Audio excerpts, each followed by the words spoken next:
There goes my computer slowing down again, as usual. Like wants to fucking punish me and shit. What's up, Crispy? Let me exit out of that real quick. Now all of a sudden it doesn't want to do that shit no more whenever I'm happening to. Oh, we're at freezing point right now. It's cold. It's cold. Let me turn this off real quick. For some reason, it likes to, the internet likes to screw up whenever I show my beautiful face. And I know I heard about the passing of R.I.P. Franco Harris from the Steel Curtain, man. It's unfortunate to hear about that. He's supposed to do a ring ceremony, and he died like, a week before it? That sucks, man. Happy holidays, Ted. What's going on? I picked them to win, man. I picked the Titans to win, bro. I thought we were going to lose that game. I thought it was going to be like a hard-fought game. We were going to keep it close and then end up losing. I saw the highlights just now. I didn't even watch the game. And that's the coldest day of the year. Oh, that's the coldest day of the year? You guys want to know an interesting fact about Texas? Did you know that there's only one place in Texas? There's actually one. There actually is one city that gets the coldest out of every city. You guys want to take a hint? Want to guess what city it is? And also, there's a certain part of Texas that has no summer. That's the actual true fact about our state. Our state is very massive. A lot of people don't realize how big Texas is. And there is one part of the state of Texas that doesn't have a summer. And you're probably gonna say, "What do you mean? So it's like winter all year round?" No, they only get 75-degree summers throughout through the summer, which that's pretty good. San Diego gets 75-degree weather during their summers. There's only one part of Texas that gets 75-degree weather. You guys want to guess where it's at? You guess where it's at? No, it's not Houston, not San Antonio. No, not Austin. Good shout out, Rick. But no, Houston gets we get in the triples over here during the summer. No, there's only one part of Texas that gets 75-degree weather during the summer. They have it lucky. You want to know where that's at? All right, fine. I'll tell you guys where it's at. Fine, fuck it. I'm bored. The Texas Panhandle, which is the very furthest up north of Texas. It's the Hat part of it. You got to go past Amarillo, about 100 miles past Amarillo. And there's right where Texas forms the hat shape, where they call the Texas Panhandle, where it pretty much borders into Colorado and Oklahoma. That one part gets only 75-degree weather in the summer. So, like, let's say, for example, in June or July, we get 100 degrees down here easily. Like, up there, they get 75, 77, push 78 degree. That's it. And I thought that's pretty cool, man. Like, that's a fascinating fact about Texas. And also, Amarillo is the coldest city in Texas. The coldest, I think, temperature that Texas has ever recorded was in Amarillo. In 1899, they were negative 30 degrees. And then again in like 1932, they were like negative 35 or something. We've never had temperatures like that before in Texas, and that's very rarity. So for it to be that negative, it's got to be very up north Texas, talking about Panhandle area. But their summers also are very mild. So it's sort of a location, if that makes sense. Yeah. The driest part of Texas is central and going west towards El Paso. That's where they get a lot of that dry heat, that dry Arizona, New Mexico heat. Yeah. Texas gets a lot of humidity because we're about close by the water.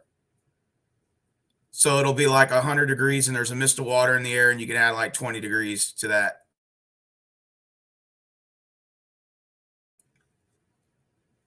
I'm just enjoying the countdown to Christmas. We're an hour and 8 minutes away.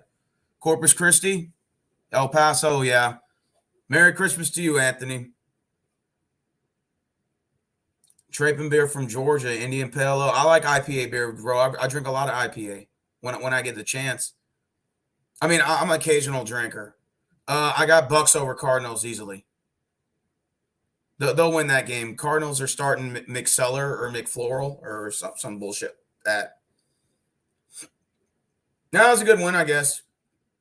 The whole country is freezing. Did you have a big dinner today? I'm about to show you what I'm eating. So basically, I want to show you guys another dish that I made. It's spaghetti with egg white noodles instead of regular noodles. This is made out of egg yolk.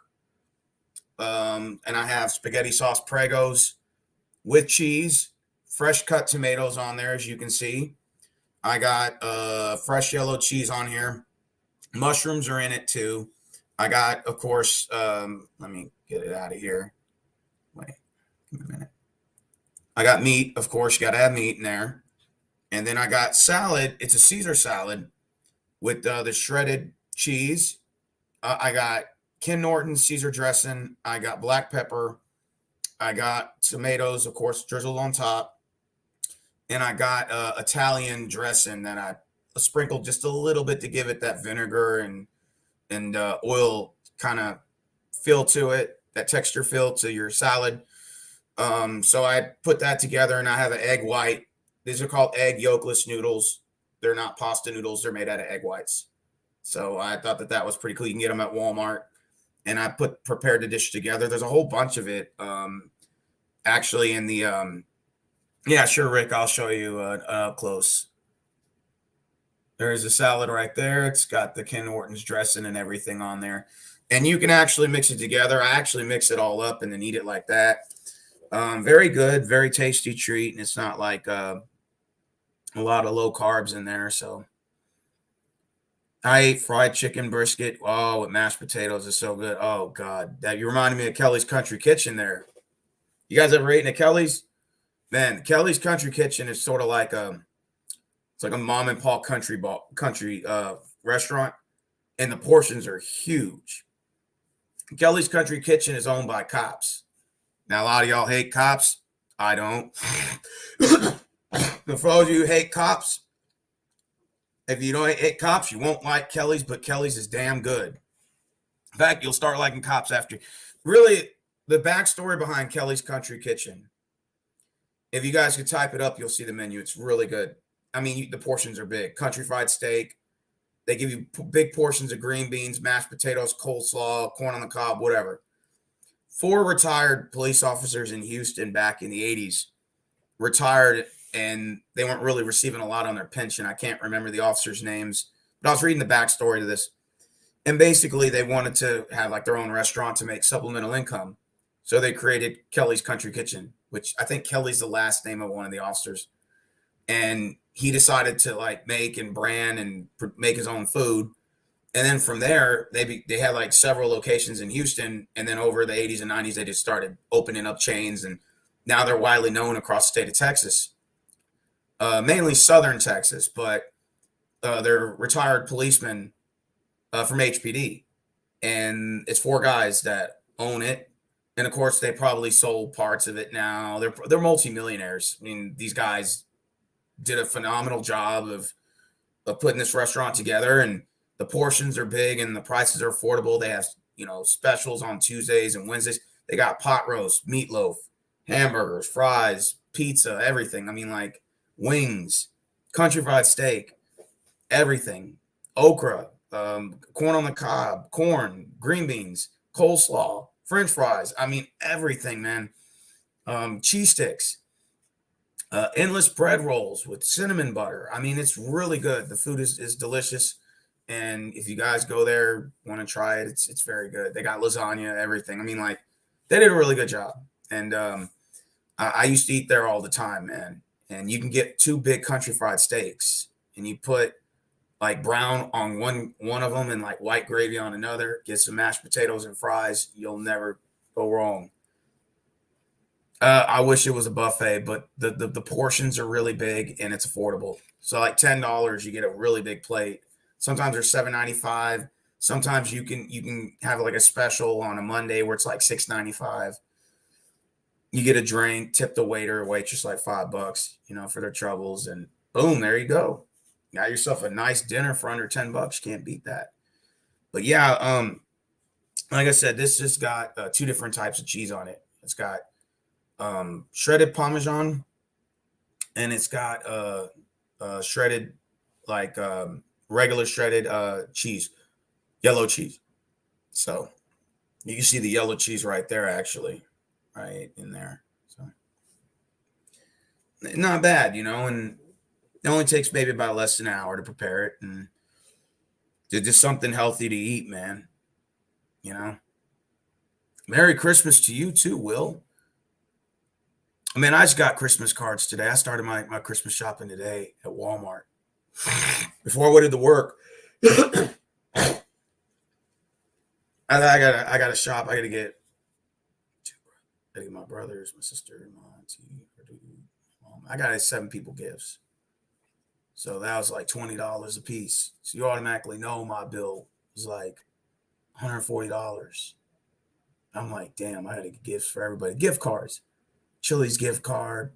Fucking I got my mom's a Starbucks gift card. And look, oh my God. Abalisa, gotta give you a shout out. Look what she gave me. $25 gift card to Buffalo Wild Wings. My favorite, because she knows I like Buffalo Wild Wings. So I got a $25 gift card. It's perfect. She got me a Buffalo Wild Wings gift card, man. That right there, winner chicken dinner right there, man. So how much did you guys spend on Christmas, man? How much have you guys spent on Xmas?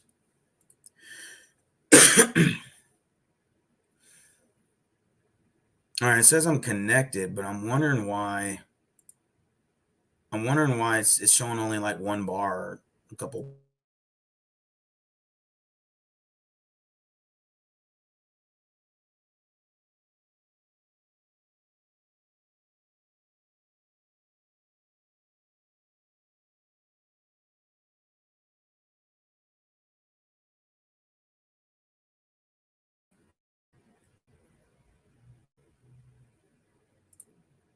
Am I connected now? Okay, it's saying I'm connected now. My bad. I had to switch over to my other internet. My bad. Yeah, for some odd reason, it like still only showing like. My bad, guys. Hold on 1 second. Man, this internet fucking be bullshitting, man. Give me a second. Hold on. I'm gonna switch back over to my other internet. Give me 1 second.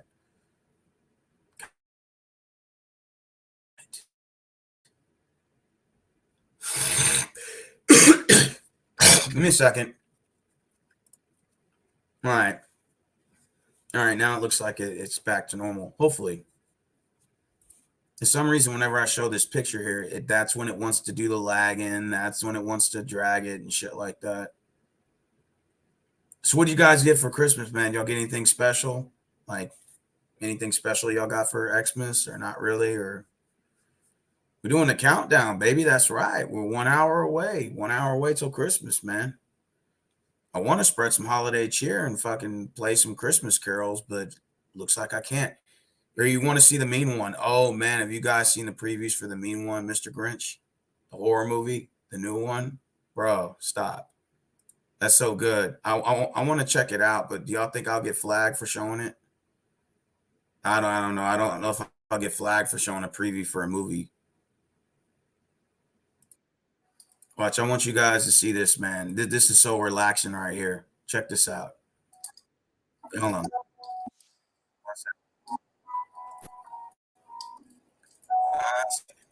Share.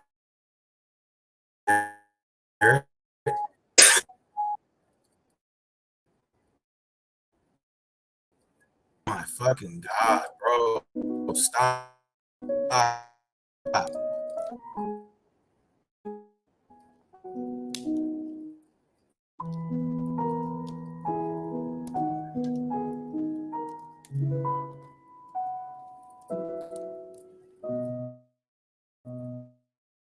Man, I'm gonna stop. I'm gonna stop sharing. Stop sharing. Y'all can listen to the background of that shit, man. I hear the background of it, and that's so relaxing. I'm usually not a fan of Christmas at all, but I will admit that this music right here is so relaxing, man. Like it just you can hear the fireplace. That's the fireplace in the background. The snow is in the background.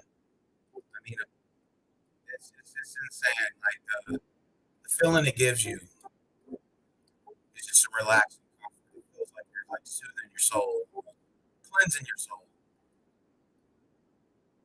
Sometimes if I want to just relax, I like to just listen to this for about an hour.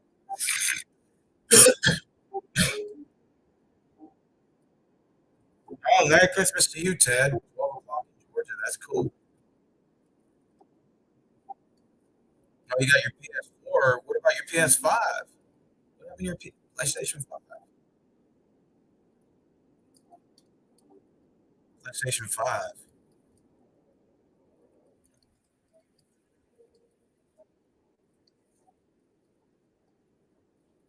Listening to Christmas song. It's called Christmas Obedience and Instrumental Christmas Music. Crackling Fireplace. Christmas carols.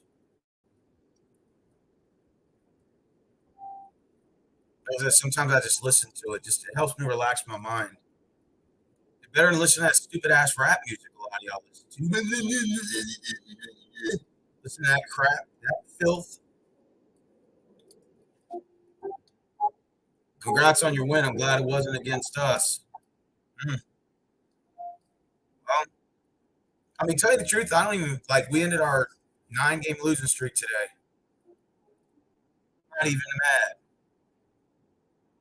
I'm not even happy. I'm just waiting for the season to be over.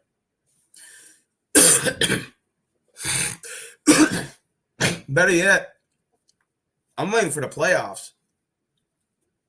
That's really what I'm waiting for. I just want this season to be over with so the playoffs will start. Jags taking the South. Oh, absolutely, Matt Ogden. Absolutely. Like I said, I was just listening to Christmas carols earlier, just chilling. Let's see, share screen again. Watch this shit, man. I'm telling you, man. I'm telling you, this shit helps.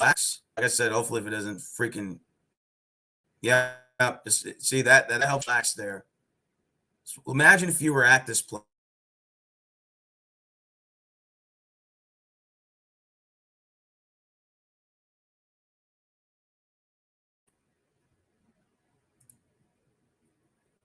Yep, turn it off again. 1 second. Now it's coming back. God damn it. God damn internet. I swear the internet's fucked up here. I thought Greg Abbott was supposed to fix this shit. Maybe with the damn power grid again. Yeah, there's Rick, look it up. There's one part of Texas that does not have a summer. Yeah. That's why I had to take it away. My bad. Yeah, there's one part of Texas that doesn't have a summer, and that's the Texas Panhandle. They get 75-degree weather in the summer. Sometimes 80 if you're lucky. Maybe in August, but that's it. But only bad part about when you're going north of Amarillo and you start to go press that threshold of that panhandle, you're talking about negative sub-freezing temperatures in the winter. That's the only bad part. So you don't have a summer that's extremely hot, but you're going to have extremely cold winters because you're up north, further up north you are, and you're going to be freezing your ass off up there in the Texas Panhandle. So your summers are 75 degrees cool, but once it gets to the winter, you're probably going to want to move down south a little bit.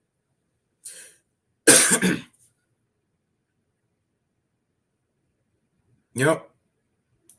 Oh, we got down to 7 degrees here.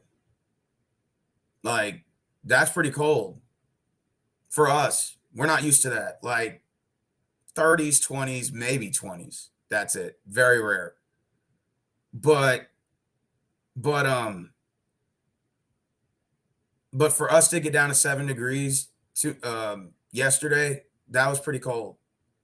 and it was 21, but it was with a wind chill of 7. It was pretty bad. I got off of work and I got to the front door, and the wind was blowing by like a damn hurricane. And as soon as I got to like the door, I was like, oh fuck, man, this is cold. When I looked at the weather, it said 7 degrees. I said, fuck. So I had to haul ass to the car. When I started the car, I had to wait for it to warm up for about 10 minutes. So I sat in the car, like going like this, shivering, wait for the heat to come on, turn and blast that heat on, and then proceed to drive home. It was pretty, it was pretty cold. Here's how weird the temperatures get here. The 2 nights ago when we got the cold front, Arctic cold front, we were 66 degrees that morning. As soon as it hit, I don't know, 2, 3 o'clock, we dropped to like 54. And then when it hit to 8 o'clock, we dropped to the 30s. And then once we hit 9 and 10, we dropped in the teens, the 17, 16 degrees. And then the wind chill started coming in. So for it to go from 66, just dropping boom like that, 40 degrees you feel it just instantly like that. Like that's the only bad thing about the weather in the southern states is when you get an Arctic, it can go from really hot to really cold, boom, just like that. And it's just something, you got to get used to.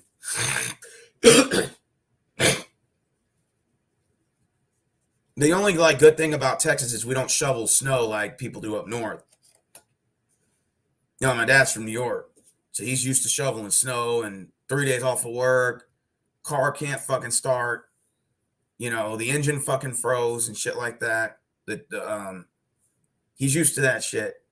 But down here, we don't have the luxury of shoveling snow and having snow plowers and taking off 3 days of work. But when it's extremely fucking cold, it fucks with the pipes, with the plumbing. It fucks with the water pipes as well. For example, at Walmart yesterday, I remember I was in garden center and I was like setting up some pallets and I was moving some potting soil over there. And I look over and the pipes that are going like where they water the plants and stuff, they have like pipes that go through there and they hook the hose up and they water it. Well, the PVC pipe just exploded like just out of nowhere. So once it exploded, all this water started coming out of nowhere. It started filling up the back room of that garden center. I was like, fuck. So I tried to turn the little nozzle off, to turn the water off, but it wouldn't work. So I was like, fuck. So we had to call the fire department, and the fire department came and they had to turn it off. But like the pipes burst because of the extreme cold temperatures that are very rare here. But when they happen, they start busting the pipes up. So like we learned the last time from the Arctic blast we got in February 2021, now we let the water drip. So this time we turn the water on just a little bit to let it drip out of that pipe. So that way it doesn't freeze the pipes.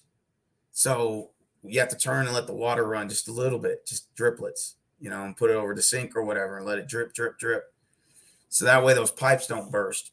Your PVC pipes don't give up and just explode, And we learned our lesson the last time. So we made sure we took primitive measures to, yeah. The last Arctic freeze that came killed fucking everything. I'm talking about it killed all of our plants in our front yard, all of our beautiful trees we had planted in the front. It just fucking killed all that shit, man. It sucked. All of our plants, none of them survived. And so this time we took measures in like the plants we liked the most. We moved inside the house and the rest of them, we just kind of left them out there. And they say you're supposed to put like this white tarp over them or like this white plastic. But we did that for the first time that it came here in February of 2021. And then the next day, I went outside to look and they were all dead anyway. I was like, well, I guess that didn't work. So the plants died, unfortunately. I don't do the presents on Christmas because it's pagan holiday. National Lampoon's Christmas Vacation. Oh, yeah, of course. Classic. Home Alone. Of course, who doesn't like Home Alone? Fun fact, Macaulay Culkin has his own band, heavy metal band now. And they did a show in Dallas. And I was down there in Dallas, not the last time, but the time before. And him and his band performed at one of these places over here in Henderson. I don't know if it was in Henderson or D Bellum, but I heard they're not really that good though. But yeah,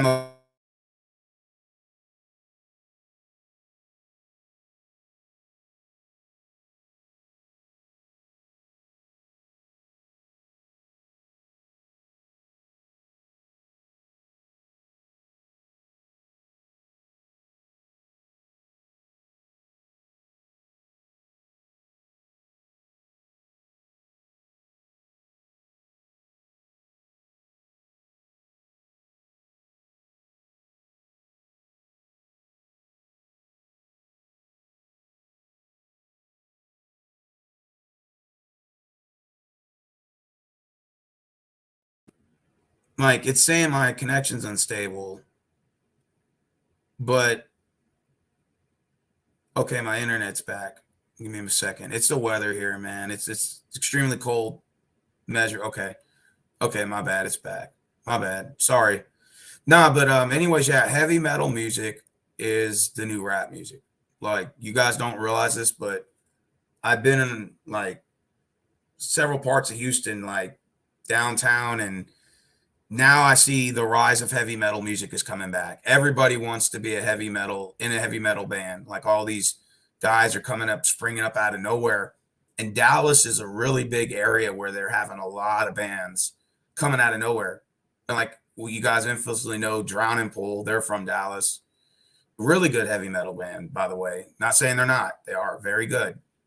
And the rise of heavy metal music is coming back. I've noticed that low key. And I don't mean to like change the subject, but it's truth, man. You know, which maybe that's a good thing. Maybe a change of scenery is good. They say things never stay stagnant anyway. The humans are always evolving, and you know, you end up liking one thing, you know, liking another later in life. Oh, let me show you guys what I'm eating again. Egg white yolks, Prego spaghetti sauce with meat, tomatoes, Caesar salad with Ken Norton's dressing, cheese, yellow cheese, shredded Caesar cheese, and then of course I got like black pepper, mushrooms. I'm not missing anything else. Tomatoes and sauteed onions. Yeah, that's what I have right now for food. Merry Christmas, Azul. Merry Christmas, everyone.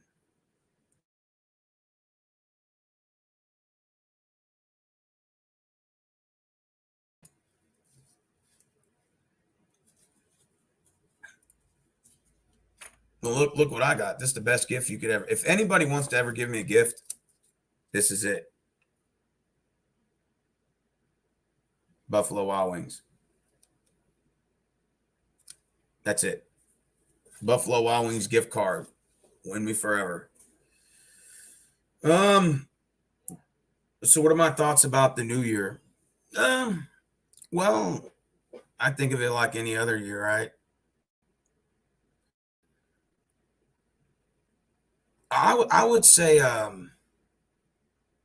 I would say that this year for 2023, like I want to get my diet in right.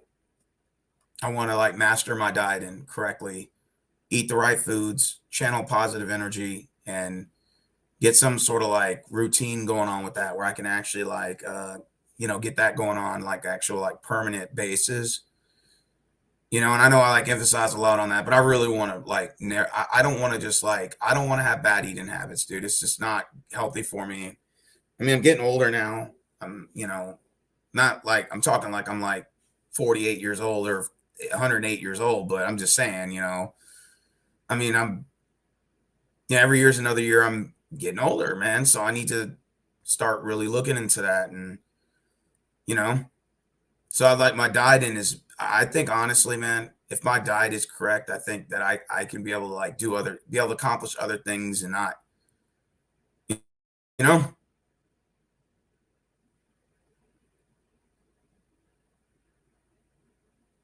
I feel a lot better when I'm eating healthy. Like I really do. There's a big difference. Like your energy's better, your thought process. You're not eating constantly a lot of junk food. And I just feel like it helps me mentally with my thought process. Energy wise, health wise, everything. I just feel like everything falls into place when I eat healthy. Then I'm a lot better off. If I maintain like a certain diet and like I really don't like, go out of control and stuff like that.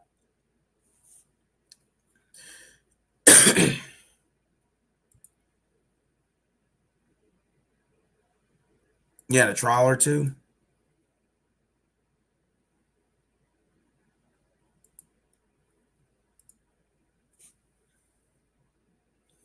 You'll find that life is forever and it's not what you think.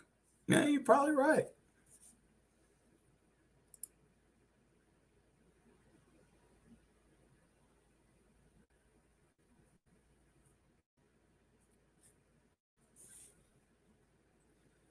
God damn it. Why is the fucking internet, man?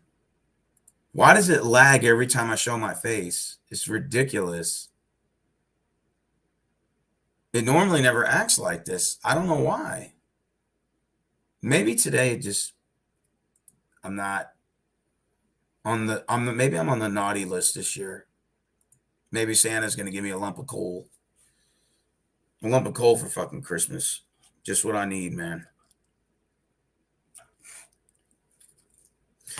I mean, to be honest with you, man, like I said, I just want to eat healthier, maintain a certain diet, and I just feel like I get better energy doing that.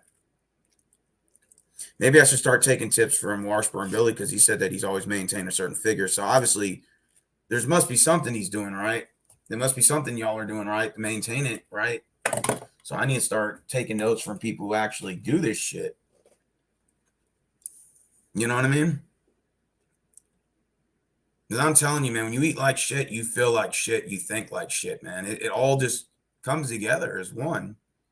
It just spirals out of control. That's why they always say that term, you are what you eat. Like, kind of does make sense.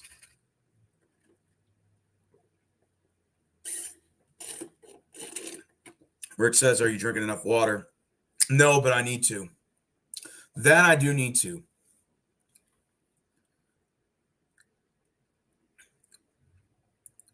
You want to put up a tree, good for you. Well, I don't have a tree actually. Oh, I think he's talking to someone else, but no, I don't have a tree. This customer offered me a free tree the other day, but I said nah. It was like a little like 5 foot white Christmas tree, artificial one. I was like, nah. But she couldn't get a refund for it, so she's like, does anybody want it? So I gave it to a coworker of mine. I mean, she was just gonna throw it away anyway because something happened where she couldn't get a refund and she wasn't gonna take it home. So she just said, I mean, the tree was only $50. It's not like she lost a lot of money, but nowadays with inflation and shit, $50 does feel like 1,000. Hey, Merry Christmas to you, Donovan. You know what my job was giving out to the other day? Hot cocoa. Good old classic hot cocoa with milk with the instant. Well, it was the instant water. You get the hot water. You put that Swiss chocolate thing that comes in that box. It's like instant mix. You put it in there. You stir it, and then you put like a couple of marshmallows in there. Or like me, I like to put 6 or 7 marshmallows in there, and then you drink that bad boy, man. You get yourself some hot cocoa.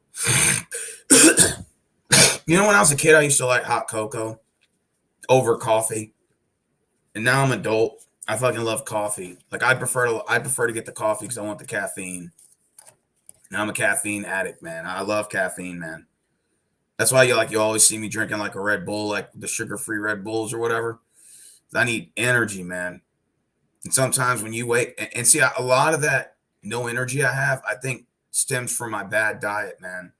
So that's why I wake up with no fucking energy. In fact, I have like no energy at all a lot of the times, and I'm like, man, I think that has to do with the fact that I eat like shit, man.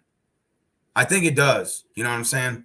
So then like I figure, well, if I can change my diet, maybe I won't have to depend on coffee so much. Like, instead of like 2 cups a day, maybe that's like 1 cup. And like I'll drink like half in the morning, half in the afternoon, just kind of keep me going. Would you prefer coffee or a Monster? Probably coffee. Coffee, of course. I mean, they got the flavored ones too, like hazelnut. I like the hazelnut one. I like the coconut one. They got Walmart brand. Of course, Folgers. You can't deny Folgers. That's Folders or whatever. The best part of waking up is Folgers in your cup. That is true.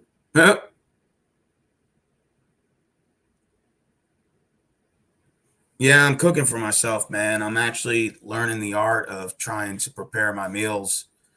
And like I said, I'll show you guys again. For those of you who are just watching, this is what I prepared myself. And I have a whole bunch of this. This is egg white noodles. It's made out of egg white. This is not regular like pasta noodles. It's egg white yolk noodles. You get them from Walmart. And then of course the meat, the Prego sauce, and then you got your salad Caesar with the cheese and Ken Norton's dressing and all that. So I figured, well, I'm gonna treat myself. And let me switch my internet real quick. Give me a second. I fucking hate this shit. 1 second.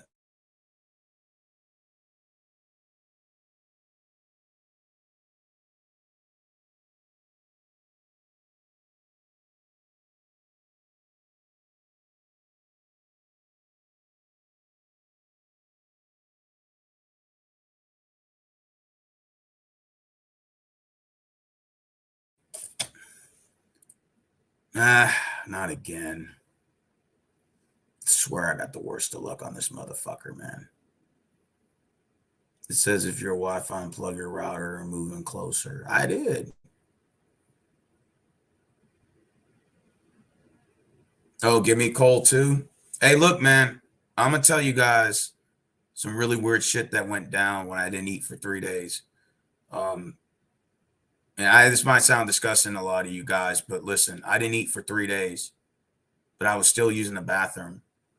And I'll tell you, and man, Crispy Cruiser was right. He said, how like you basically like flush out your toxins and shit. I actually saw that shit when I was using the bathroom.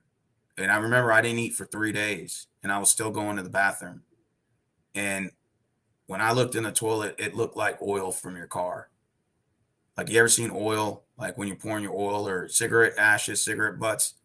It looked like I ate about 300 cigarettes and I was shitting that shit out. I've never seen anything like that before in my life. And I thought something was wrong with me. Like, what the fuck? And just imagine, like, that fasting. Well, it wasn't fasting. I had the flu. It wasn't by choice, that I wanted to not eat for 3 days. But I'll tell you this, I've never seen that shit before in my life. When I saw black tar, it looked like black tar coming like in the toilet. I said, what the fuck? I didn't eat for a whole 3 days. And that's what was coming out. So you could just imagine all that, those toxins that were coming out of my body when I was cleansing, man. And I said, you know what? Like, now I see why people fast. Like, I actually kind of get why they do that. Like, they do that, I think, for that. What Muslims do that for, that Ramadan, where they like they'll fast for like what, 2 or 3 days or something. I don't know what the length is, but that shit actually does work. Like, I'm like, wow, I couldn't believe. Like, the first day was the hardest, of course. You got a lot of hunger pains, you get headaches, and felt like that.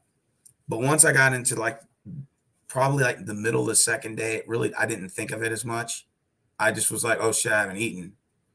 And then by the third day, I didn't even think of anything at all. Like, I'm like, oh shit, I just haven't eaten, you know? And then of course I'm like, okay, I can't stay on this court. I got to eat eventually, right? Because the body can't go without food. That's just the way the body's processed. So eventually I got to eat, right? So after, well, of course, I'm not trying to like go for a record or anything, but once I got into the fourth day, I'm like, okay, I'm gonna try to eat something, and that's when I did the tomato soup. But and then after that, everything kind of like went back to normal a little bit, like with my digestive system. I started getting hunger pains, which usually what that means is you want to splurge and eat like these really big meals, and then it kind of like, your body kind of regurgitates it or kind of rejects it, and it's kind of like it takes like another day for you to like kind of get back into that mode, into like having your body to process that food again. And then you can kind of put some weight on this. And I said, you know what, man, I'm gonna try to. I had some soup, and then I had some like what did I have? Some like oven baked chicken with some salad and stuff. So I try to like get back into it without throwing my body off. Does that make sense? I didn't want to put on like 10 pounds just right away. And, again, I was sick. I wasn't feeling well. But at the same time, I didn't want to make that mistake of saying, oh, I'm going to go order a box of pizza, because usually that's what I do. If I haven't eaten so long, I figure like, I got to eat something. So I'll just go order a box of pizza or a burger and fries. And I had to tell myself mentally, don't like go for that kind of food, man. You got to do something. You got to change it up. So like, I figure if I can get my diet right, if I can change that, man, I can probably be a lot better off, like mentally, physically. And that's like, of all the, I guess, the New Year's resolutions I have done in the past, my main goal is not necessarily exercise, even though you do got to exercise your cardio, and, you want to do you want to train your body actually, because you want to, of course, your body can't stay stagnant, right? You don't, you know what I mean? But I want to make sure my dieting is correct, because my dieting's not, then nothing else will be, and not just from a health standpoint, but mentally as well. That's why they say you are what you eat, man. You know, like you are, because if you, like, for me, like when I start eating bad, I start thinking bad, I start having bad energy, I start channeling bad thoughts, I just start having like bad mannerisms. I just don't care about anything. And I hate feeling that way, man. And a lot of that comes from my poor dieting, man.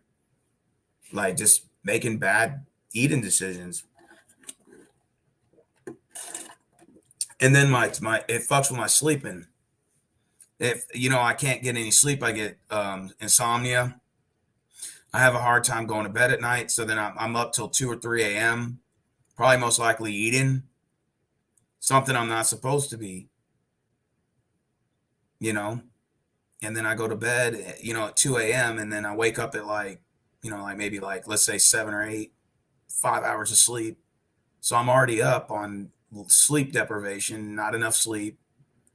And then I wake up and it's just the next day, it's the next thing again, and it's just, the rinse and repeat the same bad habits I keep doing to myself, man. It fucking sucks. Food addiction sucks in general, because like you need food to survive, ultimately. You know what I'm saying? Like you have to eat, right? But at the same time, you have to, like, everything you eat, man, there's something, you have to watch out for, It's either high sodium or high sugar. You can get something that's low carb, but it's got like 3,000 milligrams of sodium, and that's like your daily intake.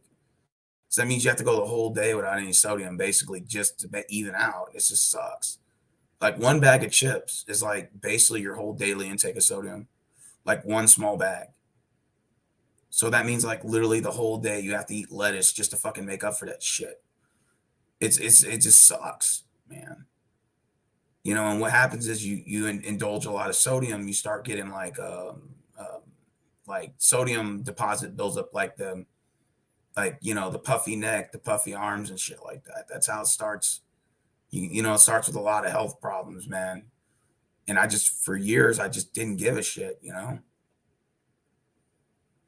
it's like, now I need to start changing those things about me. And, I don't want to weigh 300 pounds again, man. I want to maintain between 210 and 215, or 205 and 215, like somewhere in that range. I don't want to weigh like anything more or less than that. Somewhere in that range, man. And it's just, getting there is not hard. It's maintaining it. That's the problem. And if you're not working out, and if you don't like always have a maintained diet, it's hard staying that weight. Of course, if you work out every day and you go hard and you figured out what foods your body can process, that's fine. Then you can kind of get away with eating a little bit here or there. But for me, I'm like a couch potato. I'm not gonna lie. Like the most workout I've ever done was at Walmart, and it's just like, before my whole life, I just didn't give a shit. I just threw caution to the wind, didn't give a fuck, threw FUs at the Lord, and just ate whatever I wanted. Didn't give a shit. Didn't care about the way I looked. Didn't care about the way I presented myself. Just, it's just bad habits. And it all comes from eating poorly. It really fucks with your mind, man. I think it's something in those foods they put in there, man. I really do. I think it's some chemicals or something they put in that motherfucker. So it makes you dependent on it. You get you addictive, but then it puts you in this downward spiral. It's like a fucking drug almost. It's like taking drugs, basically taking drugs. You're basically a drug addict with this food, man. No matter where you eat, it just seems like that. Like you eat French fries, for example, McDonald's or Whataburger, Five Guys. Sonic's fries are trash, but Wendy's, Wendy's got good fries, for example. Like, I mean, there's some others I probably missed, but the point is that you eat McDonald's fries, which are some of the best fries in the world. Or at least it used to be. Now it's trash, but it used to be good. You dip them bad boys in some ketchup or some barbecue. I'm a barbecue sauce lover, so I like the barbecue sauce, but you can use on a cold rainy day, I like to use ketchup. So just depends. I switch back and forth. But when you eat those fries, man, you feel on top of the world. The first 4 or 5 you put in your mouth, you're like, man, you feel like that kid on that commercial. You feel like you can conquer the world, man, eating it whatever fuck you want to. Them fries make you feel good, man, and they taste good. And then as soon as you're done, you're like, damn, those fries were pretty good. And then about 30 minutes sets in. You sit there and it just all downward spiral. Your thought process, you feel depressed, you feel angry, you feel like you ate the world. You're like, what the fuck? Like, I just was feeling good about a minute ago. Like, what the fuck? Like, I just had some French fries, man, from McDonald's. What the fuck? I had a quarter pounder with extra cheese and I like extra onions and pickles on mine. Didn't think nothing of it. And then next thing you know, man, you just feel like shit, man, the rest of the day. And it just sucks, man. I think it's something they put in this shit, man. And then so you're like, you like the food and you're addicted to it. You got to go back, man. You got to go back tomorrow, or you got to go back in 2 days to get some more. And it's just like, I don't know, man. It's just something they put in there, man, that makes you enjoy it, but then you suffer long term. And a lot of these foods they make are exactly that feeling. It gives you that. It's like crack, man, or cocaine. You take one small hit and it gives you that rush for like a little bit, then it goes away, and then you got to get that rush back. So you got to go back to that drug to give you that small rush, and it's just, it fucking sucks, man. Like, that food can actually do that to you, man. I mean, like, you would think drugs or alcohol would do that to you. That's normal, but for food, man, I secretly think they put shit in there, man, to fuck with you like that, man. It gets you addicted, so you got to keep going back, man. You got to keep going back for more. Like, I want more McDonald's fries, or I want the Whataburger triple cheeseburger with everything on it, and I got to have the large fries, man. Can't go wrong with that. And here's the worst part. Here's the worst part about the human body. This is the worst part, okay? If you're used to being overweight, or if you have been overweight at some point in your life, and let's say you lost the weight, like you put the weight off. One thing is for certain, your body never forgets. It never forgets. This is what I mean by this. So let's say, you go like 4 years, you maintain your weight, you eat a healthy life and everything for 4 years, right? And you're like, yeah, I feel good and stuff. So if I was to eat these bad foods again, like, I'll be good, because I maintain the health, I change my body, change my mind. But then when you go, let's say you go back and you have that cheat day and it turns into a whole week. That whole week is basically like 8 months of you being healthy, basically, for a whole week of fucking up. And it takes a long time to get back on that wagon wheel again. It does, man. So it's like your body never forgets. It'll remember to put all that weight back on again, man. And when you do gain the weight back, the worst part about that is that when you gain it back, it actually pisses you off because you're like, I busted my fucking ass to take this weight off. Now I put it back on, and you're fucking mad. And the first thing you tell yourself is you're like, you know what? Fuck this shit. So you get that bad attitude again. You don't want to do it anymore. You give up and just throw caution to the wind, say fuck everyone, and I'm gonna do me and blah blah blah. And then it's just back to that downward spiral again of just what? Making bad, poorly habits. And that's something that I need to figure out, like going into the next year.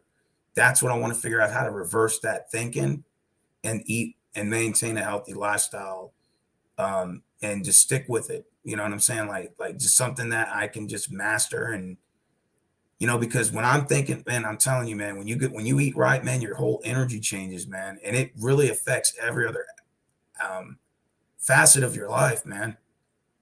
The way you think, the way you perceive things is by the way you eat, man. I'm telling you, there's something in those foods, man, that fucks with your mind, man.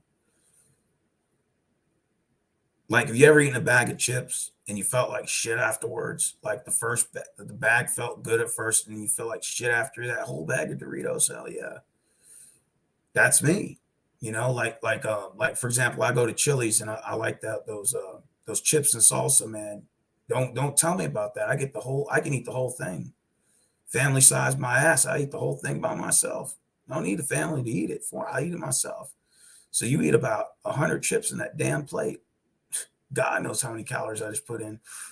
So you put that, and you dip it with the salsa. Oh my God, don't even get me started on there. And so and then you're done. They ask you for refills. You say yes sir, yes ma'am, and they fill that bad boy right up for free too. They give you a free refill. So then that just even makes it worse. So the chips are already cheap already. It's like $3.99 at Chili's. You get enough chips to feed about 4 people. Shit, I can eat that all by myself. Just one person without even sharing. And it ain't nothing to me. And it's just, but that's bad habits on my part, man. It sucks. Like, it just sucks that, man, like your health is like everything, man. And a lot of these people walk around that weigh 400 or 500 pounds, and they're on TV saying, I accept the way I am. That they're so full of shit. You watch that My 500-Pound Life, My 600-Pound Life, and they're so full of it, dude. They're saying, no, I accept the way. No, you don't accept shit. The only reason why you're saying that is because you want people to feel sorry for you or whatever. That's the truth.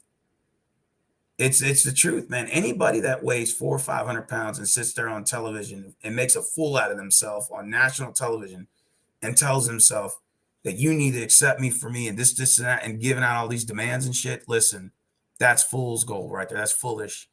And when they're telling you, oh, no, I'm happy the way I am and stuff, like, you need to accept me. No. They're just saying that in front of the cameras. Reality, they feel like shit. They're just not saying it in the cameras, but it's the truth, man. You do feel like shit, man. It is.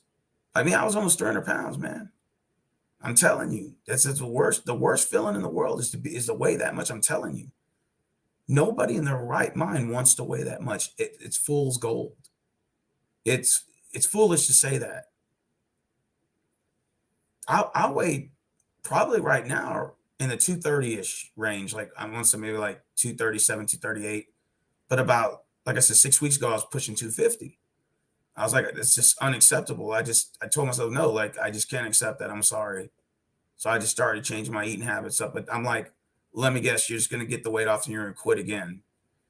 And that's when I really looked at myself and said, man, I really need to change up my thinking. Like, this isn't right. Like, I can't just keep going back and forth on this pendulum swing. I got to figure out something here, man. I figured, well, what a New Year's come up with the good eating plan that I can figure this shit out and like take notes and, do my research and really put this together, and master the art of eating right. I'm telling you, man. I'm telling you. I'm 5'11", 5'11" and 3/4. So I'm like inch short from 6 feet. My weight right now, Rick, is 236. I checked the scale today, so I'm like 14 pounds down. But the point of it's just I get the weight down at 225 and I put it back on. It just keeps going from 250 to 225, and it's so annoying. Like, I hate it. Like, I can't stand it, man. It sucks because it's like I've convinced myself, oh, okay, I lost the weight, right? So I got the weight down. Cool, we're good. And then I go back and then do the same bullshit again. Pizza, hamburgers, all that shit, man. It sucks.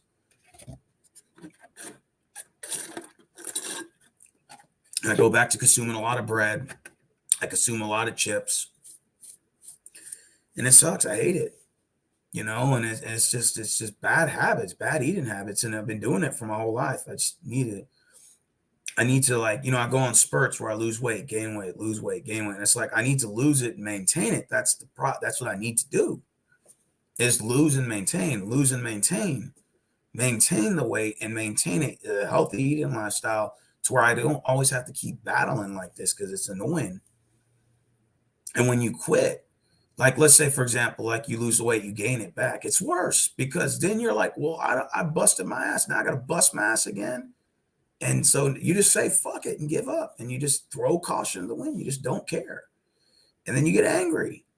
I know. I feel that way, man. I get fucking angry, man. I hate everybody now again. And it sucks. I hate feeling that way, man. And then I think, like, shit, I have no fucking energy. I'm now starting to develop, like, back problems, from this shit. It just sucks, man. It's just, and these people that sit there on my 600-pound life, I feel really sorry for them. I really do. A lot of people do it to make fools out of them, like the producers and stuff. We're going to make a fool out of these people. We're going to make money off it. And that's fine. They even do that. But what are you teaching these motherfuckers? You're not teaching them nothing. You're just humiliating them on national television. And one of them died, I think, from a heart attack or whatever. But he was like 800 pounds. He had lost some weight, but it was too late. It was just too, he was at a position where it was too late. Rachel said, I know you're obsessed with weight, but I get it because, yeah, maintaining your health is the most important thing when it comes to your body. Exactly. That's what I'm saying. It's like, I didn't give a shit 5 years ago, 6 years ago about my weight. I didn't care, and it's like, I didn't care most of my life. Didn't give a fuck what I ate. Just thought I could eat whatever I wanted to and didn't wonder why I couldn't attract girls. Didn't know why I couldn't do this. Didn't know why I couldn't do that. I expected, people to accept, and it was just bullshit, and it was like, I had to change my ways, man. It's like, but the last 5 years I have been trying to diet. Like, I've actually have been trying, but I've been failing because I'll lose it, but I'll put it back on. So to me, that's still failing. And it's like, even if I lost the weight now, which I'm glad I lost 14 pounds, but I'm like, well, so what, are you just going to gain it back in a couple of months? Like, is this the same thing you just keep doing? And it's like, I just, I hate it, man. I hate it,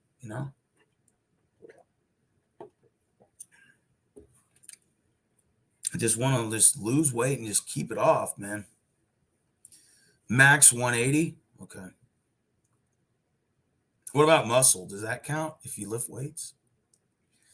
My physical therapist believes that you can cure chronic back pain with plant-based diet. I'm not sure if I believe her, but she might be right. A plant-based diet, huh?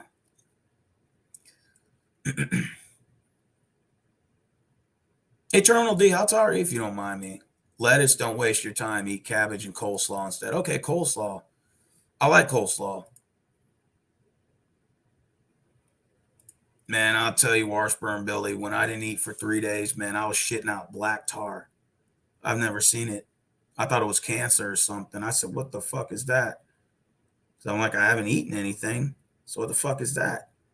I think it might have been bad toxins or just bad food that I've been eating that just was just pushed up. Like, the toxins from it was just in there and just was cleansing. I don't know, maybe, but it was nasty. I've never seen anything like that. I just was like, I was using the bathroom. I'm like, okay, why I gotta use the bathroom? I haven't eaten in 2 days. So what am I possibly pushing out? And when I looked in the toilet, it was all black. It looked like black cigarette ashes. Like, well, I don't smoke cigarettes. I haven't smoked weed in a while. I was like, what the fuck is that? And I looked over, And then it looked like black tar from a car, like changing your oil. Like, what the fuck is this? And the only logic I came to was that maybe it's the toxins that Crispy was talking about, like when your body goes through a cleansing.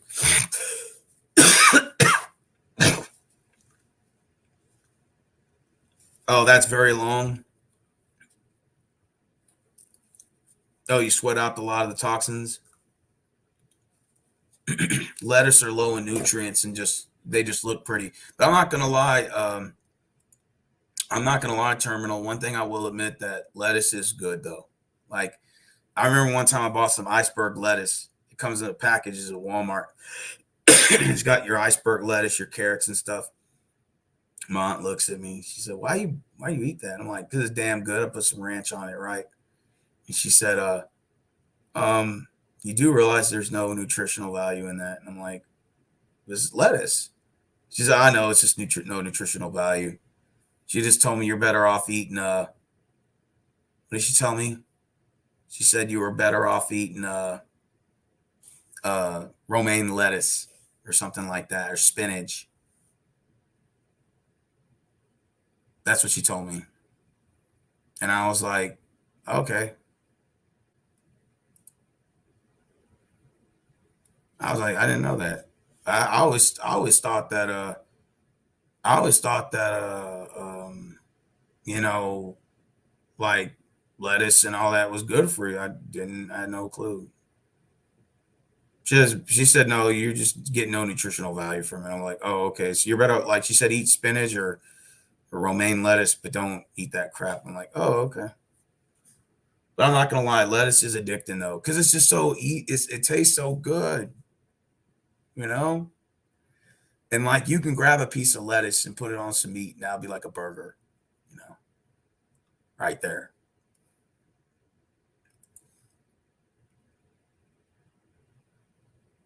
Well, Washburn Billy, based on looking at your pic, you look like you're of weight.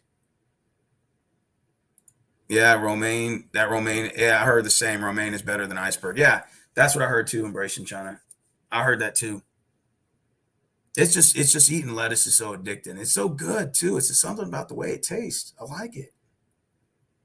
French fries or sweet potato fries? Sweet potato fries, hands down.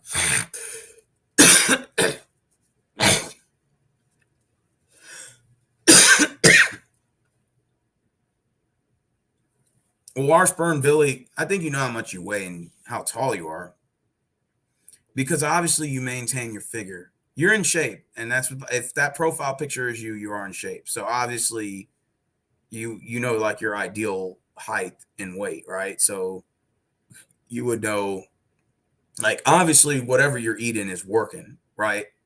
Because if you like for example, if you were eating burgers and fries, you wouldn't have that figure, right? If you ate that every day, like I do, or like I did, then you would oh hey Simon, then you know what I'm saying? So it's obvious that whatever it is you're doing is working. So I'm pretty sure you're not eating McDonald's every day. There's something you're doing. You know what I'm saying? I know you're like, I get what you're saying, but there's whatever your diet is working. Whatever you're eating is working. You know what I'm saying? Because eating McDonald's every day will put you in a position to where you're massive weight gain, fast food. So obviously you're doing something that works, right? So so you're maintaining your health, and that is important. And I think even that, like maybe like your ideal weight number, your height is probably not as important to you, but I think you're probably under the understanding that you're maintaining your health, right? And your health is important. So you're doing that, and that's good. There's nothing wrong with that. I need to figure out how to do that. I need to figure out how to do what Washburn, Billy, and Turner do, what all you guys are doing.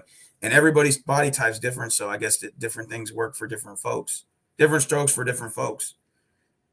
Because like I said, one guy I know he does what's called like I forgot what he does, but he's like once a day or something. He says it works, but I don't know. But he gets one meal and spaces it out and divides it into three. And I guess some people do the pre-prep meals. They do that, so they already kind of figure what they're eating. So maybe I can do that too. Happy holidays to Honor Boy. But yeah, these people that you see on these shows where it's like My 600 Pound Life, there's a lot of health problems coming down their way. And it's just I feel sorry for them, man. I do. And I just don't want to be in that position where I'm 600 pounds sitting on a chair and I can't fucking move.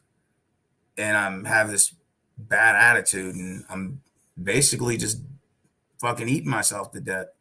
I don't want to be that guy, man. I want to be better than that, man. Because my grandfather died from that. You know what I'm saying? And like I told you, he was a Vietnam War veteran, and I'm the Korean War veteran. Apologize. And he died from just not giving a fuck, throwing caution in the wind, not caring, not looking after. He had diabetes, still didn't give a fuck, still did what he wanted, and he just, he eventually, like, he lost both of his legs, when the main artery gave out, and it was he looked like it was. Unfortunately, I think he just didn't care. Like, he just gave up. I know it sounds odd, but he just didn't care, and just his health was literally getting so bad to where he had 4 or 5 heart attacks and stuff. And I'm thinking, like, damn, if I'm not careful, I'm going to go down that path. I'm like, man, I really need to, like, figure, I need to have a plan, and I need to have a permanent plan going forward. Like, not just this bullshit 3-month trial, 4-month trial crap. I need to have something to longevity. And I need something that, like, I need to, like, master something that works and capitalize on it and say, okay, this is the way I need to go. And because I just don't want to be 300, 400, 500 pounds and sitting on my deathbed one day and what I could have, should have, would have done. And I'm, let's say 60 years old and I'm like, fuck, man. I don't want to be in that position. I want to try to stop it before I can get to that point, man. I'm telling you, my grandfather told me that before he died. He said, listen, he was in a deathbed too, man. I was probably about 8 or 9. He said, man, if you don't master this weight, man, you're gonna end up like me. You don't want that. Like, he was a very nice guy. He owned his own restaurant. As well, he also has a school named after him too. And because he fought for the civil rights movement back in, like, let's see, he enlisted in 52, got out in 55. I think he served in the civil rights movement from like 57 to like 63 or some shit like that. And anyways, a long time ago. But the point is, they named a elementary school after him over here in Houston, so he's got one named after him. But the point is he actually he did pass away, and unfortunately, I remember he told me he had 5 heart attacks. He said, man, I listen, man, you're going to get the same way I am if you don't change your shit. Like, you don't change your ways.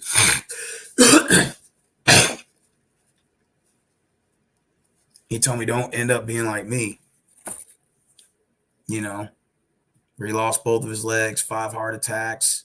The last 15 years of his life, he hated it. He hated himself.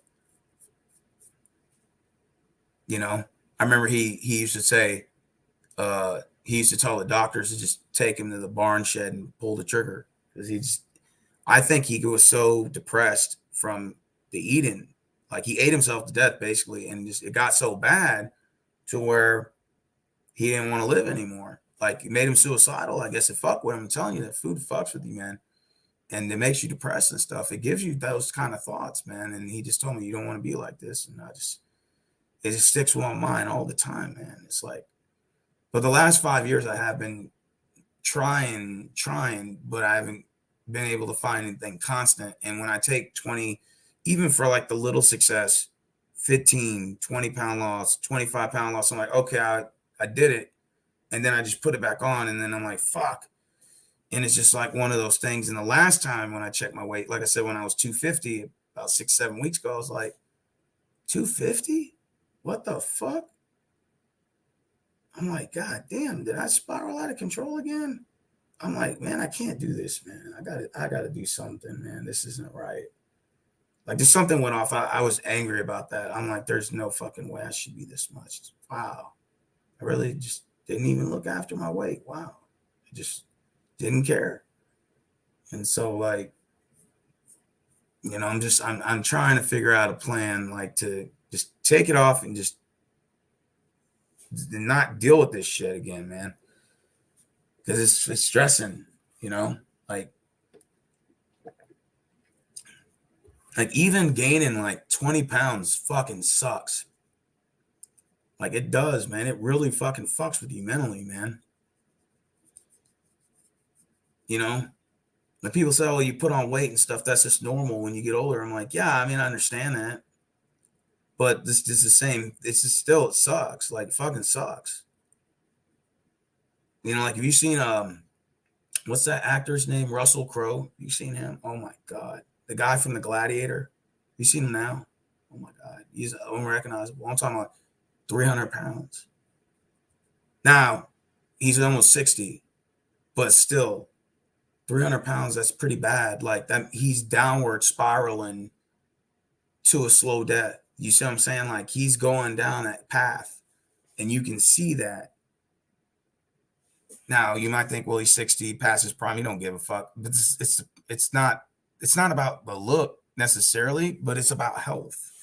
It's like he's getting down that path, that dark path, and he's going to end up dying. He's going to be on his deathbed at 70, maybe 65, maybe 63. Who knows? And he's not careful, he's going to do that. And I feel bad for him. I hope he figures it out. But I mean, I know they say, well, you get older, you put on weight. I mean, that's normal because your metabolism slows down. I get that, but still, I mean, regardless of whether you're young or old, it's just really irrelevant. It's just the point is you don't want to get to a point to where you spiral out of control and then you can't fix it. Like my grandfather, when he lost both of his legs and stuff, he just said, fuck it. He didn't care anymore. Like, I mean, he didn't care before that, but he just threw in the towel. He said, no diet, none of this bullshit. I don't give a fuck. And I just told him, why you never looked after your weight. Like, that's one thing I did told him that. I said, why? And he just said, man, I should enjoy eating. I enjoy this. I enjoy that. And I just didn't want to give it up. I honestly think my grandfather was suffering. I think maybe post-traumatic stress from killing an 8-year-old kid. I think that did fuck with his mind.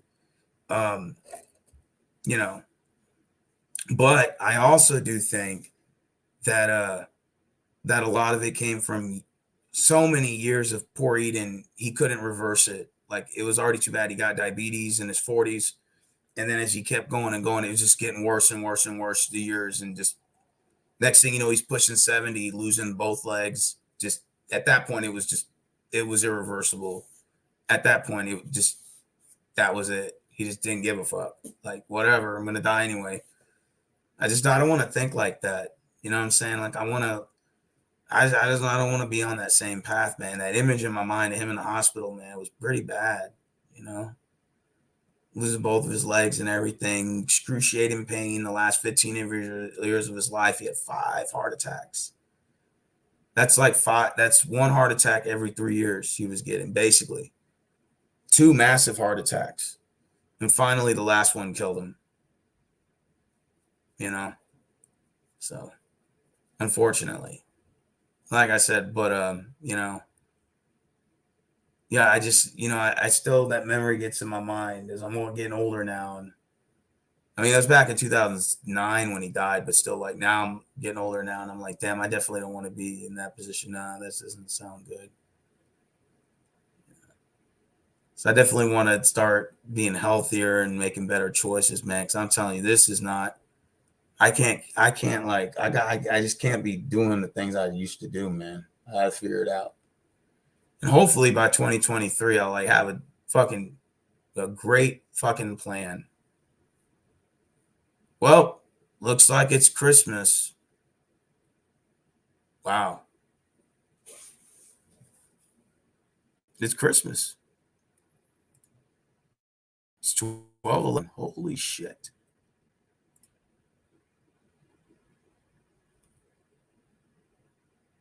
I can't believe it's fucking Christmas, bro. It is Christmas.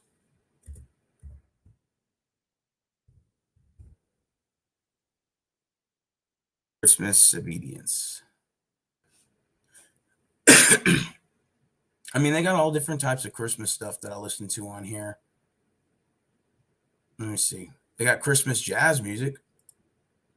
I mean, they got all types of cool stuff on here I listen to just to like relax my mind. Ah, this damn ads. Sorry about that. But yeah, it's officially Christmas. I'm 6 feet and maybe 165. Yeah, but Washburn, doesn't it say though in the Bible, like it talks a little bit about the body, like treat the mind a temple or something. Like maybe I'm misquoting it, but it does kind of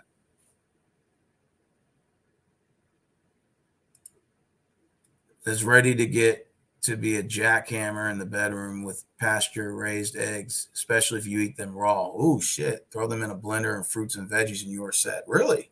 Some people eat raw eggs. Is that really true though? Well, what is it? Does it do something with your digestive system or what? I personally eat pasture raised eggs. They're the healthiest. Pasture raised eggs. I need to write that down. Write that down. Pasture raised eggs. Are those like organic or something? What about eggnog? Is that any good? Yeah, that is true. Plus, eggs are extremely good for the brain. Okay, eggs. Okay, I do eat eggs. Is eat a high fiber diet. Okay. Do you have a high metabolism? 6 feet, 150 pounds is safe, but you are under the weight. You are under the weight for your height. Uh, it sounds like you have blood in your stool. But if that's a one time thing, then don't worry. Yeah. Hey Steven, did you see the Cowboys win? Yeah, I did.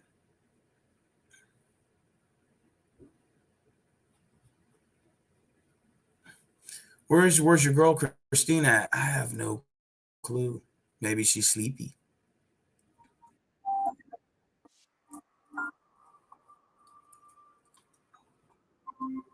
Listening to Christmas music right now.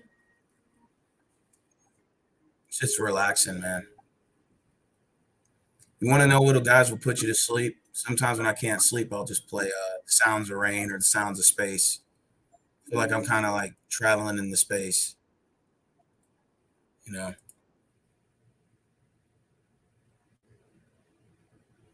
What's your favorite Christmas song? Um, well, there's only one, and of course, it's I'll play it just for a second. I don't want to get fucking flagged. Give me a second. Give me a minute. It's dragging.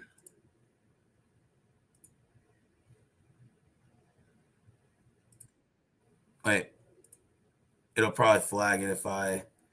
Hopefully, it doesn't report it. But give me a second. Here it goes.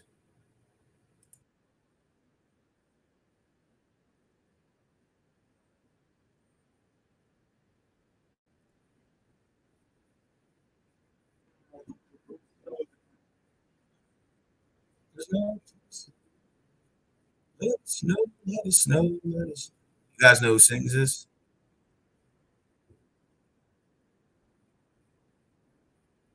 Who sings this, guys? You guys know the singer?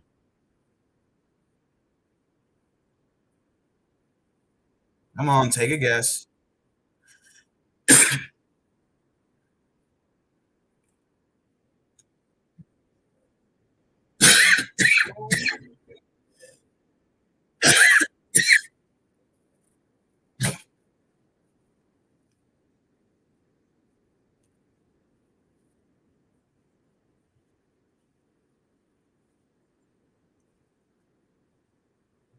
You guys want to guess who the singer this is?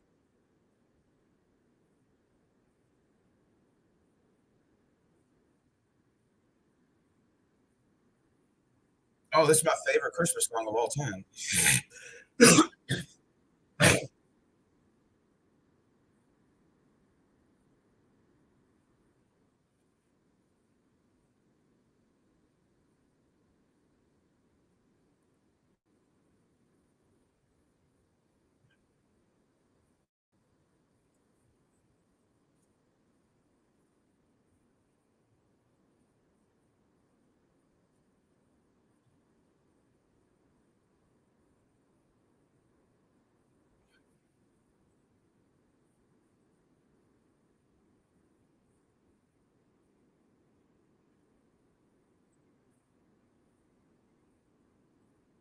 Oh, that's a classic, man.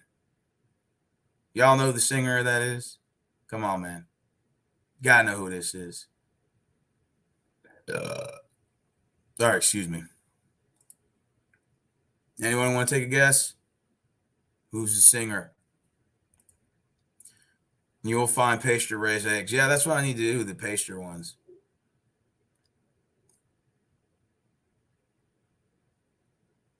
You don't have it all together? Well, based on your picture, you're lucky you're in good shape. So, Merry Christmas to everybody. Yeah. Merry Christmas to everybody. Shit.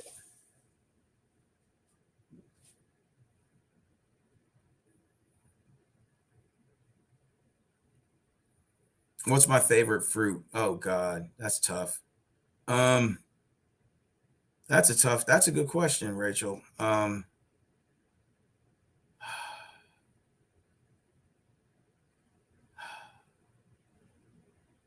there's so many. I would say pineapples.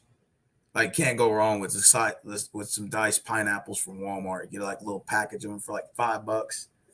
Just little finger ones, Just nibble on them a little bit. Nothing wrong with a pineapple, man.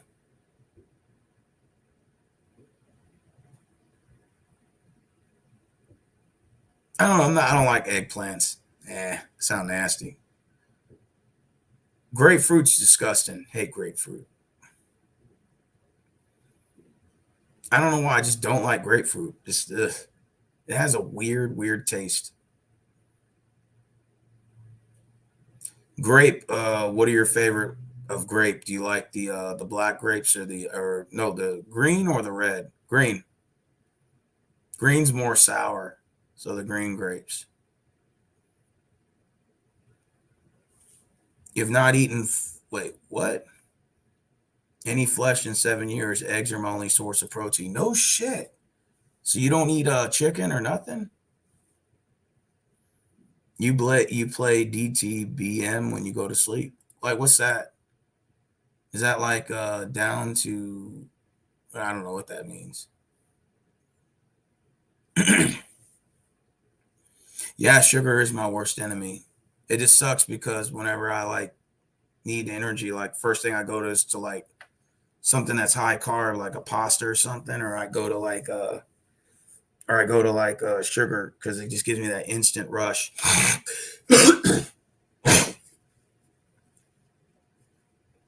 If I don't have any caffeine, and caffeine is very addictive. But the only problem is it's just hard. It's hard to like go through the day. But like I noticed something when I have like when I do eat right, I don't depend so much on caffeine a lot. Like I'll just like have a little, I'll nibble a little here or there on coffee, but not. I won't splurge. You know.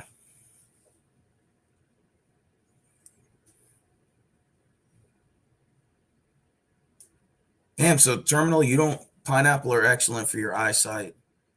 This also promotes a good mood. Yeah. What do you recommend? Would you like squash or what zucchini? Oh man, squash or zucchini, you got to try it when you put it on the stove and saute it. Oh, y'all tried sauteed zucchini squash?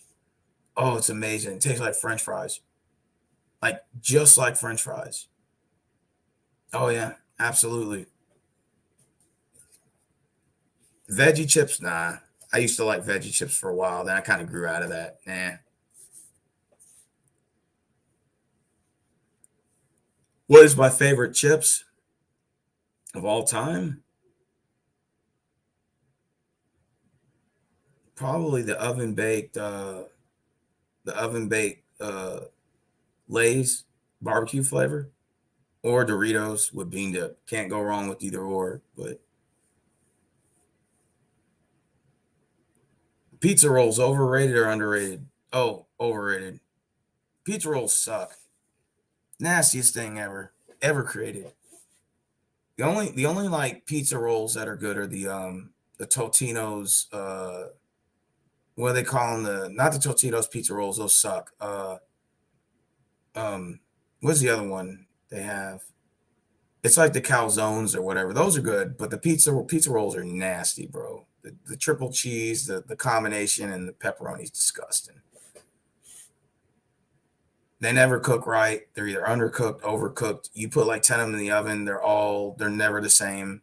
The center of it's cold, the outer part's hard. Then when you reheat it, then the center's like up to par. The rest of it's burnt like crisp. It's just you never can get it right. So you just like, man, fuck this shit. So I don't even eat pizza rolls, man. Just a disgusting thing ever. And plus, the pepperoni one has an aftertaste, and the cheese one's disgusting. The combination sucks too. They used to have one called nacho flavor. It was like taco cheese with meat, and it was good. Then they had hamburger cheeseburger one. They used to have it when I was a kid. Then they discontinued. I don't know, but they used to for some reason they said that. Sprite for my digestive. I got a burp. Nothing wrong with a Sprite Zero. Go ahead and close that up. And look, it says Black Panther, Wakanda Forever. I never saw the movie, but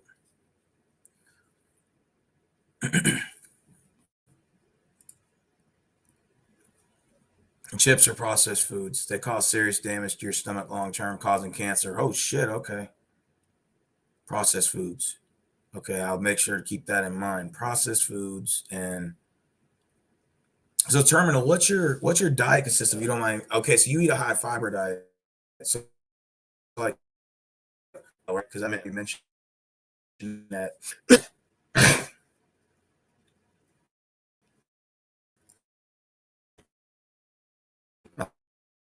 I'm telling you, man. I think about if you'd asked me 10 years ago, so what do you think about your health? I would have said, I don't care.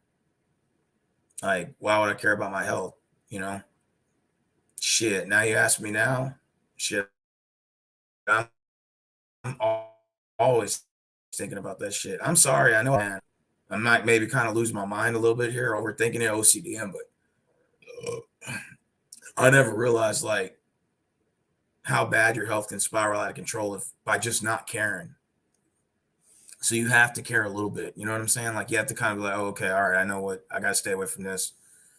Man, some people just have the master of the art where they could just eat anything. I don't get it. My brother's like that, but I also do think he still has health problems. It just doesn't. You can't physically see it. Some problems. Okay, so he still may look the part, but that doesn't mean he's not like going through health issues as well, like certain health issues or whatever. I don't know. I'm trying to figure this out for next year, man. I need trying to come up with a solid plan. I don't know. That's just what I want to do. Like that's my goal going into next year. Definitely, definitely. You know. But yeah, terminal 6 feet two. It's a good height. You're saying you're 6 feet two, 100 and what? Let me see. You said you had your weight. Okay, hold on, let me see what you said for your height. Okay, so you said trying to go back to the message where you said okay, 6 to 180. The gospel channel, that is the best. Okay. And it's like it helps therapeutically with you sleeping. Like so it's like gospel music basically. I didn't know they had Christian rap music. Like I didn't even know that existed. Because they have like people who rap like in the name of God or whatever. And it's like they would do like rap songs. And I was listening to that the other day. I'm like, actually, these guys aren't that bad.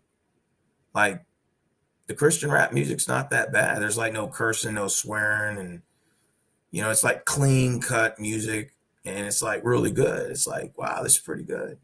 Like I didn't know that they did like rap music for church like that. That was pretty cool. I was like, this actually is not that bad of music, and it was very soothing too. It was very good. The lyrics were nice. You could tell like they put a lot of work into it, like putting it together. And I was like, wow, that's pretty cool. It's having a Have you heard of Tom McDonald? Yeah, I heard of him. He's that white rapper that was rapping about like the he went viral for making that one song. It was about like the whole like cancel culture and stuff. It was pretty good actually, you know. Pretty good, you know.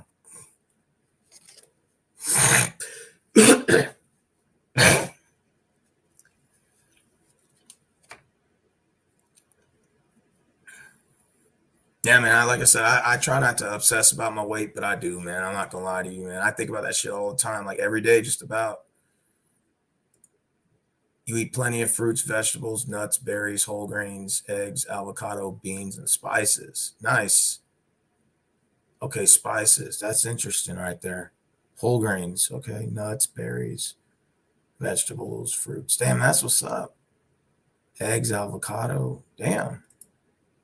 See, now that sounds like something I need to start incorporating right there. That's perfect. If I can get something like that, you know. Uh, like I said, I want to weigh between like maybe 205, you know, somewhere around there maybe. I do want to hit the weights though. Like I do want to hit the weights and start lifting weights. I still feel like I'm at an age where I can still put on muscle. So I'm like, I do want to like have like an upper bulkness. Because they're saying once you hit 25, like you start after 25, I think they say the human body starts losing muscle mass. So I'm like, oh shit, you definitely got to start lifting weights. It's like most people, like after 20 in their 20s and stuff, they start losing that muscle, and you're like, fuck. So you got to start lifting weights, man. You know, it just gets worse and worse if you don't like. That's like see like people taking protein shakes and shit. So I really need to start considering all that. I definitely don't want to like let this get really bad, you know.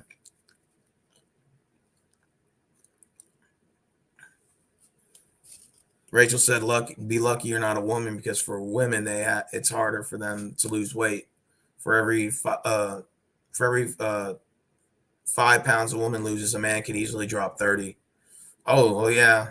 Well, I think a lot of that has to do with evolution, doesn't it? Because like women naturally like bear weight for like children and stuff. Like even if you like can't have any kids, you know, doesn't like your body naturally slow down for that reason. It's like an evolutionary thing, right? So like that's why it's harder for women to lose weight. You know, that's what I was told. Plus men's metabolism is based on what I don't know, from what I learned that I think men's metabolisms are naturally faster because men are evolutionary more like nomadic. So men are always what travelers, gatherers by nature. You know, since the beginning of time, you know, like women were more nurturers, stayed in a limited space area, home or whatever.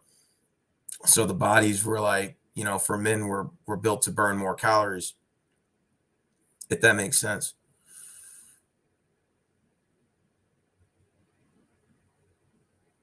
Yeah, I knew this football player actually who played for U of H, and he used to work at he was a fitness trainer at LA Fitness, and he was a sales rep.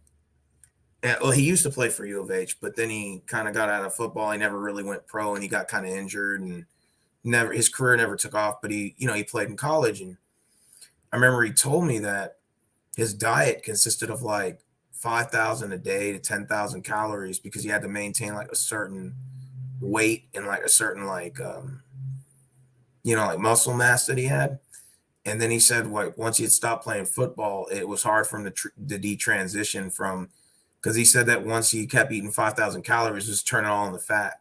So he was just like saying how he was struggling with that.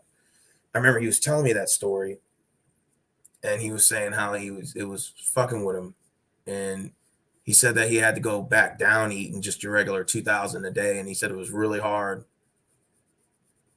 And I remember he struggled with his weight a lot, man. You know, felt bad for the guy too. You know, because he had injuries with his back and with his legs from playing pro. I mean, not playing in college, but still, you know, same thing. You know, when you're playing football, man, it's a very physical game. You know, and I remember he was telling me about that. He said, yeah, he said that like those guys eat 5 to 10,000 calories like easily.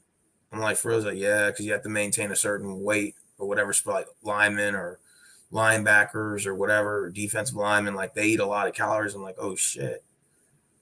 You said they actually like penalize you for losing weight. Like if you lose too much weight, they like penalize you for it. I'm like, damn, I didn't even fucking know that, man. That's crazy thinking about it. Like, if you think about that shit. Yeah, Tyson James and Bryson Gray, we aren't out to be a set. But isn't that crazy though? Like those guys eat 5 to 10,000 a day. Now I'd probably maybe have pushed 3 or 4, but that was on accident just by not giving a fuck. But I might have pushed 5,000 at times. Maybe I didn't pay attention. I just ate the whole thing, didn't give a fuck, you know. But I don't think I did that every day. But you know, obviously, if you gain weight, you're doing something wrong. You're putting more than 2,000 a day. That's for sure for guys. They say for men, you can eat up to 25 to 3,000. I hear different like variations of math involved. So it's hard to pinpoint the number, but they say 2,000, some say 25, some say no, you can eat 3. But for girls, it's like less than that even. I heard it's like what, 16, 1,500 for girls. I'm like, damn. So like they have to eat actually less than us. And here I am bitching about my calorie count. And she has to eat what, 1,600? I'm like, that sucks. Oh.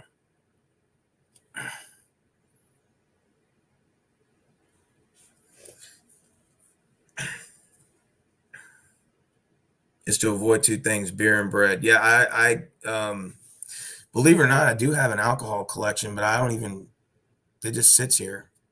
I'll show you my alcohol collection. I don't really drink, which shows you, like, I just buy shit just because I think I'm gonna drink, and then I end up not drinking. But you know, I got Smirnoff. But see, look, I've had this for probably about a year. This beer, it just sits here, and then I've had I got Twisted Tea, and then I got a bottle of wine. I'll let y'all see that. I used to drink wine. You know, sometimes I like to have a glass here or there, but I haven't had one in probably. I haven't had a glass of wine in probably about over a year now. You know, but this is Galileo sweet red wine. Oh, you have yourself a glass of wine, man. It's like having like 3 beers. You know. And like I said, I got my collection down here, but I don't even drink it. Tell you the truth, that stash has been there for probably, some of that beer is probably a year old. Some of it's probably maybe 6, 8 months, but I don't really drink. So top, I think I'm gonna drink. I'll be at work. I'm like, I'll just, it's one of my sweet tooth days, and I'll look and I'll see a Smirnoff Black Cherry. I'm like, all right, I'm gonna get one of those. I'm gonna drink it when I get home. And that motherfucker just been sitting there ever since. I never touch it.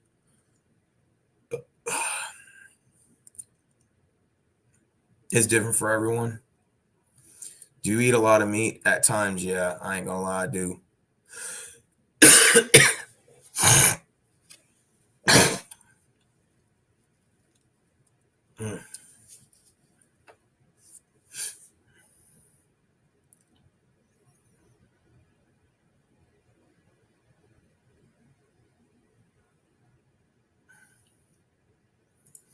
Another great listen to a show is called Every Man to Every Man an Answer.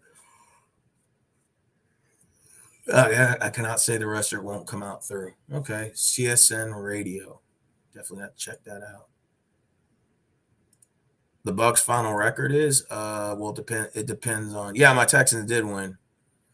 Like I said, I don't really care if we won that game. To be honest with you, I just hope we lose out because I don't want to lose the first pick to the Bears. So I don't want to win like 2 more games and they, you know, end up getting number 1. We get 2. So I want to lose at least 1 more. So, it depends on who the Bucks play because they will beat the Cardinals tomorrow, so it'll be 7-8. And I don't know who they play. Who do they play after that? Like their last 2 games. They will beat the Cardinals. Cardinals got Sawyer starting. It's not even Colt McCoy's hurt, so nah, Bucks will win that game. Cardinals are terrible, so Cardinals will lose.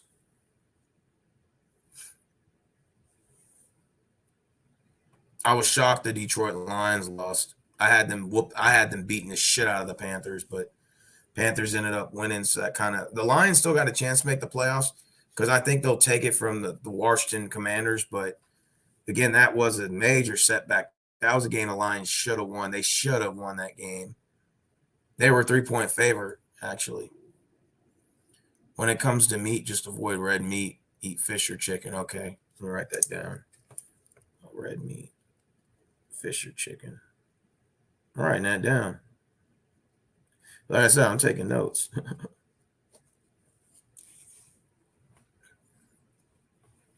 Yeah, Terminal. I don't know if you have an Instagram, yeah, but you should hit me up on there sometime, man. I get health tips from you and shit. Give me some pointers. Uh, Cardinals are 4-10 now. Y'all are gonna beat the Cardinals. Cardinals are trash. Tomorrow's a must win for the Bucks. They are 6-8. Carolina and Atlanta are 6-9. If they lose, it'll be a 3-way tie. Damn.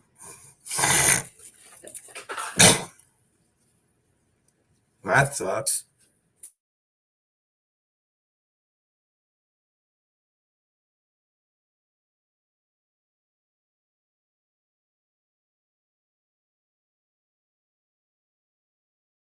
Popping fireworks outside. I can hear them. Somewhere in the neighborhood, they're doing that shit. Well,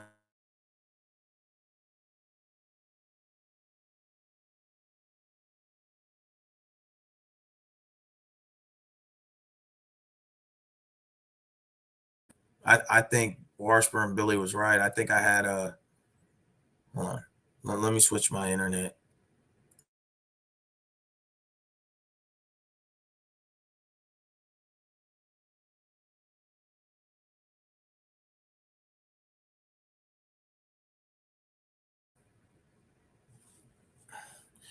Merry Christmas, young Link. You need to gain weight. Vikes make me look terrible today. The Vikings did win, though.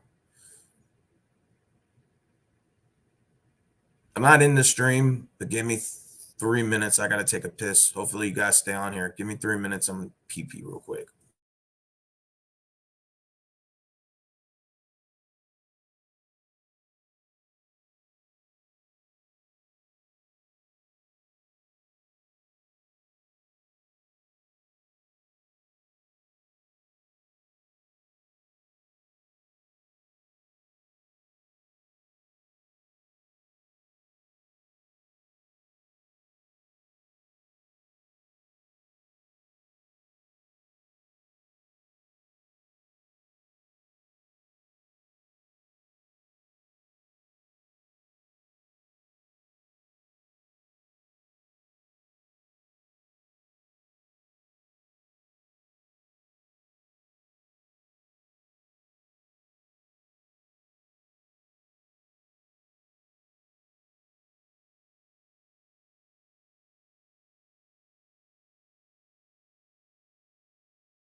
My bad, I'm back. Just had to use the bathroom.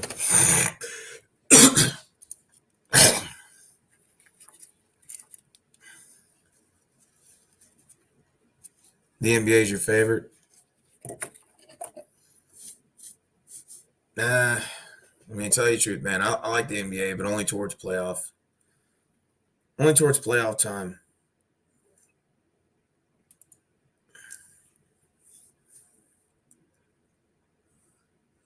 I like burnt meat, believe it or not.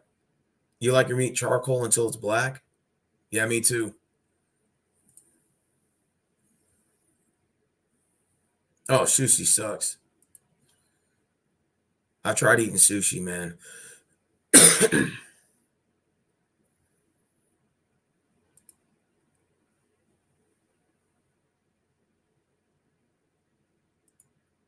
On Washburn Billy, I definitely got to start looking into that. Like I said, I don't know. I just need discipline, man.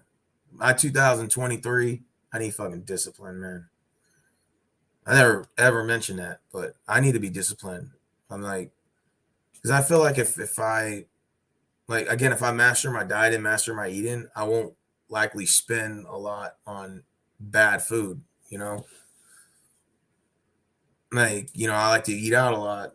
Now I don't eat out as much, so it's like I need to like stick with that. And prepare my own meals at home and start eating healthier. Most importantly, so I don't have to depend on food, man. I just don't want to depend on it as like to survive on. You know, I want to like be able to know that I could live without it, like that I can live on just small amounts of this, small amounts of that, and be fine with that.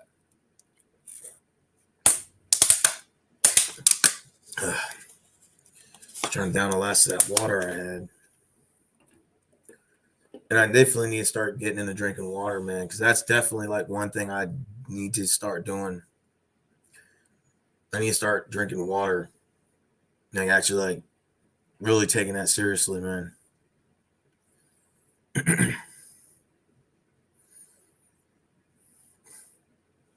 Oh yeah, soccer's a good sport. The World Cup's better than the USA Cup. I can tell you that.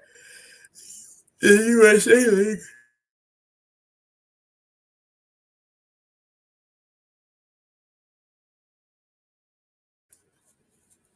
Yeah, Pittsburgh won today. They beat the Raiders. They're 7-8, and I think they're going to win out.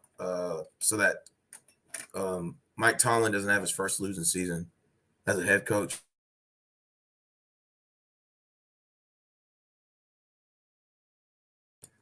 I think the Steelers went out. I don't know if they'll get in, but I think they'll win out. They'll go 9-8. Yep. It depends on who they play after that, though. I don't know who they play left on their schedule. Oh yeah, the World Cup is drink a gallon of water every day. Okay, well I need to do that.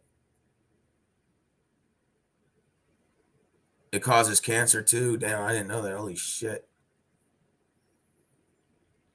Oh, your favorite football players, Cristiano Ronaldo. Of course, I mean he's one of the very popular ones. You like Messi more? That's what's up. I heard the World Cup is they're gonna make it better the next time. It's supposed to be like 48 teams instead of 32, and then they're gonna do 48 group, like a team, 48 teams in the tournament, and then they're gonna put 32 in the playoffs. So like they'll do like the top two in every division, and then they'll take wild cards from the rest of them. And I was like, that's actually kind of that's actually pretty decent if you think about it. That's actually a pretty good plan. Like we put that together, you know, uh, to have like a 32 team knockout stage instead of 16. I said that's pretty cool. So that means like they're playing one extra game. Really, it's they're just adding more groups. And I was like, that's actually a pretty good plan. I never 36, 40, 44. So it's extra four groups. That's not bad. And then they're gonna take what? So it's like eight groups and four, that's 12. So they'll take 24 teams of the top two, and then the rest of the eight teams the top 8 wild cards. So that means some divisions are going to have 3 teams get in. Like at least 8 of them are going to have 3 teams. And I'm like, that's pretty cool. I kind of like that idea, actually. You know?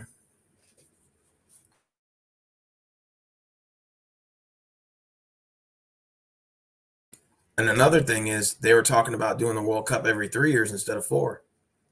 I was like, dude, if y'all do that, that would be pretty good. I think that would make the World Cup even more popular. Every 3 years. Imagine that.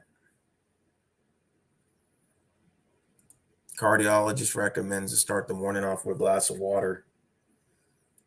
Well, that's definitely what I need to start doing. So drink 1 gallon of water a day, meaning like 24 hours. So like every day drink a gallon. Damn. Okay.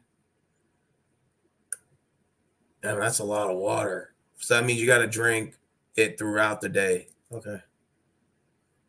So I wonder how many of these bottles here would be a gallon. How many would you have to drink? That's 24 floral ounces, 1 pint, 4 floral ounces. So I wonder how many of these bottles you would have to drink. That's in, how many ounces are in a gallon? First of all, I don't know. I don't know all the math to that shit, so I'd have to go and figure that out. Let's see if I do my math. Let's see. How many ounces in a gallon? Okay, it says 128 ounces of water is a gallon. This is 20. So then what's 128 divided by 20?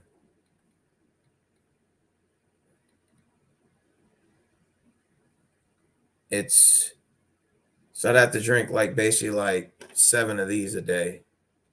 It's saying. Wow. So probably like what, 2 in the morning, 2 in the afternoon, 2 at night, and maybe like no 3 in the morning, maybe. I don't know that. But they're saying you have to drink like 7 20-ounce cups of water a day. Okay. There's 7 20-ounce bottles. Damn. Sometimes I don't even drink one. Shit. I need to change that shit, man. You know, start fucking trying to figure that out.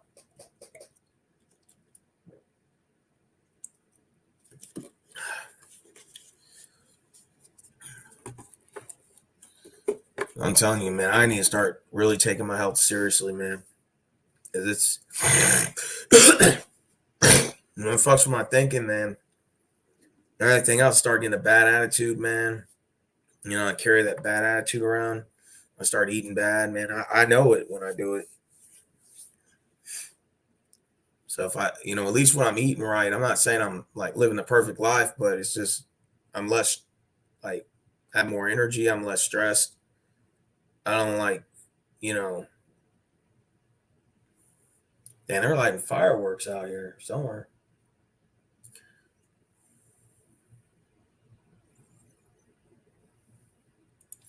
Oh, 128. Okay. So 128 ounces is a gallon. So it's saying, yeah, you got to drink 7 20-ounce bottles. Or I don't know. Something's off. My math may be off. I don't know.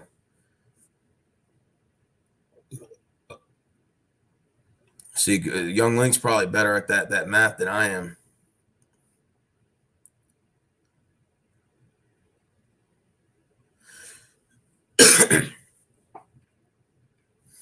But Young Link, you always kept a healthy diet, man. So it seemed like to me like you've done something that you mastered it, man. I know you being in the military, but shit, you were always in good weight. You were always in good shape even before that. Yeah, like you were always in a good shape, like way before that, before you even joined the military. I'm tripping. You always maintain a certain weight, man. Shit, you've mastered that shit. I don't know how you did it, but you did it, man. Some people just have the master technique of that shit. Okay, lemon water, it washes your body daily. Yeah, I heard that the Warriors are doing pretty bad though. Did they win today? I think they played the Grizzlies. NBA scores. Hold on real quick.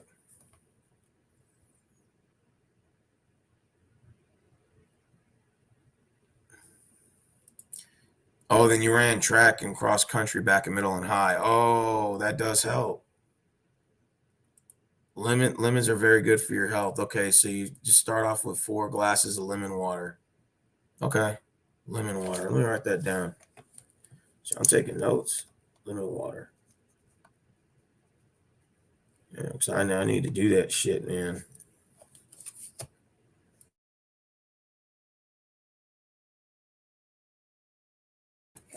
Yeah, I gotta take my diet seriously.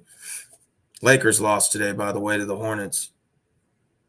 Grizzlies beat the Suns. Wait a minute, that was Friday. What's today? Saturday, right? Okay, there were no games on Saturday, but they got Christmas games on. Sixers and Knicks. I'll take the Knicks. Lakers, Mavericks. Um, Fuck it, I'm gonna go with Luca and Dallas. Bucks and Celtics. Boston. Grizzlies, Warriors. Warriors, I guess. Suns and Nuggets. I'll go with the Suns. No, Denver. I'll go with Denver in that one. So I picked all the home teams, I think. Yeah, I picked all the home for Christmas Day games. Let's see what the standings are for the Rock. I mean, I want to see where the Lakers are at. And the Lakers are almost dead last. 13 and 19. Spurs 10 and 22. Rockets 9 and 23. Okay, so we're still last. Thunder 14 and 19. Warriors 15 and 18. Ouch. And they're ranked 11th. They wouldn't even make that tournament. Damn, they're pretty bad this year. The best team right now is the Nuggets, and the Nuggets are 20 and 11. Grizzlies 20 and 11. Pelicans 20 and 12. Suns are 19 and 14 at 4, and 5 is Clippers at 19 and 15. Kings are 6 at 17 and 14. Okay. And there's not really a lot of good records except for the Celtics. They're 23 and 10. Look like they're number one. And so, well, the Bucks are 22 and 10. They're like half a game back.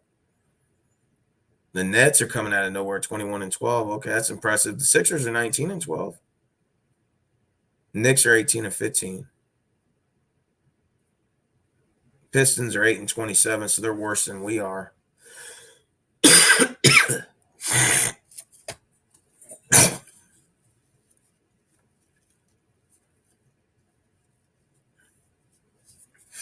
Yeah, the NBA is kind of like, I mean, I like it, but it's just right now it's early in the season. Games will start getting better around February anyway. Also, drink orange juice. That's what's up. Eat a high protein breakfast consisting of plenty of eggs. I eat 4 eggs every morning with an oatmeal and 1 banana. Damn, okay. He don't play tomorrow. Who ain't playing? Steph is injured. Oh shit, that sucks.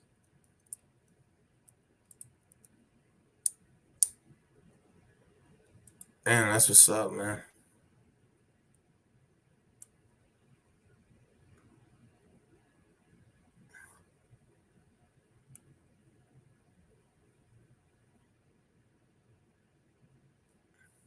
Yeah, again, man, I'm just trying to bring my weight down. Like right now, I'm probably maybe 236, 237. I want to at least get it again down to like 205, man. Like this is just too much. This is just unacceptable, man. I need to really start processing it. Oh, I need to start drinking milk. Do I think milk is beneficial? Yeah, that's a good question for like Terminal. I'm wondering if he knows because he's spitting a lot of knowledge out here. So like I like milk, don't get me wrong. I had some hot cocoa at work. I had some well, actually it was instant made. It was a powder one, instant made water you heat up. So I'm you know, I'll just be flat honest with you. I hate it. Like I just don't like it, and it's just like I'm just trying to fucking fix this shit to where it doesn't like get to a point to where I'm, gonna have some serious issues. I'm already again my back problems, lower back problems, and all that's associated with weight gain, man, and just anxiety, depression. Then your clothes are too tight, you can't fit them, you got to go a size up. It's like like it's unacceptable, man. I can't accept this. Like I won't accept it. I refuse it. I have to lose this weight. And not only do I have to, but I have to maintain it. Like I have to maintain a healthy lifestyle. I cannot keep doing this to myself every time. Lose 20, gain 20, lose 20, gain 20, lose 20. Like I just can't do it. Just had it. I'm just done with it. I still get the foot pains, but that's because I get those foot cramps. But my doctor says I don't drink enough water. He said that's why. He said if I drink enough water every day, it'll go away. But the back pain, I think, like it's kind of gone away a little bit, but it kind of aggravated today because I was like not bending right. I was being lazy and like not doing a complete bend and not bending with the knees. I was bending with my back, and I kind of felt a little pain. So I was like, I went home and stretched it a little bit, and then it kind of went away a little bit. But I got rid of my old chair. I got a new chair now. My old chair was throwing my back out, so I threw it out, and I got me a new one here. Like it's like this one. See, this is it right here. It's a new chair, and it's got like a little bend to it, but it's got like it supports the back here. And I just ever since I got the new one, this has helped my back a lot. And my old one was this one keeps my back straight and it has me elevated higher off in the air. The other one was like lower and the seat was all given out, and it was just my whole back was fucking feeling like shit. I would get up and I'm like, what the fuck? And my like torso would be all stiff right here. And I just said, fuck it, I'm throwing this chair out, man. So I grabbed the chair and wheeled it out to the garage yesterday, and I grabbed this new one here. And ever since then, man, it just kind of like now I can like move around. I feel a little better. But the weight gain and the stretching, I still need to work out. Like I still need to have like a workout routine, and I still need to bring my weight down. Like ultimately, I still have to do that because 230 something is just unacceptable. I cannot weigh that. Like I'm not satisfied at all. Like I have to like bring it down. Like there's no stands or buts. Just tired of it, man. I'm sick of it. Yeah, I'm at an extra large right now.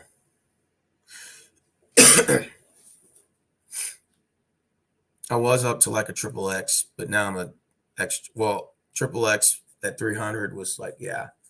Now I'm like a double X or single X. That's not too bad.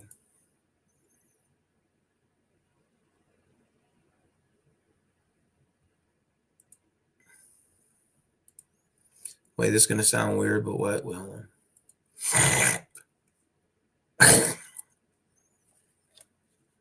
really? I hadn't thought about that.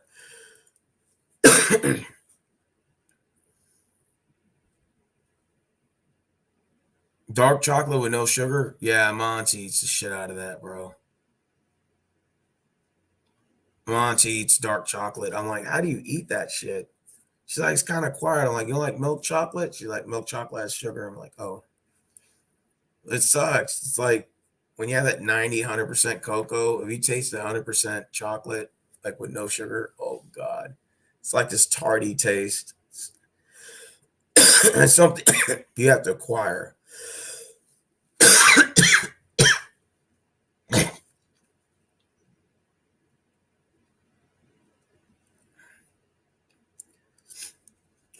Yeah.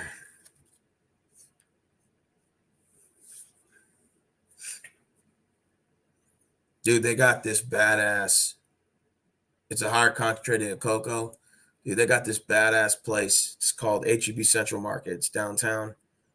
And they got this place where they sell like the sections, nothing but chocolates, like white chocolate, dark chocolate, milk chocolate, every different types of chocolate, man, from different parts of the world, Africa, Europe, Asian, Australian chocolate, like everywhere, dude. And they got I remember I was eating some strawberries and cream chocolate from Ghana, and it was of course sweet. And like I opened it, it was like white chocolate with little berries in them, and I like took one bite. Oh my god, it was so damn good.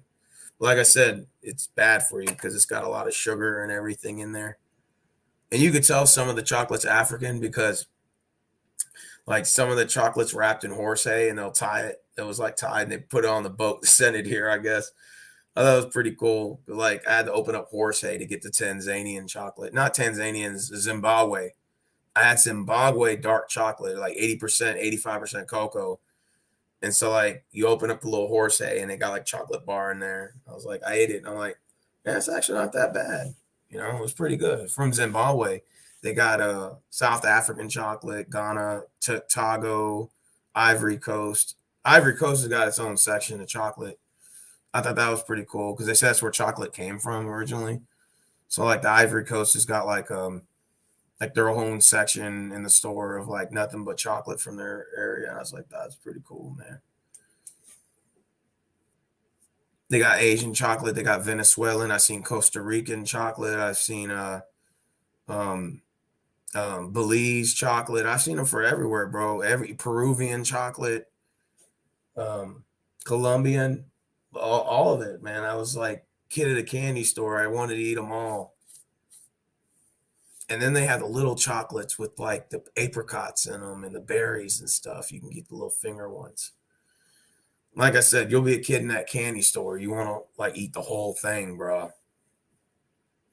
Yeah, I had chocolate from Ghana. I had the berry. It was called white chocolate with berries in them. They had berries and cream, and it was like red raspberries in that chocolate, and it was so fucking good. It was white chocolate, and I mean, it's of course it had sugar and it's milk chocolate, but it was really good. And like I ate the whole thing. I remember I gave Marvin some at my job because I went there and that was like when I first worked at Walmart. I was like, "You want to try this?" I'm like, "It's from Ghana." He's like, "It's chocolate." I'm like, "Yeah." He's like, "All right." He ate it. He's like, "Damn, that's pretty good." I'm like, "Yeah, yeah." I've had chocolate from Ivory Coast. They got chocolate from Nigeria, Niger, all those countries. Like like it's called HB Central Market. It's all European, African, Asian imported products. It's really good. Like you can even get pancake mix, pancake syrup, chips from different countries. It's really cool, man. Like even the sodas are from different countries. Like it's not Dr. Pepper Sprite, it's from other countries. Like I was trying Mexican cola. They had one from Italian cola, and I was drinking Italian colas, and they were pretty good. You know, like I'll tell you, I was in Dallas. I was at this place called it was called Italy, home of Italy or something. And it was like a shop that had nothing but Italian stuff.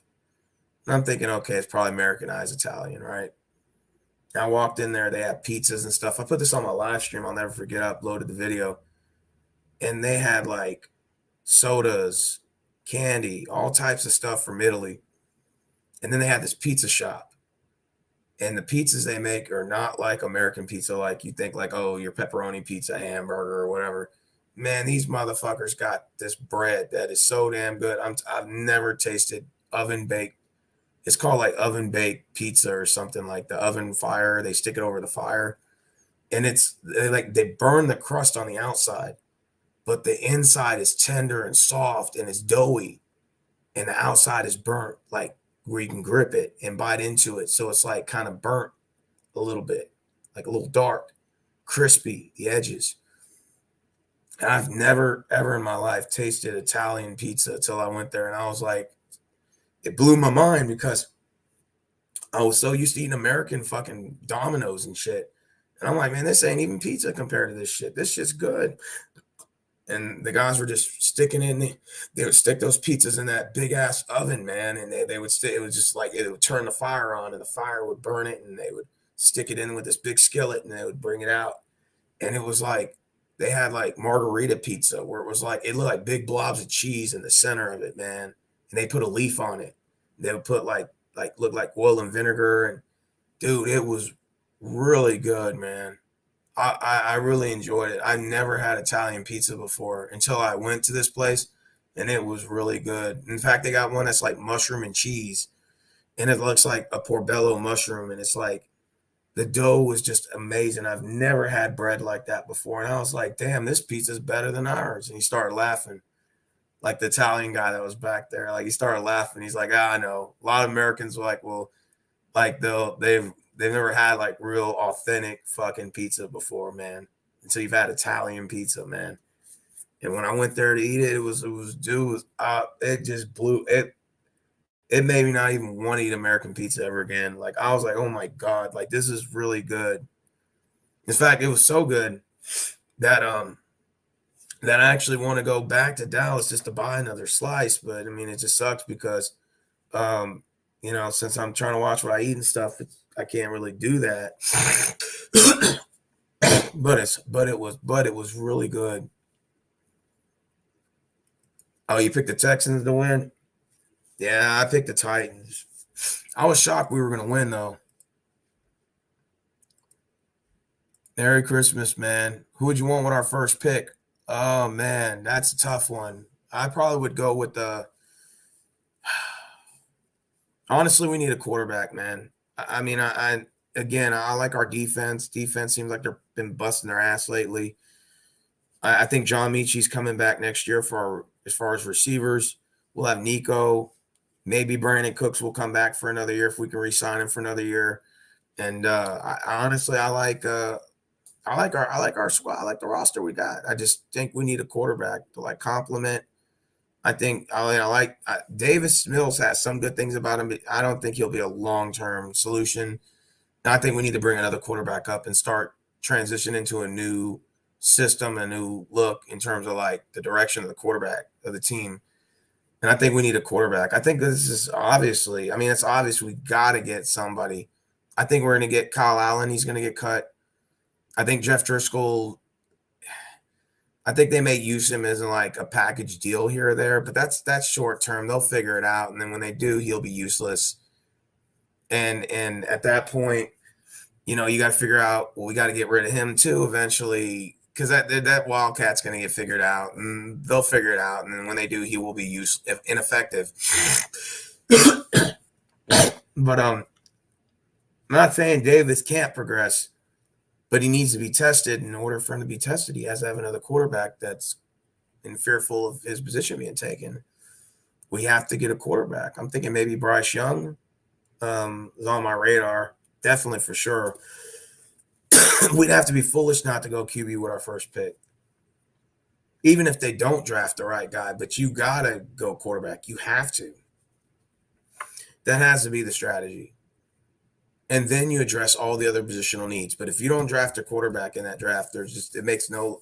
If you don't get a quarterback in that first round with them 2 picks that you're going to get from the Browns and us, maybe the Browns will probably come in at 13 or 14. But if you don't get a quarterback with the first pick or the first or whatever we land with that number 1 pick or the 13th pick, you don't trade down and acquire new picks. If that quarterback's not in that first round, there's something wrong with that picture. You cannot go with Davis Mills and Driscoll and Kyle Allen next year. Like that cannot be the plan. There's got to be something better. Kyle Allen should not be here anymore. He was inactive today. He should be deactivated and he should be gone by next year. I don't think he'll be here. And then Driscoll, like the guy, I think teams will figure him out.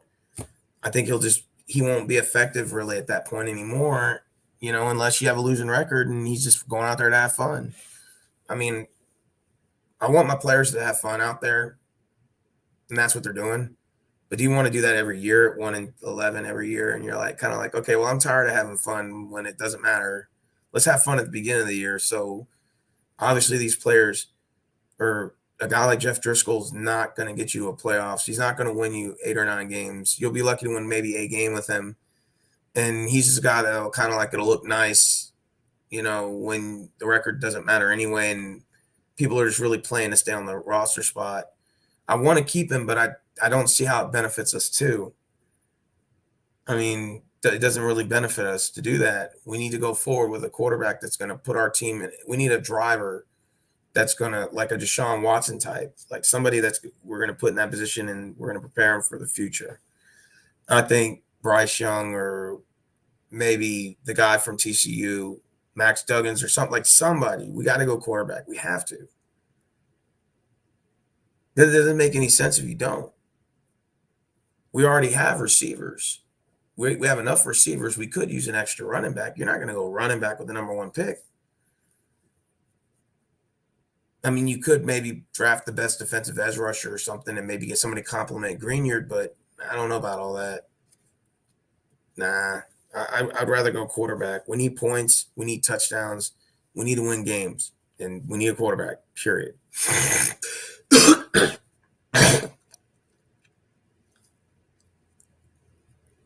Driscoll's, a fun guy to watch, but he's not a backup quarterback. Neither is Kyle Allen. Neither one of those guys.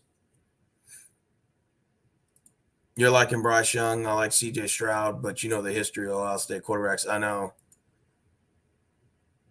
Titans are a bad team. Yeah, they are. Nah, dude, if you guys never tried Italian pizza, man, I'll tell you. Avoid bread. Yeah, I need to avoid bread too.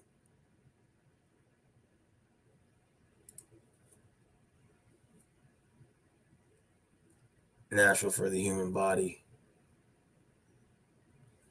You're probably right. What are you guys doing for New Year's, man? Yeah, AFC South is a dumpster fire. The Jaguars are going to win the division, obviously, and they got all the momentum on their side. Hell, they may even win a home game in the first round. They got a lot of momentum. Jacksonville came out of nowhere. What do I think of Malik Willis? He sucks. You fucking kidding me? Have you seen him? The guy's terrible. He looks worse than Davis Mills. That doesn't say much. Malik Willis sucks, dude. I'm sorry. Go watch the tape on that guy. You'll see. I was watching a buddy of mine. He was commenting earlier on his page. He said, "This is Malik Willis's team to shine." I was like, "Nah." I'm like, "Have you seen him play? Guy's fucking a joke." The guy scrambles in the fucking pocket. Can't. He has no pocket awareness. He sits there and runs in the fucking traffic. And then when he finally fucking stumbles out of missing 2 tackles, when he takes 10 seconds off the clock, and then he finds an open receiver that's maybe 4 yards in front of him, when he had eligible receivers down the field that were open, man, that guy sucks. He has a noodle arm, and he sucks flat out. Malik Willis is terrible. This is an overhyped quarterback. Sorry, Titans fans, but it's just truth. I don't mean to hurt your feelings, but it is what it is. And I was wrong about Sam Ehlinger too. He sucks as well. So that's another guy that sucks.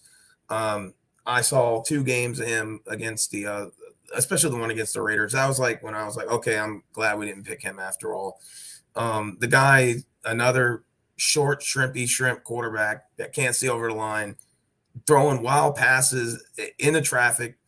Guys are wide open, can't even target his throws. He's over under throwing. Like I was looking at his game, the 2 games he started. I was like, after the Raiders game, I'm like, okay, he'll beat the Raiders. They're 2-7, and he had such a bad game. I was like, I think he had a -2 quarterback passing rating, I believe, until the very end. Now and then I think he finished the game at a 0, and I was like, yeah, okay, I'm kind of glad we didn't draft that guy either. He sucks too, so I don't want Ehlinger here either. He was okay at Texas. Don't get me wrong. He had some good memories there, but just not NFL. Sorry. What do you think of Trey Lance? He sucks too. Sorry, Niners fans. I hope CG Bully's not watching in the comments. He's not commenting, but that'll probably drive him out and make him comment. But yeah, Trey Lance sucks too. Sorry. Brock Purdy's better yeah, actually, absolutely. Brock Purdy's a fuck. Are you not kidding me?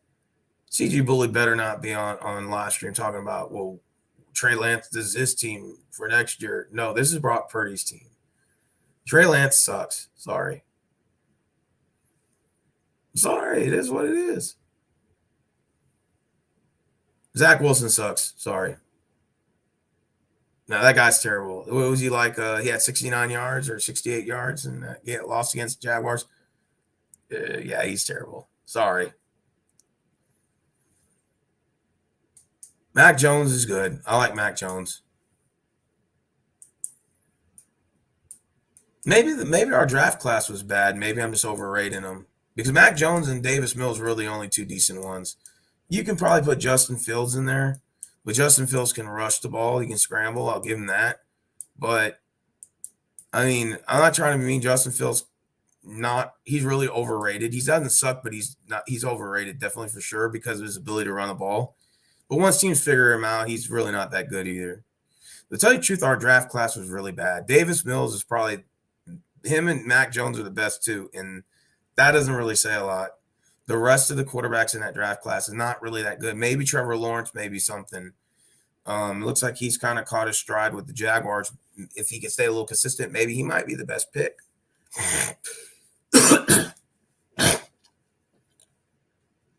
But Davis Mills is still the second best quarterback in that draft class, and he sucks too.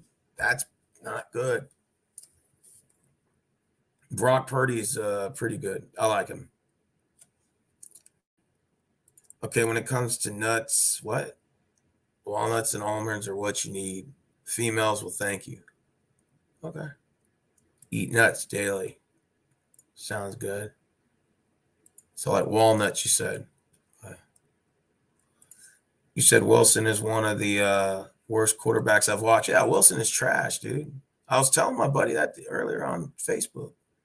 He was like, man, Wilson's but he's like, not Wilson. He was saying, um, Willis is better than fucking Mills. I was like, no, he's not. I'm like, Mills sucks, but so does but he's better than fucking Malik Willis. Russell Wilson sucks. I don't know. I would rather have Russell Wilson than Mills. Russell Wilson's not. He's actually not that bad, but he's just not as good as he used to be. But he actually had some decent games this year. I don't know. Maybe he might get it together next year. Who knows? We almost beat them, though. I don't know about the Texans will be better next year. I doubt it. I think we'll probably win 2 or 3 games, maybe 4. It depends on who you draft. And then that Davis Mills pick set us back 2 years. Everyone said, you're fucking crazy. I said, yeah, I did. That Davis Mills pick set us back 2 years. I said that last year. I said, this guy's terrible. And I said, and you're going to start with him next year. You just basically blew that whole season off. I said 5 wins tops this year. And that's just being nice. I said, I wouldn't be shocked if we won 3. And we got 2. So I was basically almost right. And I said, and then you're probably going to start him next year. That's another fucking 2-3 wins next year. Oh no. And then you got to draft a new guy and start all over. So yeah, we're probably 2-3 years set back from this. If they would have focused on getting a quarterback to, I get it. We were going to have a losing season after Watson, but that Davis Mills pick set us back. It did at least 2 years. So we'll have a losing record next year. So the bar will not be set high. I say we made 3 wins. Tops 3. And that's just 3 wins. Because without a quarterback, you can't get touchdowns. You can't score points. You're not going to win. This is what it is.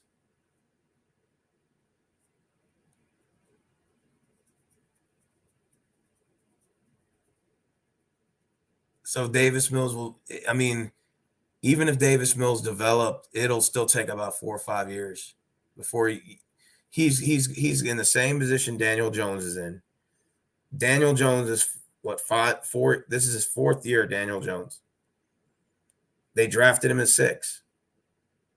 And Now they probably make the playoffs this year with him. And now what's going to happen? You're going to make the playoffs with him, so they might give him a contract extension, maybe. That might give him a contract extension. I think Davis Mills is they're given that they did with him what the Giants did with Jones. Took a chance on this guy. The front office sees something and they're like, okay, we're gonna see if we develop him into something. But I just think I think that was a bad experiment, man. That was a risk right there, you know.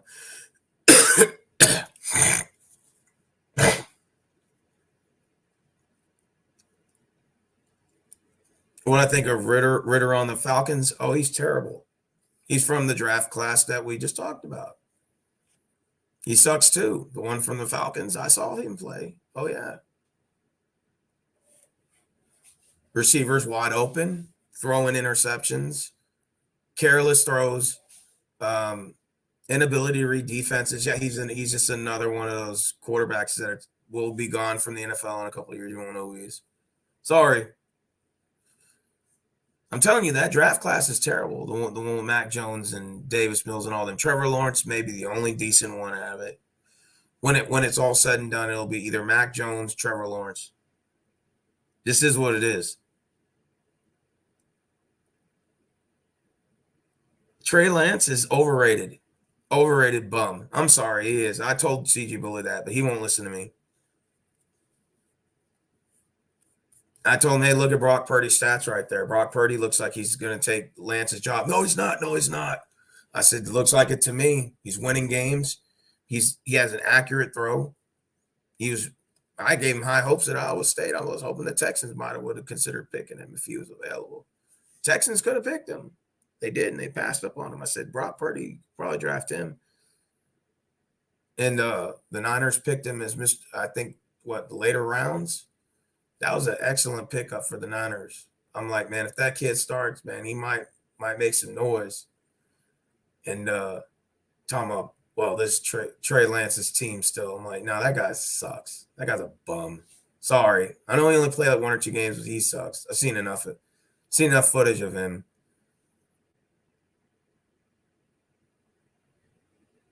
So Brock Purdy's going to be the starting quarterback for the Niners next year. I see it coming.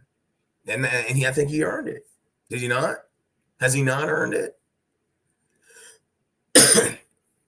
CG Bully's foolish. I mean, he's my boy, but he's foolish.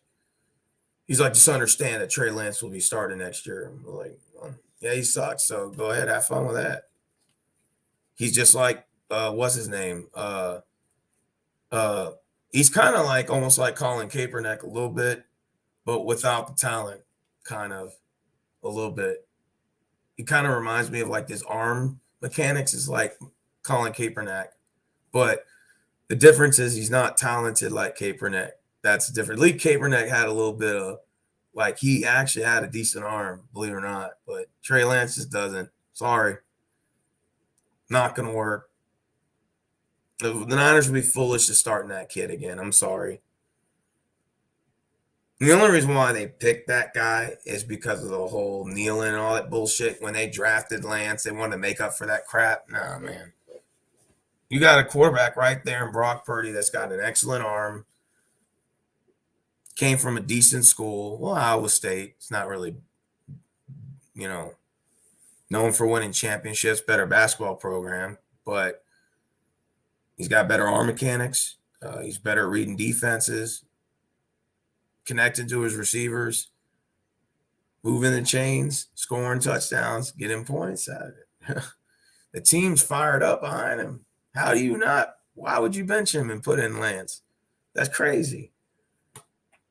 Jimmy Garoppolo is done. Whoever asked that question, yeah, he's done. He's not done from the NFL, but he's done as a Niner. It's over. That last injury he had is the fucking nail in the coffin. If I was the front office, I couldn't be waiting to get rid of his ass as soon as the offseason starts. I would be trying to find suitors for his. We found your replacement now, and now we're going to find a way to get you out the door, buddy. He just gets hurt all the time. But what's the fucking point? It's unfortunate, but it's a business. So just say, hey, look, man, we love to keep you, but you just can't stay healthy, and it just doesn't. You're not going to take a fucking backup position. Okay, that's fine.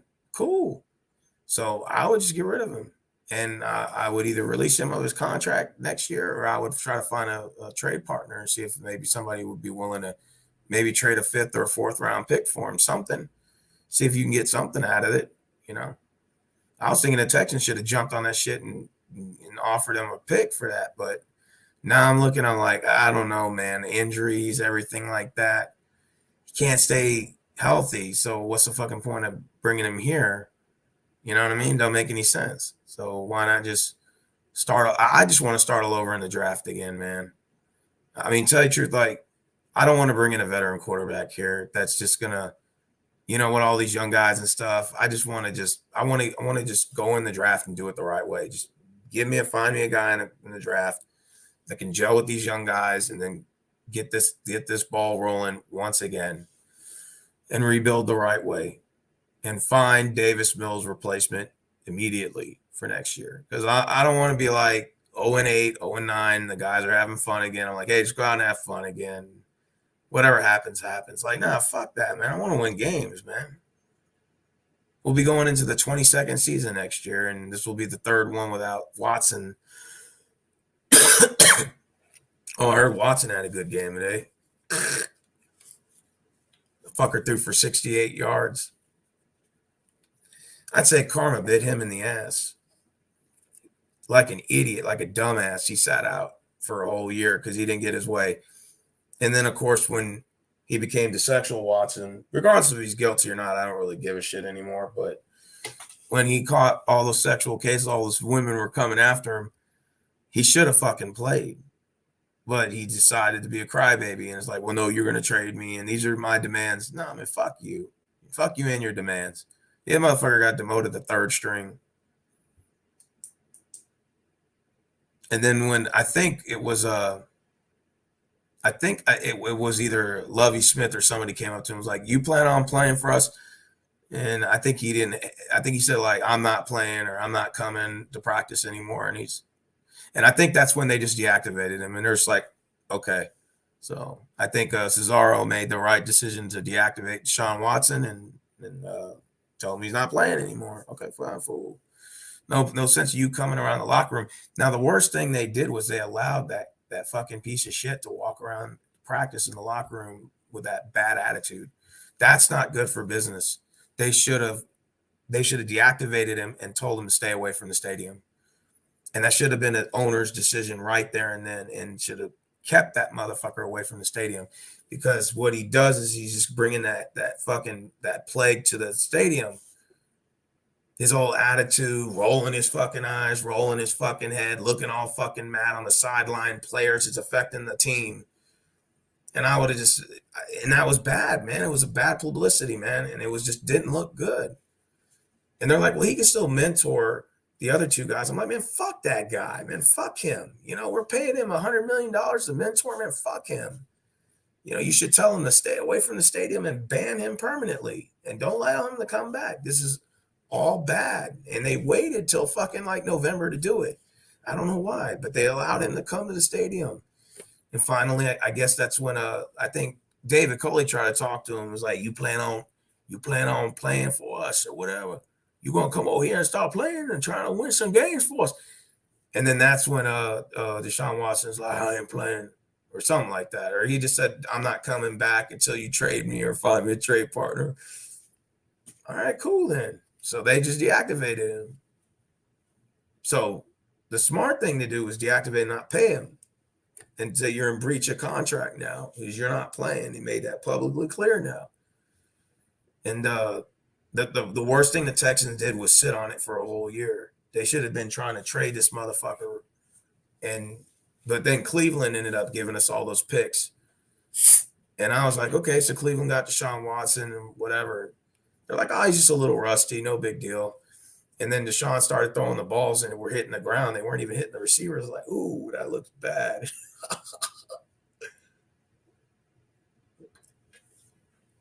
The sexual Watson looked terrible today. I was being sarcastic about it. I heard he had a good game. The fucker threw for 68 yards, dude. And he was 10 for 13 or something like that. I was looking at his stats.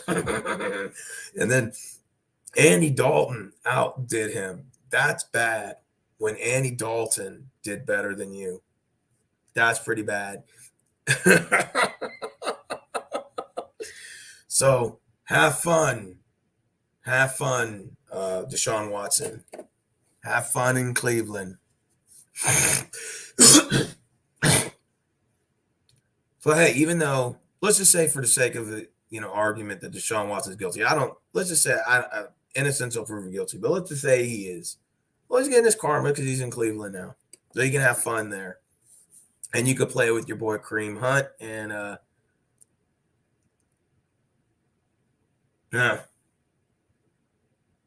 I think Cleveland's trying to contact us to rescind that draft or that trade, but nah, man, fuck that. We hit gold. Like I said, I like our roster. I like our team. We just need a quarterback.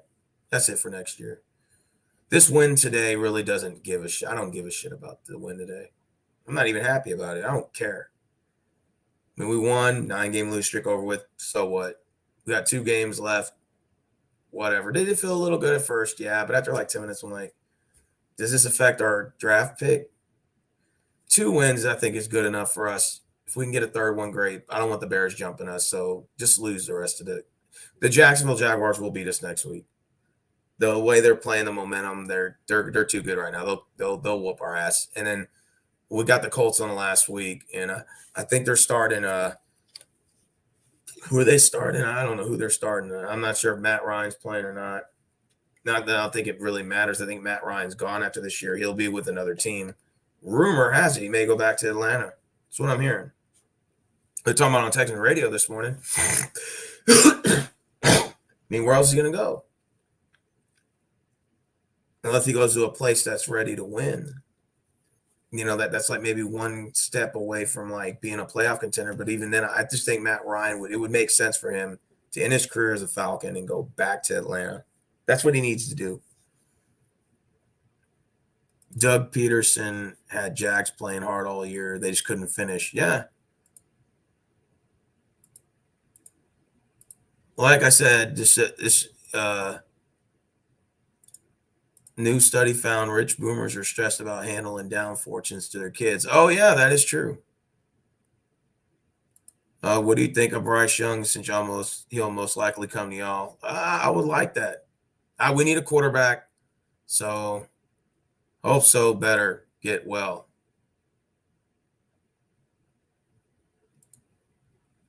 Burrow, Herbert, and Tua. Well, yeah. Yeah, that was a good draft. I can't jump wall. Yeah, you're right about that. D'Amico Ryans is on the market. Oh, so y'all aren't, but y'all need a new head coach. Well, the rumor is we might get Sean Payton, but that's just a rumor. One of my buddies sent me an article on that. I read it briefly this morning. I was like, I don't know about that. I mean, Sean Payton will be the GM, most likely not a head coach, but I think he'll be general manager. They'll probably have to out Cesaro, and then he would bring his whole staff in. I don't know. I mean, I don't know. I mean, why would you let Nick Cesaro go? He's barely been here that long. And Lovie Smith has only been here 1 year. It's kind of hard to just fire a head coach after 1 year and David Culley, then you fire Lovie Smith after a year. It doesn't make any logic sense. To me, I say you'd have to give Lovie Smith at least 4 years, man. Because you have to see where this goes, because it doesn't make any sense. You keep firing the same guy over and over. That looks very sloppy, and it looks bad for business, and it looks bad for morale, because then it's like saying, oh, so then you're just going to fire anything that don't work right away. Well, shit, I know you're not going to let me go. So then it puts distrust into the next coach that comes in. It's like you just fired 2 guys in 2 years. It's like, so what kind of results are you looking for? Something right away? I mean, how do I know there's no how do I know my job is safe? So you have to keep Lovey for at least 3 to 4 years. I'm thinking from a business standpoint, you got to keep him for you got to at least keep him for 3 to 4 years. even if the season's bad next year, you got to keep him for at least 3 or 4 years because you have to like ensue that there's safety with this job. Then, of course, the whole political side of it too. You're firing black head coaches after 1 year, but you'll bring in a white head coach and he does bad and you keep him. And then there's that bullshit too with the old Deshaun thing, with the whole sexual shit and the race element. And it just you you have to take all that political correctness into accountability. You have to say, wait a minute, you fired David Culley, now you fired another black head coach, and then you probably gonna hire a white guy. You're gonna give him 4 years. There's gonna be that aspect, and then the McNair family's already been accused of racism. I'm not saying it's true or not. I'm just saying when you think of all those things, you have to say, okay, as a business owner, I'm thinking, man, I got to keep this guy just to make sure that it works out because you have to keep Lovie Smith for at least 3 to 4 years. I mean, it makes sense because you fired David Culley so quickly, and it didn't make sense firing him. You should at least kept David Culley for his contract. If you agreed to 4 years, at least 3, I think would have been fair. And then if you didn't like him, fine, you go with then Lovie or somebody else. But it wouldn't make sense to fire 2 head coaches in 2 years. That looks that looks unethical and it looks unorganized, and it just doesn't. It looks like the front office or the ownership is not making precise, profound decisions in such short term. And then you don't have the players also to put you in position to win.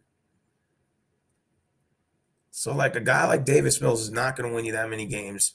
There's no head coach is going to come in there and fix that. Like, so it's just bad for business. So if you bring Sean Payton in at GM, but you're going to let Cesaro go, I don't know. I think you just stick the course. I think we just stick the course and stick with Cesaro, stick with Lovie Smith, and just roll the dice and see where it goes. Give it another 2 or 3 tries, and just go from there and just see where it goes. I wouldn't mind seeing Lovie Smith and Bryce Young work together. That would be pretty cool. I think that would be a cool little duel, and see where that goes. Who knows? I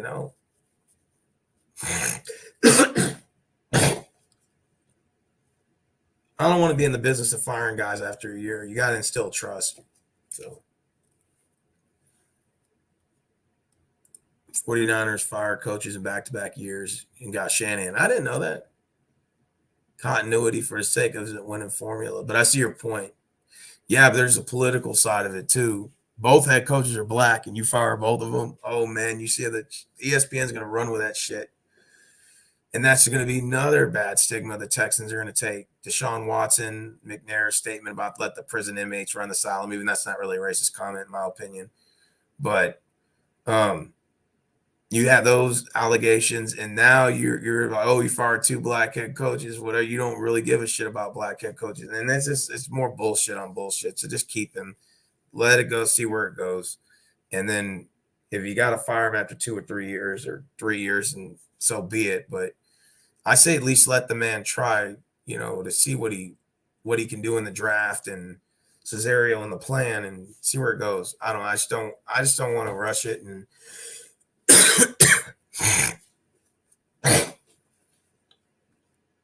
and plus, Lovie Smith does have experience as a head coach. Like, he took Rex Grossman to a Super Bowl.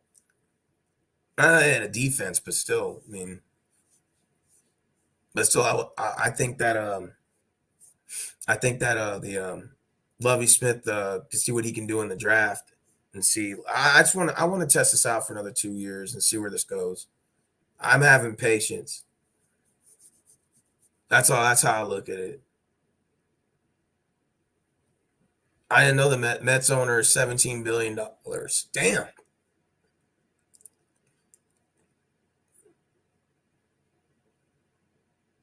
Number 2 team in 255, so double. Damn.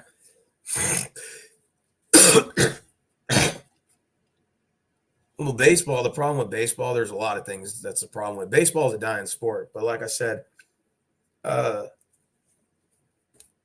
there's a lot of things that's wrong with baseball. But the number one thing is they have no salary cap. And you're going to see teams in high market areas spend more money because they have the money, and there's no shared revenue. There's no hard cap to make it an even level playing field with all the teams. That's why you're going to see all the best players going to the Yankees, Boston, Mets, the Dodgers. I mean, you can name probably a couple others in that mix, but you're all the small market teams are just going to get kind of the leftovers, mid tier players, and they're going to have to go develop the farm systems. Like the Twins got a good farm system going. The Astros got their great farm system, and they've won. Went to 4 World Series and won, or went to 3 with the farm system, not with the one with Berkman, Bagwell, and Biggio, but the current one. They went to 3 World Series and won 1, or no, they went to 4 and won 2 with that farm system. So small market teams in baseball have to worry about the farm system. Big market teams just buy their playoff entries by buying players and signing the max contracts. Other teams can't afford them. That's a problem in baseball, and that's a problem that they don't care to fix. So as far as I'm concerned, I'm just like, fuck it, I don't give a shit. That's why when you see the Yankees and the Red Sox are always in contention, that's why. And you see big market teams are always there because they have the salary, the money to afford it. That's technically bullshit, but it is what it is. That's how baseball operates. That's basically how it is. So it ain't even no point in being mad. The games take fucking forever. It takes forever to play a fucking baseball game. You get like fucking 30 hits in 1 run. And most games in 1-0, 2-1. And sure, you have high scoring games here or there, but it's just the mound visits, the players chewing on fucking tobacco and spitting it out for 30 fucking minutes straight, the pin drop needle conversations you hear in the stadium, the elevator music that's boring and bland, the high fucking cost of fucking food prices, fucking 162 endless fucking games, taking it to the 18th, 19th, and until 4 fucking in the morning. I have to stay up for 2 teams that are probably both teams are under 500. It's completely irrelevant to fucking play this extra inning. You got 30,000 mound visits. You got the first baseman throwing to the pit, the first fucking base trying to tag the runner 30 times in a row. I mean, you've seen baseball once, you've seen the whole thing. It's just the same thing over and over again. And it's the only exciting part about baseball is the playoffs. That's it. If the regular season is just fucking boring. Even opening day, I used to man, I can't wait for opening day baseball. Man, I'm going to watch this shit. And now it's since 2017, I just stopped watching, literally don't watch baseball. It's just so boring. It's hard getting into it. And I remember it's we play the Rangers 4 games, and then 2 weeks later you play them again for another 4. And I'm like, didn't we just play them 3 weeks ago? And they're like, oh, well, we're going to play them again. And then a month later, you play them again. And then a month later, you play them again. And it's dude, how many times do you have to play the same team over and over? And it's just, you play every team 30 fucking times. It's just, baseball is just, it's everything makes the game so long. The season is long. The games are long. They're boring, lackluster. You go to the game and it's just boring most of the time. Crowd's normally quiet. The only time it's even decent is the playoff time. The playoffs is the only best part about baseball. Other than that, the regular season is just boring. It's just, I'm sorry, I just can't get into it. It's just not, I don't know. Even with the Astros winning 2 World Series, I'm still bored of baseball. Basketball's a dying sport too. To a degree it is. I think so. I think NBA basketball is also headed down that road. I think there's another example of 82 games where 30 of them don't matter. The watered down matchups, the same matchups over and over. Players can't stay healthy, so you get a watered down fucking playoffs. Load management, players taking random games off, which I kind of get why they're doing that, but then they lose those games, and then when it comes down to playoff seeding, you're like, well, what happened if you'd have played that game? You would have won. You'd have been ranked this, and it's And then the NBA, like, I don't think they've had like a really good playoffs for like, I think since 2011 when the Mavericks won. Every year after that, big names are out because they're injured. And it's just like, you can't really watch it because it's watered down. And when the playoffs start, like you have like maybe your 20 superstars that are the face of that playoffs, and like 10 of them are injured. You're like, it's gonna be kind of hard to watch, like and be entertained. I mean, you kind of know most of the teams are gonna win. Like the NBA, you could pick like the top 5 teams. Well, let's just say the top 4, and you're gonna be right like almost 100% of the time. Like you can pick like your final 4, like and you're just like, okay, yeah, I knew I was gonna be right. You know, like most time you're pretty much the nails on the coffin, the nails on the head. Yeah, I mean, don't get me wrong. I like going to a basketball game. I've been to a couple this year. I've been to 2 Rockets games this year. We beat the Sixers. We beat the Mavericks. So I'm 2-0. And I went to a road game in Dallas when the Rockets went there, and we won that game. But Luka didn't play. But I had a good time. It was fun. Don't get me wrong. Going to a basketball game is fun and it's entertaining. It's just too many games. So that's what I think it'll start speeding up after All-Star break. The last like 20 games of basketball will start kind of picking up. And then, of course, the playoffs is going to be the main thing. It's going to get people hooked. That's how I look at it.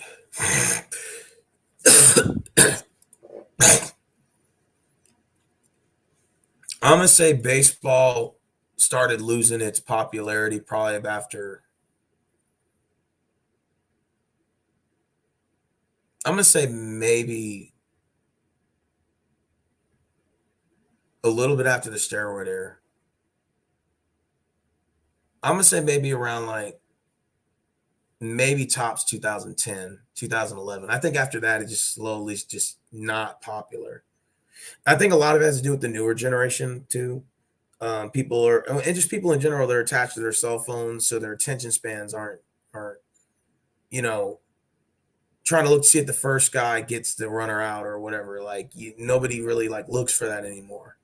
A no hitter like used to be like really cool. They used to advertise it in like the early 2000s and late 2000s. Now they don't do that anymore. A no hitter or a perfect game, like nobody cares about that shit no more. And then of course they had to get rid of the steroids because Bonds and McGuire and Sosa were juicing up and they were hitting home runs. But I'll be honest with you, even though they were on steroids, that was some of the best era of baseball, believe it or not. I mean, technically they did cheat, but still, like that was the best, like one of the best eras of baseball was when players were juicing. I hate to say it, but like runs, people were scoring runs and it was exciting to watch.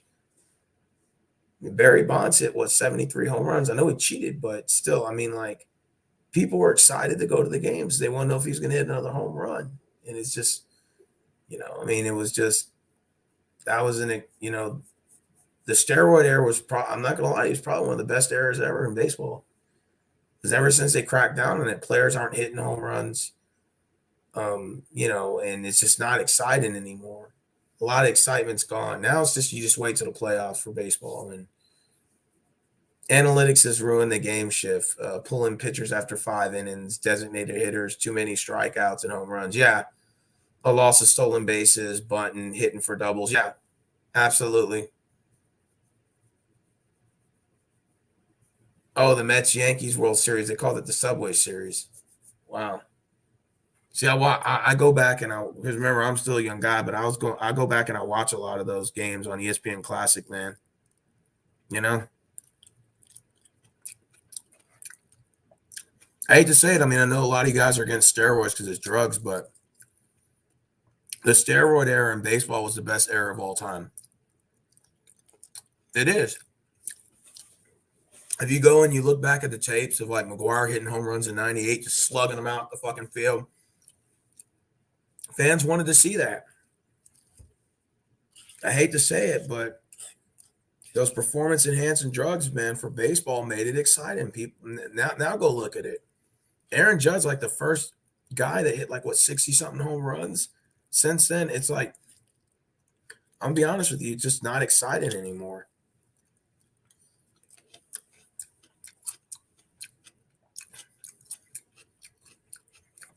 Man, don't get me wrong. Like, dude, baseball got so boring. I don't even support the Astros anymore. I just, I have no like I just have no interest for it.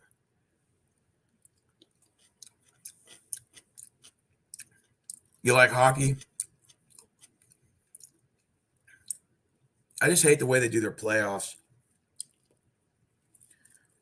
I know hockey got rid of ties, but I still see they keep it. Like they'll say the record's like 4-1, 1-2, and I'm like, what? I thought y'all got rid of ties. I remember when I was a kid, I went to an Arrows game, and the Arrows were a AAA hockey team here, not a professional one, but they were in the minors, and they were the farm system for the Minnesota Wild. So a lot of the Minnesota Wild players came from the Arrows. So it's kind of weird because a lot of the fans that live here are Minnesota Wild fans. They're like, what? How do y'all root for the Minnesota Wild? I'm like, that's because they got rid of the ties. The third column stands for overtime loss. If you're in the regulation and a tie, you get 1 point. 2 points for a win and 0 points for regulation loss. Okay, so what about an overtime loss? Do you get any points for that?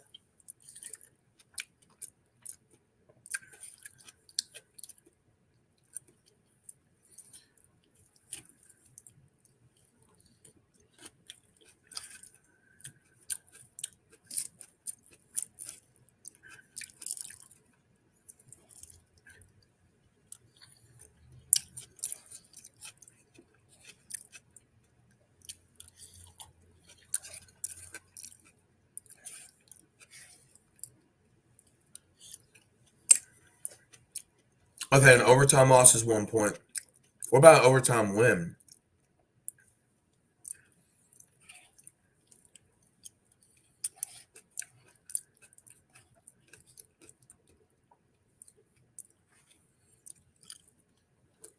Hmm.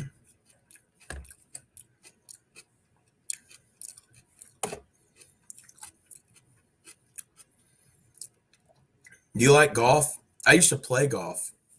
Like, because we have like a Lakina golf place here. My old man used to play golf over there. I used to go with him. It was okay.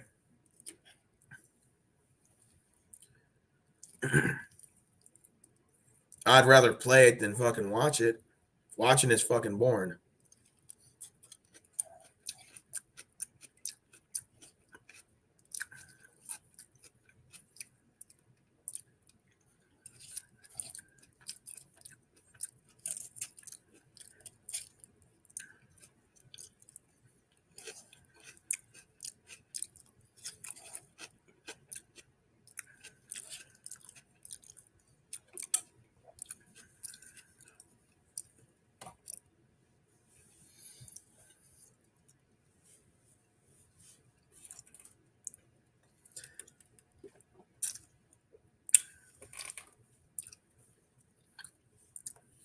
You should Google what? The Arizona Coyotes Arena. Oh, I heard they were supposed to come here.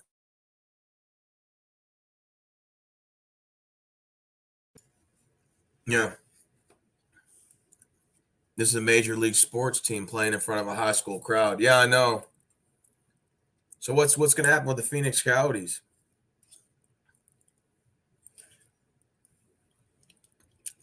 I was born in Phoenix, but I only lived there until I was about 6. So born and raised. Well, not raised, but 6 years.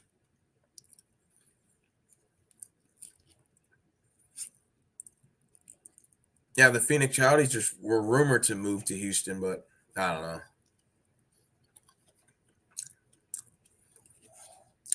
Hockey's not really popular in the United States. But In the eastern part of the United States, it's heavily supported.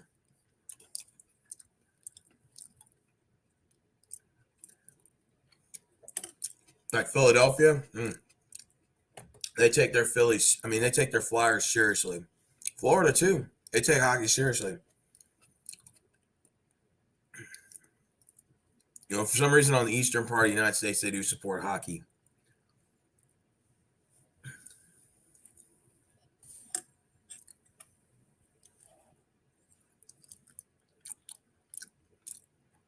Yeah, we got a AAA baseball team. It's called the Sugarland Skeeters.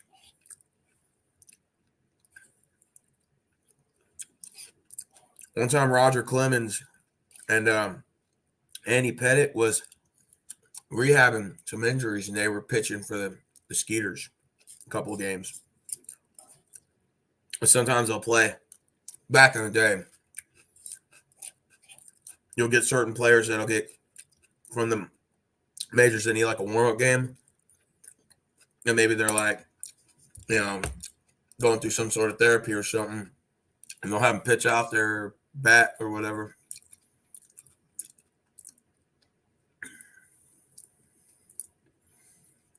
The best Astros game I've ever been to. 2014. Ryan Howard hit a 3-run home run against the Phillies on a Saturday. That was in 2011 or 2012. Oh, God, that was 11 years ago. Holy shit. And Brett Myers was pitching. I think he was pitching that day.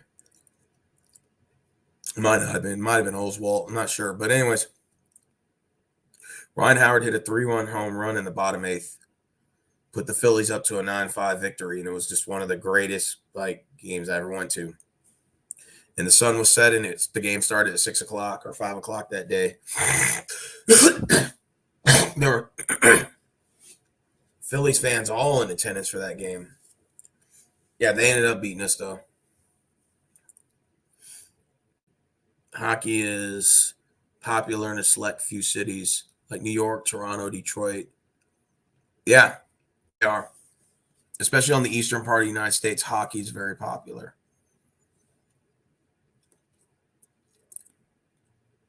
Central part of the United States, it's mainly football, like college football, high school football.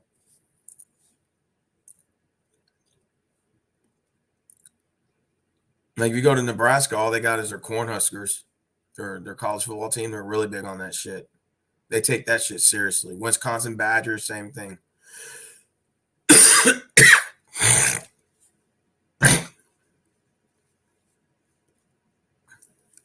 Mm-hmm. So I guess it just depends on what part of the United States you're in.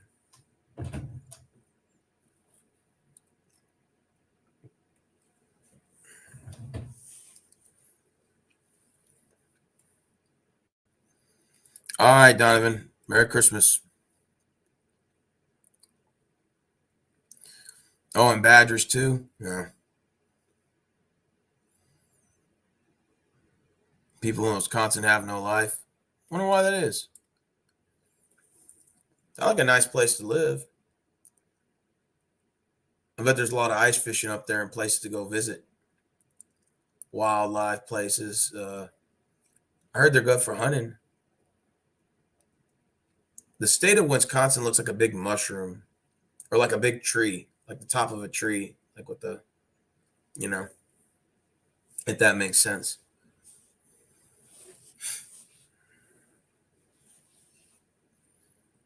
Mm-hmm.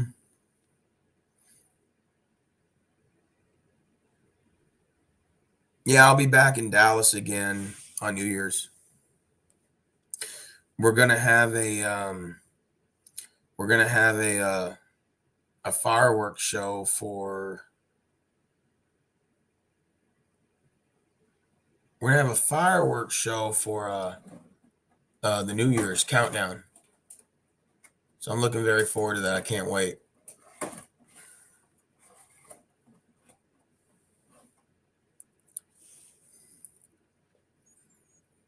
Oh shit, that's not bad.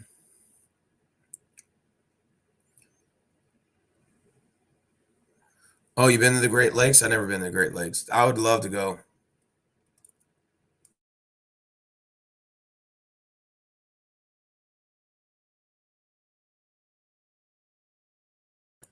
I never been, but I always wanted to go to the Great Lakes.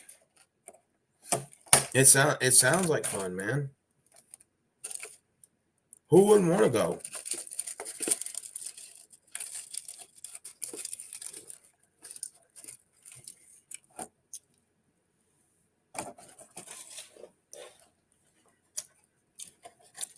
How do the women like up there?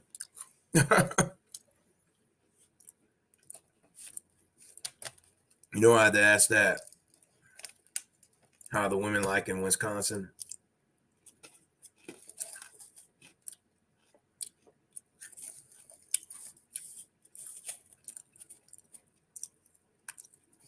You know, great. You know, a state I would always like to visit, Indiana.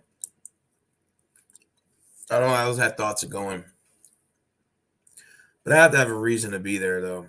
I don't want to go there for nothing. There's some places to visit up there and check the scenery. You know.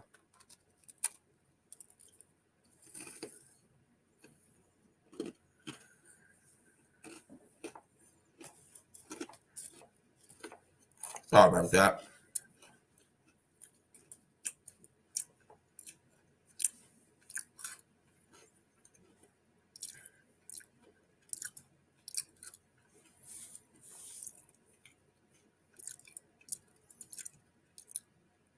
Oh, that's cool. I like small town girls. They're like that in Indiana too. Small town girls.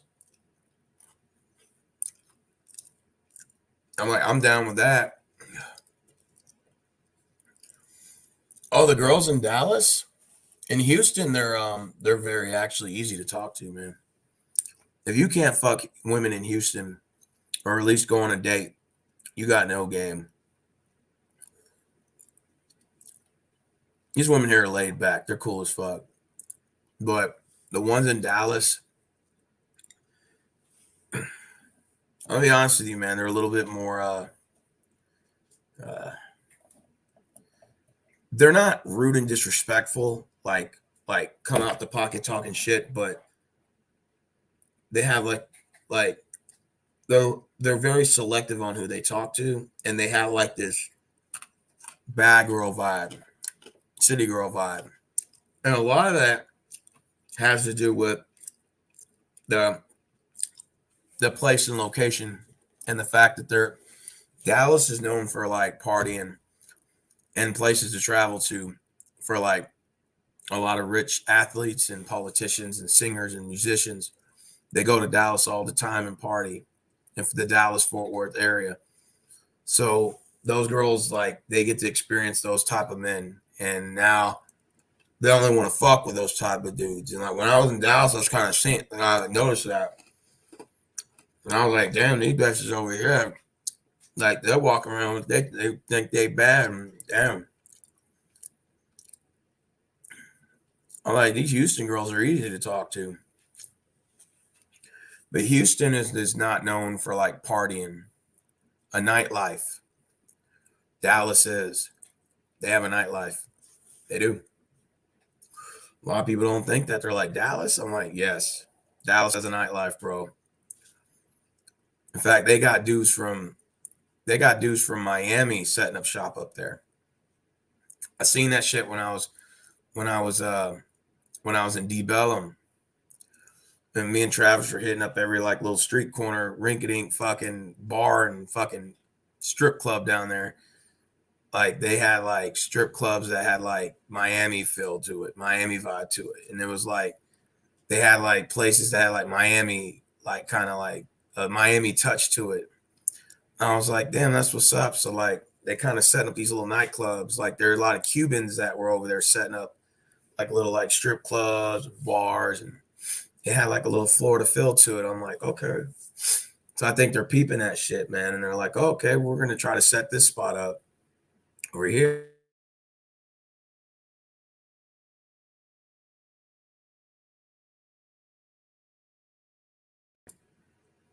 Yeah. Dallas has a nightlife. Definitely.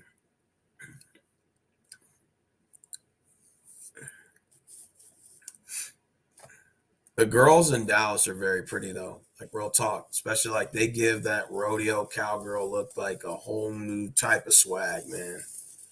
I'm like, damn.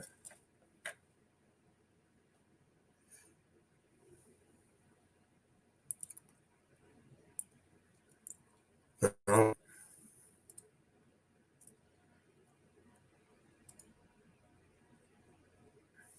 wonder what the girls like here in Miami are.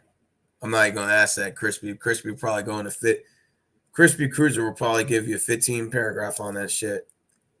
They probably like the chicks you see on Fresh and Shit, huh? I mean, Fresh and Fit. My bad. Fresh and Fit. My bad. I got Fresh and Shit from Kim, and it just sticks with my mind. Fresh and Fit. I wonder if those girls are like the ones in that be on his show, like that be like that in Miami. Oh, Crispy said, "Don't get me started on Miami girls." Yeah, I already know, bro. I already know them bitches there are probably stuck up. Then they don't want to fuck with no dude unless you ain't fucking balling six figures. I seen it on Fresh and Fit's channel. Girls talk about that shit. I'm like, damn. That's why I'm grateful I live in Houston. Cause like I may bitch about women from time to time, but I'm gonna be honest with you. I'm gonna be honest with you guys. Okay, Houston women. If you ain't pulling Houston women, you might as well not even talk to girls no more, bro. It's fucking easy to talk. You can act, dude. You can get yourself laid on accident. That's how easy it is talking to chicks down here. I'm talking about when I was 300 pounds, I was still getting girls at 300. Even with a bad attitude, I was still going on dates. I even still fucking fucks and busted up fours and threes. That's okay. You know, I'm not all that. That's cool. So I'm not gonna pull nines and tens. I think in my whole life, I might have only had a nine or a 10, maybe two or three times ever. Ever. So and I never and honestly, of those nine and tens, I never even smashed them three. I just was like I've like fingered one, messed around with one, but I never like went all the way like that. You know what I'm saying? But the girls in Houston, you can have the worst game in the world, and now don't get me wrong, you ain't gonna pull the baddest chicks, but you'll still get something. You'll get something. You won't be bitching. You'll still go on dates. You'll still be talking to some of these girls. But now let's say I went to Miami or probably like LA or something. Yeah, I'm probably gonna have real problems over there. You know what I'm saying? Expectations are higher, nightlife, you know, city vibe, all that shit. So yeah, those girls are only fucking with the rich dudes that are coming around, musicians, ballers, politicians, athletes.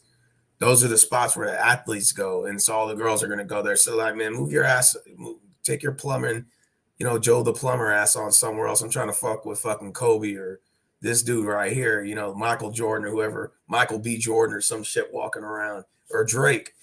And you're like, oh, and then you're kind of like, you're sitting there and they don't want to fuck with you, just I've seen it. I've seen stories about that shit and, seen guys on YouTube talking about it.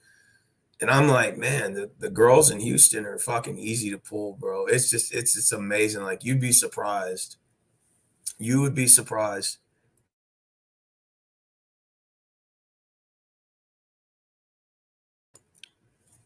We're the easiest girls in Houston to pull.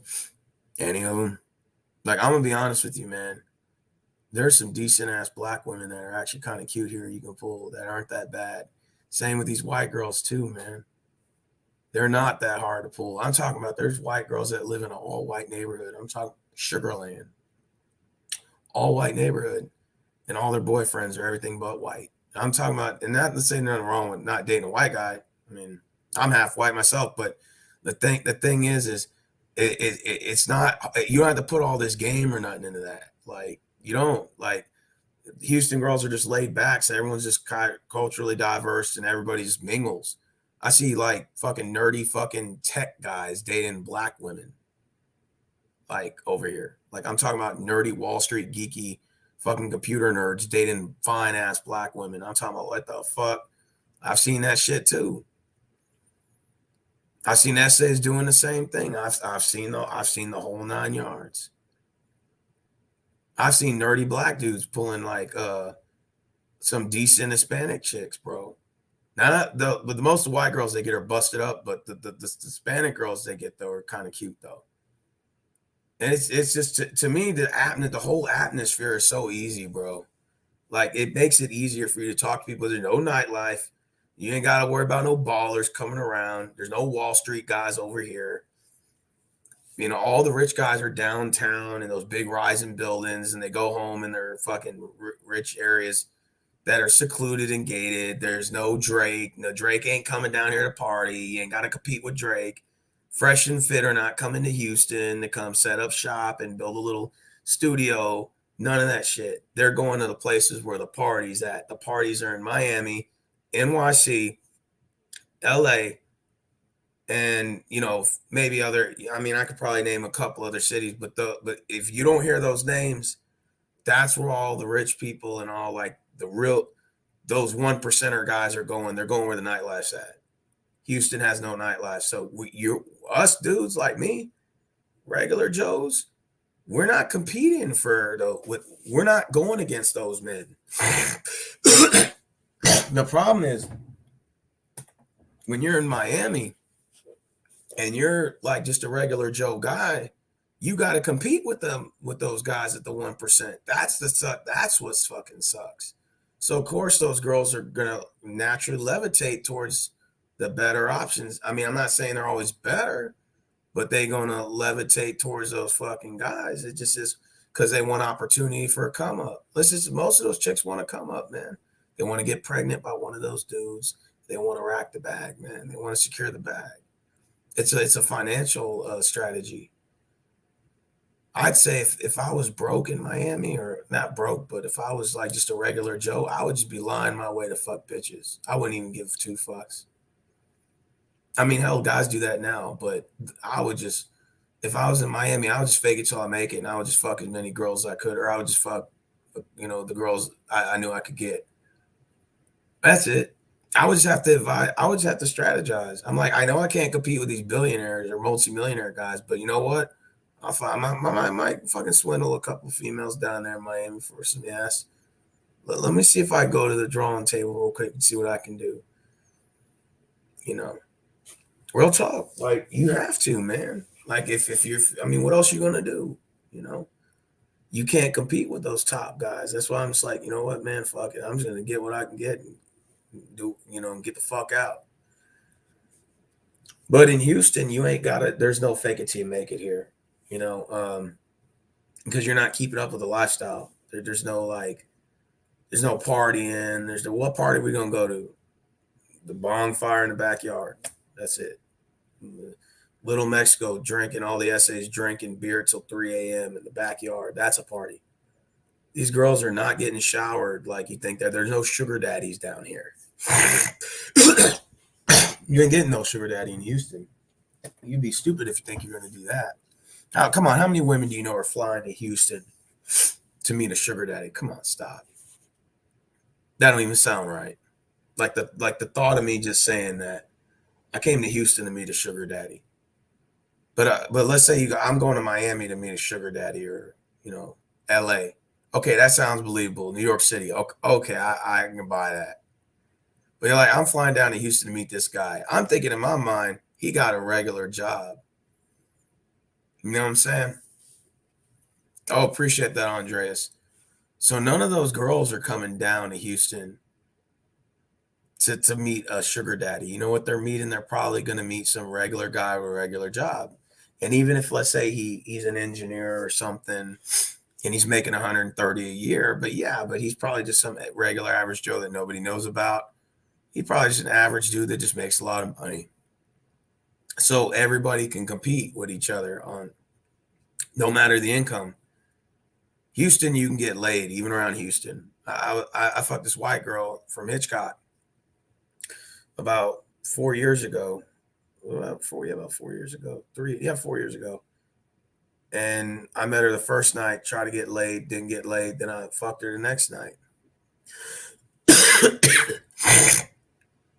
I fucked her in her room. And parents were in the other room.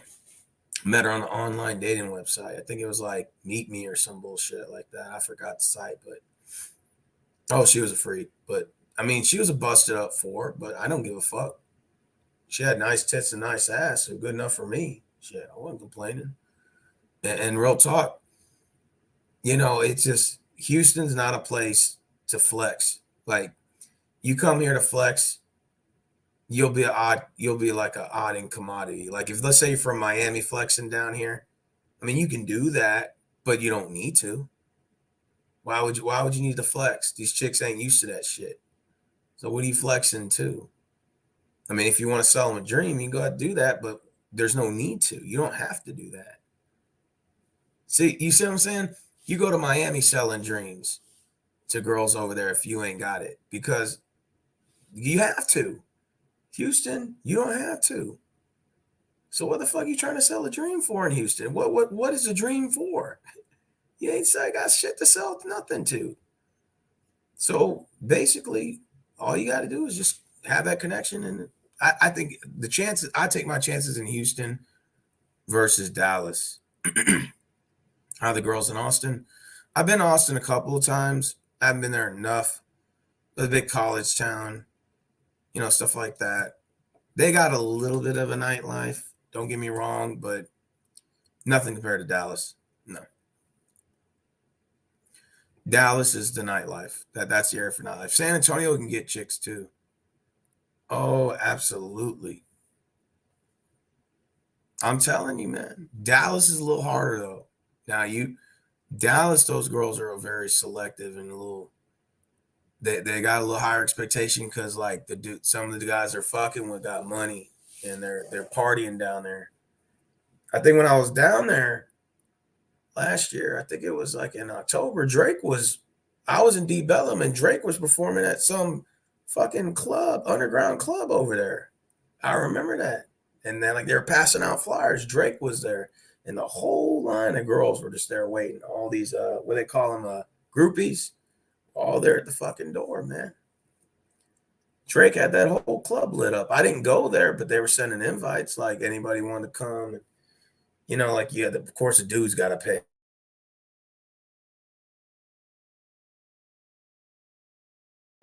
So because those girls are getting that nightlife experience in Dallas, they got a little bit more expectation. But the Dallas girls seem a little bit more talkative than the ones in Miami, to me.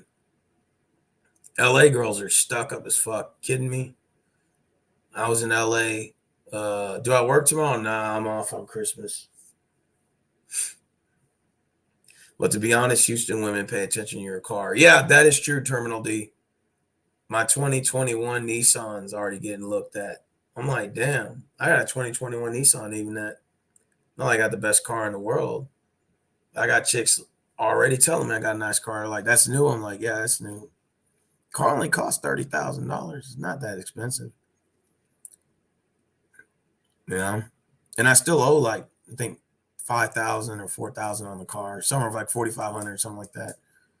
But I was like, yeah, it's a Nissan, nothing fancy. They're like, man, that looks nice. Like, I was getting like, damn, that's a nice ass car. I can tell that's new. I like appreciate it, you know. Yeah, so yeah, if you have a nice car, it helps. Like I said, you can be flashy and you can sell dreams, and that's okay. But you don't have to do all that. Because dudes down here, be fucking catching Uber rides to fucking work and still be pulling chicks and still be getting chicks. Can you do that in Miami? Probably not. It's gonna be hard, you know. You know, and girls only want to fuck with one percenters, but the girls in Houston, the only one percenters you getting is just regular Joes that make maybe he's a plumber makes 120K a year. I don't know. Maybe he's a computer tech for Dell and he makes like 170. I don't know. I'm just throwing numbers, but those are average guys. It's nothing like they're not multimillionaires. I mean, they may be on that way to make some money, but again, it's I don't know. I just love it, man. Your chances at Houston are great, and even if you pull girls that are 5 and under, that's okay. It's better than nothing because there are dudes in my like again in like Miami and stuff that they and the only way to get girls is you gotta have those materials, man. And that nightlife and the fact there's celebrities there, it just amplifies the dating market. It makes it tough. I think it's all about location, man. I think it depends on where you're at. You're in New York City. Oh God, I can only imagine it's gonna be hard pulling chicks there.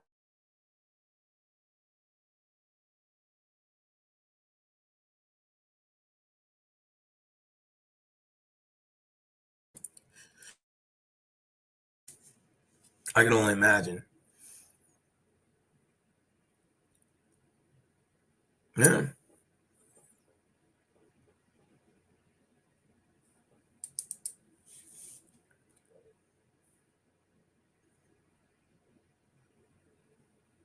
I even pulled some girls uh, from Bama, and I pulled like maybe one from Georgia one time. But of course, I didn't want to drive over there to go see them. I don't want to drive that far off a pussy. That would just have to be something where I would have to be already there and doing something, and then to stop by and come visit them. But I'm not gonna drive from here to fucking Birmingham to get pussy and spend the night at a hotel and then drive back the next day. Like, man, fuck that. Or if that's the case, I'd rather do something around here locally and just go get it and drive 10 miles home and go home, and do something like that. Oh, yeah, the girls here in Houston are far easy to talk to. Absolutely. Most of them are. Of course, you're going to have some stuck up women. That's just natural, but most of these girls are laid back. I'm telling you, you'll be surprised. You can pull some decent chicks here that are like, let's say, for example, like, I heard this is one white girl I pulled at Buffalo Wild Wings. I used to work with her, right? This was probably back in 2021 or 2020. 2021 or 2020? 2020.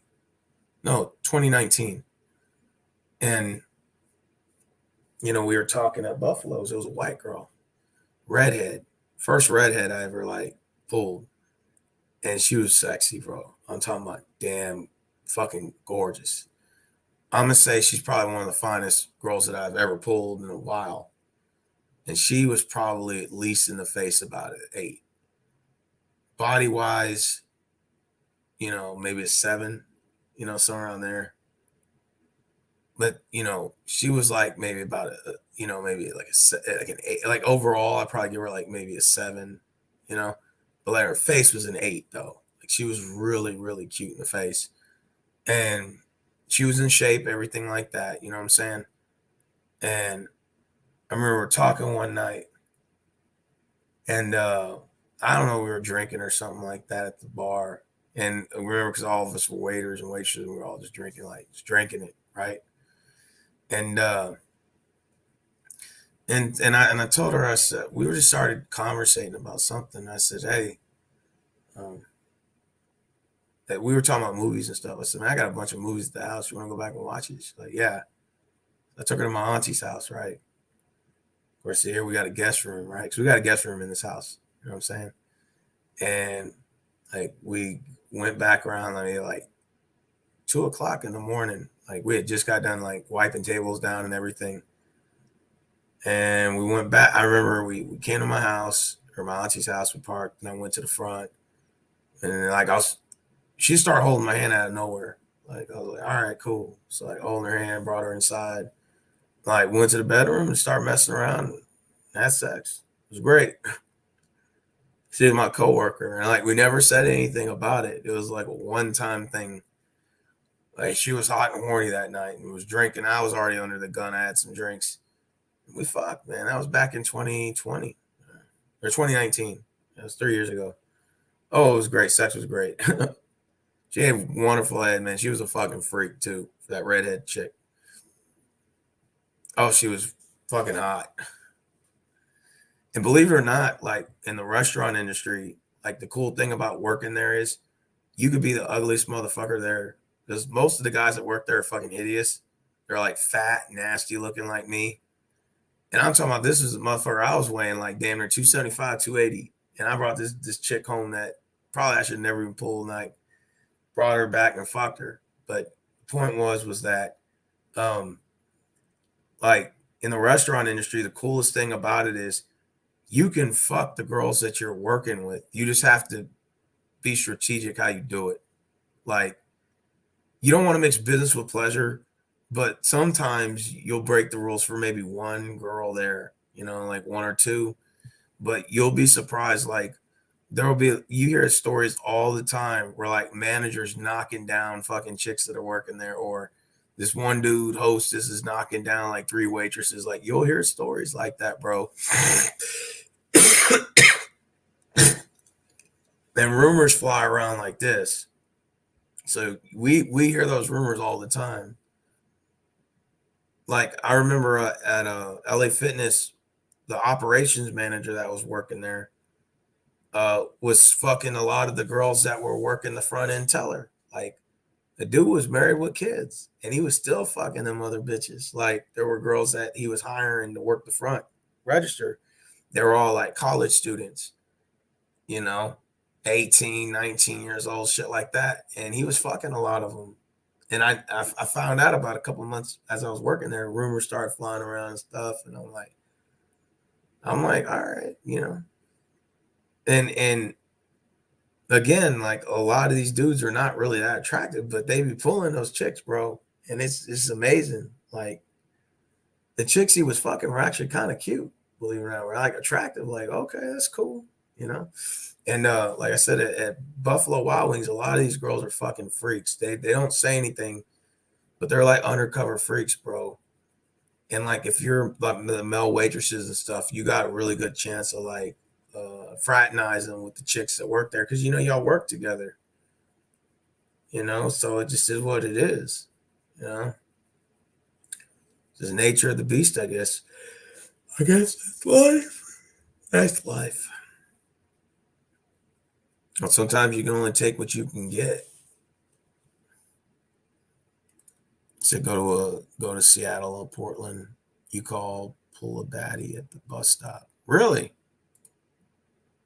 That's what's up. Yeah. I think it's all about location, though. Like I said, you can't just like I said, you go to Miami or NYC. God damn. Good luck, man. I probably get shot down quick, But like I said, in Houston's fucking easy, man. You're not pulling chicks like you're just probably just doing it on purpose. Like you can accidentally get laid. Like dude, there's times where I've actually had to turn certain chicks down for pussy because they're fucking weird, you know, or they were bothering the shit out of me, or just doing something that I didn't like that turned me off, and I was just like, nah, I don't want to fuck with you no more, man.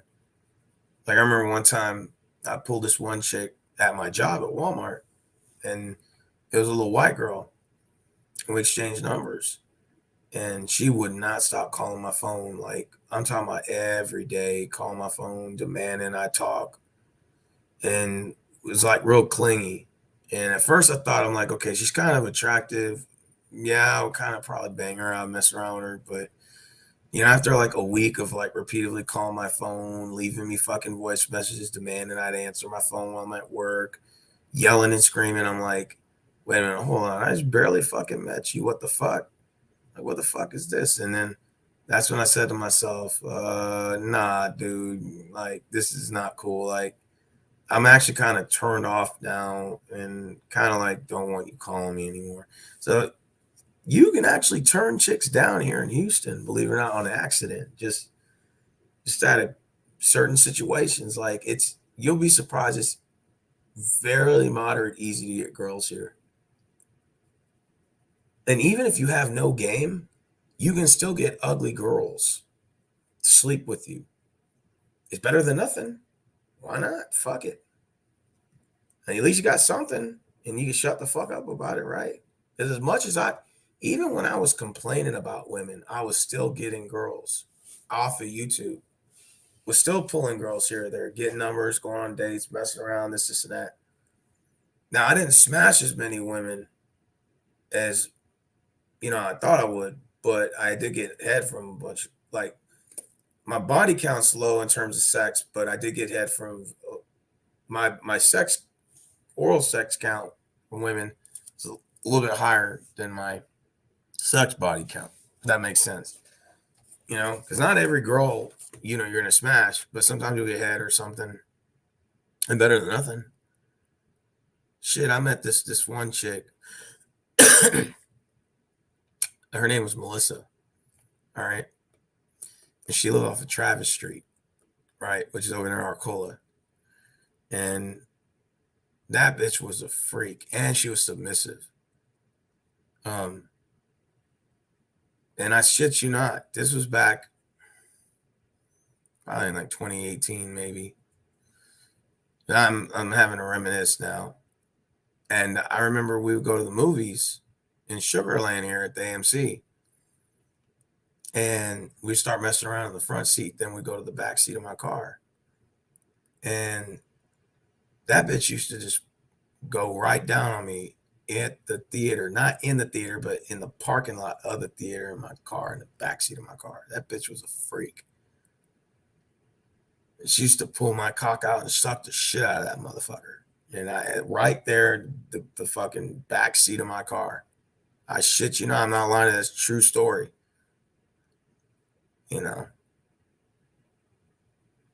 Those were my days, man, where I was a little bit wild, man. You know.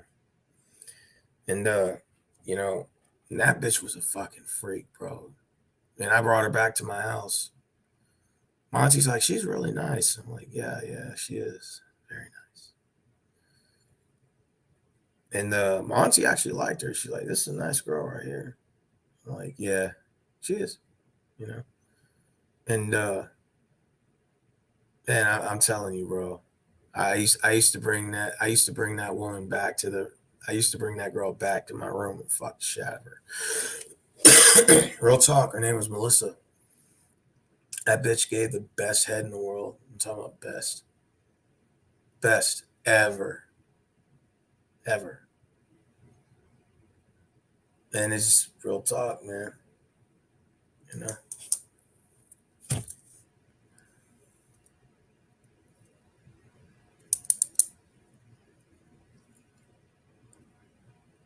I'll tell you the one weird part though about girls though. I'm gonna tell you real talk. You know what I'm saying? Um, the weird thing about girls is, man, is the more disrespectful you are to most of them, the more they like that shit, bro.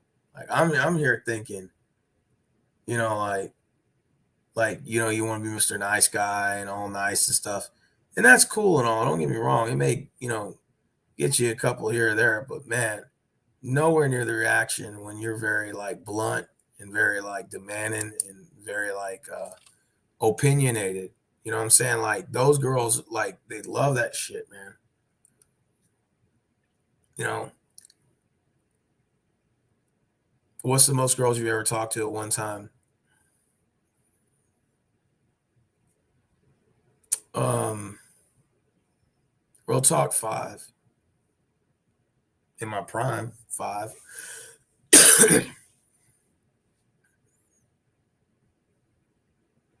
When I was 20 years old, I had like five chicks I was talking to all at once.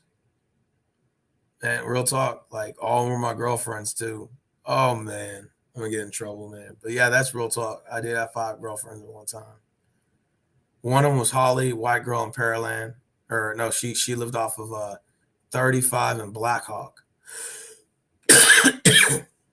She was a freak too. Um, she was a single mom. She was oh my god, that girl was a freak, bro. And then another one, um, who else did I pull? Um, God, see, I'm trying to remember. I'm trying to reminisce. She was one of them. And then I pulled like another. I was talking to like four girls at the same time, bro. Then there was Alexandria. It was a black girl. She was kind of thick, but she was cute though in the face. She was a freak too. And there was a couple others, but man, I'll tell you what, man. Um, mean, I kind of felt like the man a little bit because you're kind of wanted by many girls, but then I like you kind of feel bad too because you're like, well, damn, when some of these girls start liking you, you kind of feel bad. But most of those girls were already like messing around with other dudes too, like behind scenes. So I didn't really feel too bad about it because I'm like, well, why do I really care? You're doing the same thing anyway, so why do I give a shit? But I think like one of them actually did like me or something, like Holly did or something like that. But man, oh god, that bitch was a freak too, man. Oh god, I'm telling you, man. Some of these girls be some freaks, man. They don't even want to say shit. They just keep it to themselves.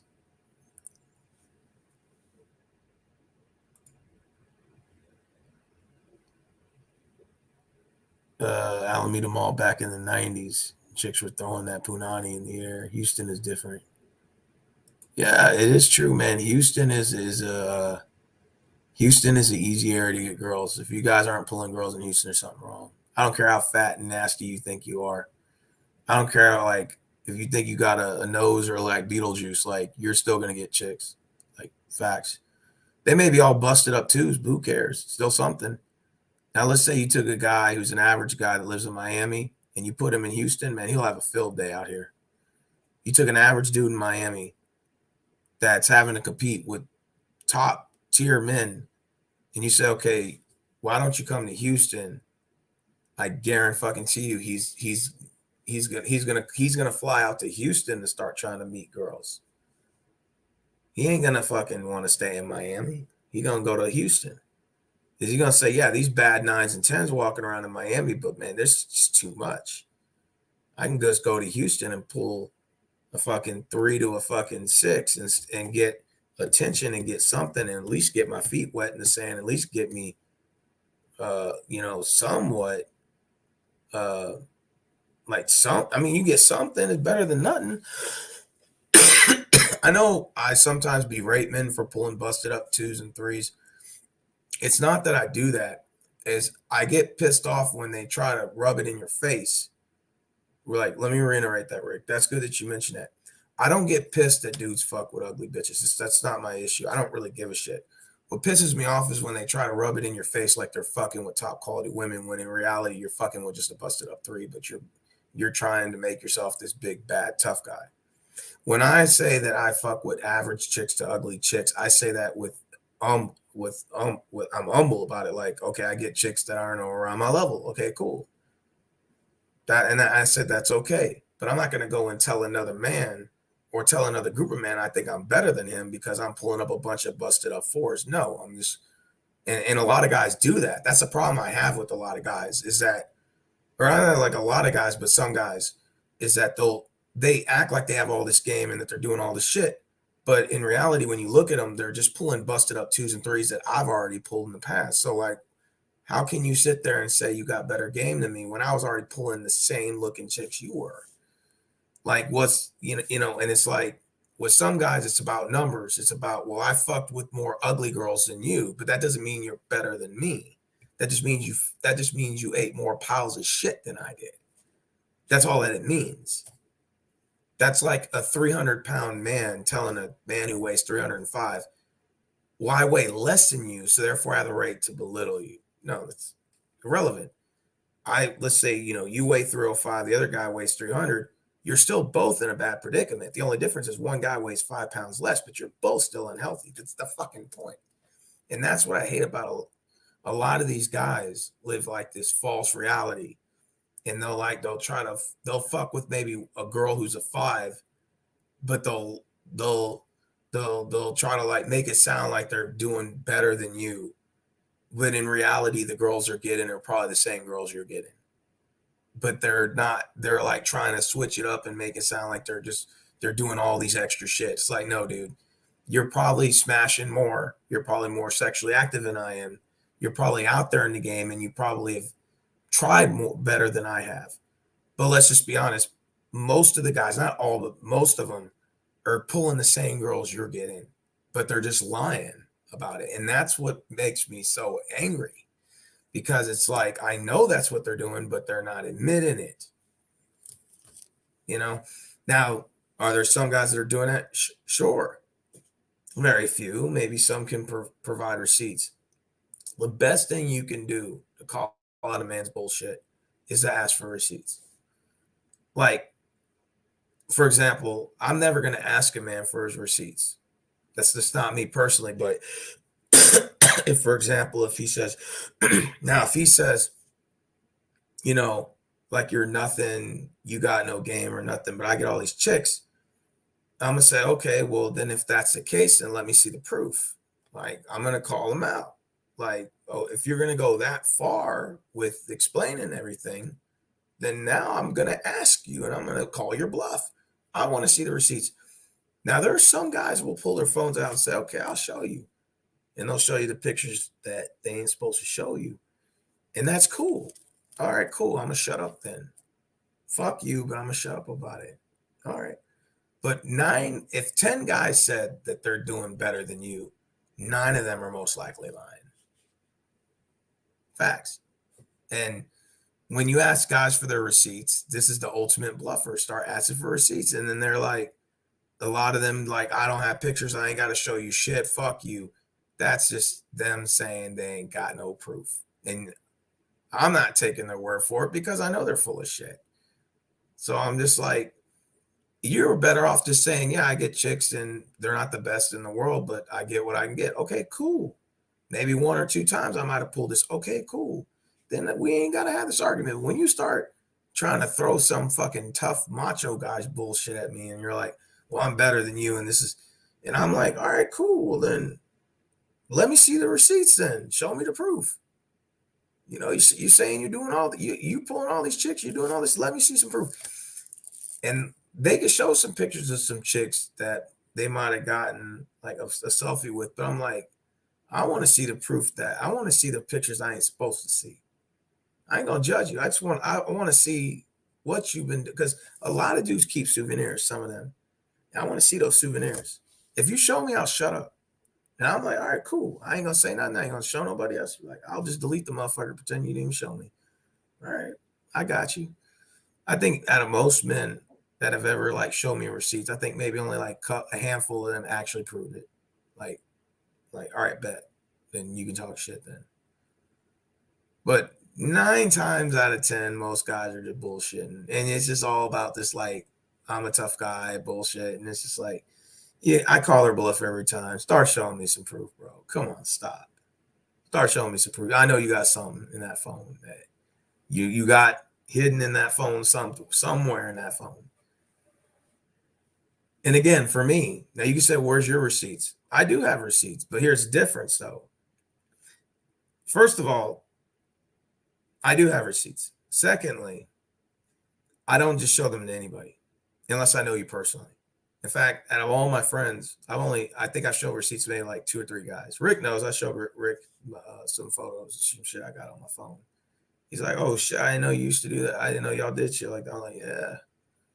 I'm like, look, but I don't go around saying I'm fucking with just 9 or 10. I'm like, these are just average chicks. Some shit we did right here. Here's some proof right here. You know what I'm saying? Just to let you know I've been involved. Okay, cool. But I never go around and say I'm better than another man because I fuck this chick or I fuck this chick. But there are some men that are out there like that. And that's when I have to say, okay, well, if you're going to do all that, if you're going to go that far with this, then yeah, you're going to start showing some receipts, man. It's just we're in 2022.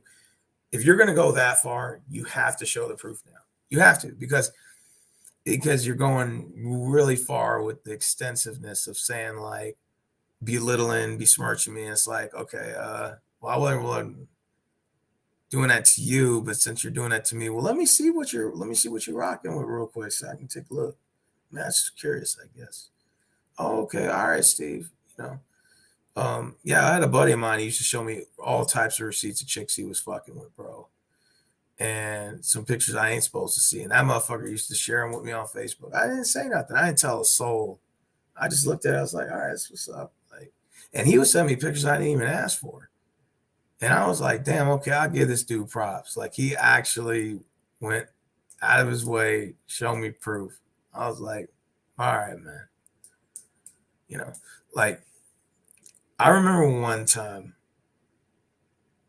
I remember one time a buddy of mine, he used to tell me that he used to smash all these chicks. And every week he's like, I met this new girl and I smashed her and this. And I'm like, okay. And then after about a couple of months go by, I'm like, I'm listening to the story, and it sounds like it's a regurgitation of the same like story over and over. And I'm like, okay, is this the same girl you're fucking, or is this like new girls? Oh no, it's different girls every week. I'm like, oh shit. I'm like, you got any receipts? He's like, what do you mean receipts? I'm like, proof of purchase. He's like, I ain't got to show you shit. Fuck you. And I was like, all right, Pixar didn't happen. And then he looked at me. He's like, fuck you. Fuck you. And I was like, all right, man, I was just saying. Just saying, I mean, because I told him I can show you something on my phone. I'll show you something. I'm not talking about a selfie pic. I'm not talking about, I can show you some pictures on my shit. Can you? And he's like, but the chicks you fuck with are fucking busted up. And I admit that. Absolutely. I can still show you if you want to see it. You want to see them? I said, I'll show you mine. You show me yours. How does that sound? He wouldn't do it. I said, I'll show you mine. I even sent him some photos of me. I sent him a couple. I was like, here you go. Here's 2 or 3 of them. Now show me something, man. Show me something, man. And he was like, he wouldn't do it. So I just said, okay, look, we'll keep it like this. How about this? Some things are better left unsaid. And he said, what does that mean? I said, what that means is next time you have a story, keep it to yourself. And he said, well, you fuck with busted up 4s. I said, maybe. That's true. You're right. I said, but I want to see what you fucking with. And he was just like, he just wouldn't show me. And I was just like, all right, man, well, it's kind of like one of those things where it's like, I said, take his word for it. But, sometimes you could just tell when like somebody's lying so much and you're just like, you know what, man, I ain't gonna crush this man's ego anymore. I'll just let him talk. So, and it's like, I felt kind of bad for the guy. Cause like, I remember when he used to come down from the Coast Guard to come see me. He would come visit his family and stuff and friends. And I was close friends with him. He was a cool guy. And he used to come down and come see me. And I used to jokingly tell him, hey, man, so what's up, one of them girls, man? See if she got some friends. We'll go over there and meet them. So, all right. And one time he came down, he said, all right, man, I got the scoop on one of these chicks I'm fucking with. And she's going to bring some friends and we're going to meet up. I was like, all right, bet. So I go to this dude's house, and right, I'm all dressed up and stuff because we're going to all go meet up. We're like 19 years old. And we were going to go meet up with these chicks. And I'm sitting there waiting at his house, and we bought some beer. I'll never fucking forget. Bought some beer and stuff. No, I didn't buy beer. It was his brother that bought us beer. Because we were old enough. His brother bought us beer.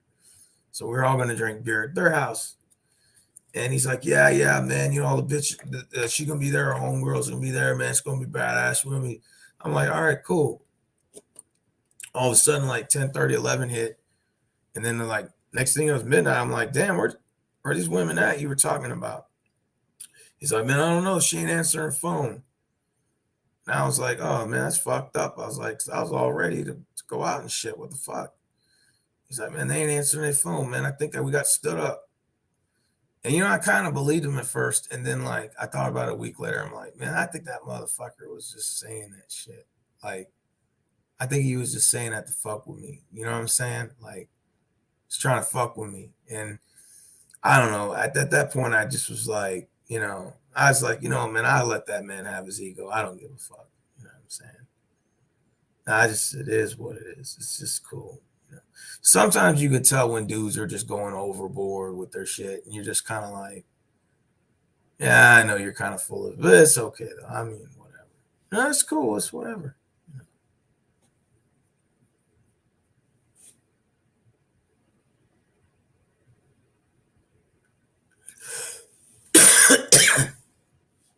Would you talk to 5 girls at the same time now? No, absolutely not. It's a lot of drama. It's a lot of that. It's a lot of remembering names and all that. It's just not worth it anymore, man.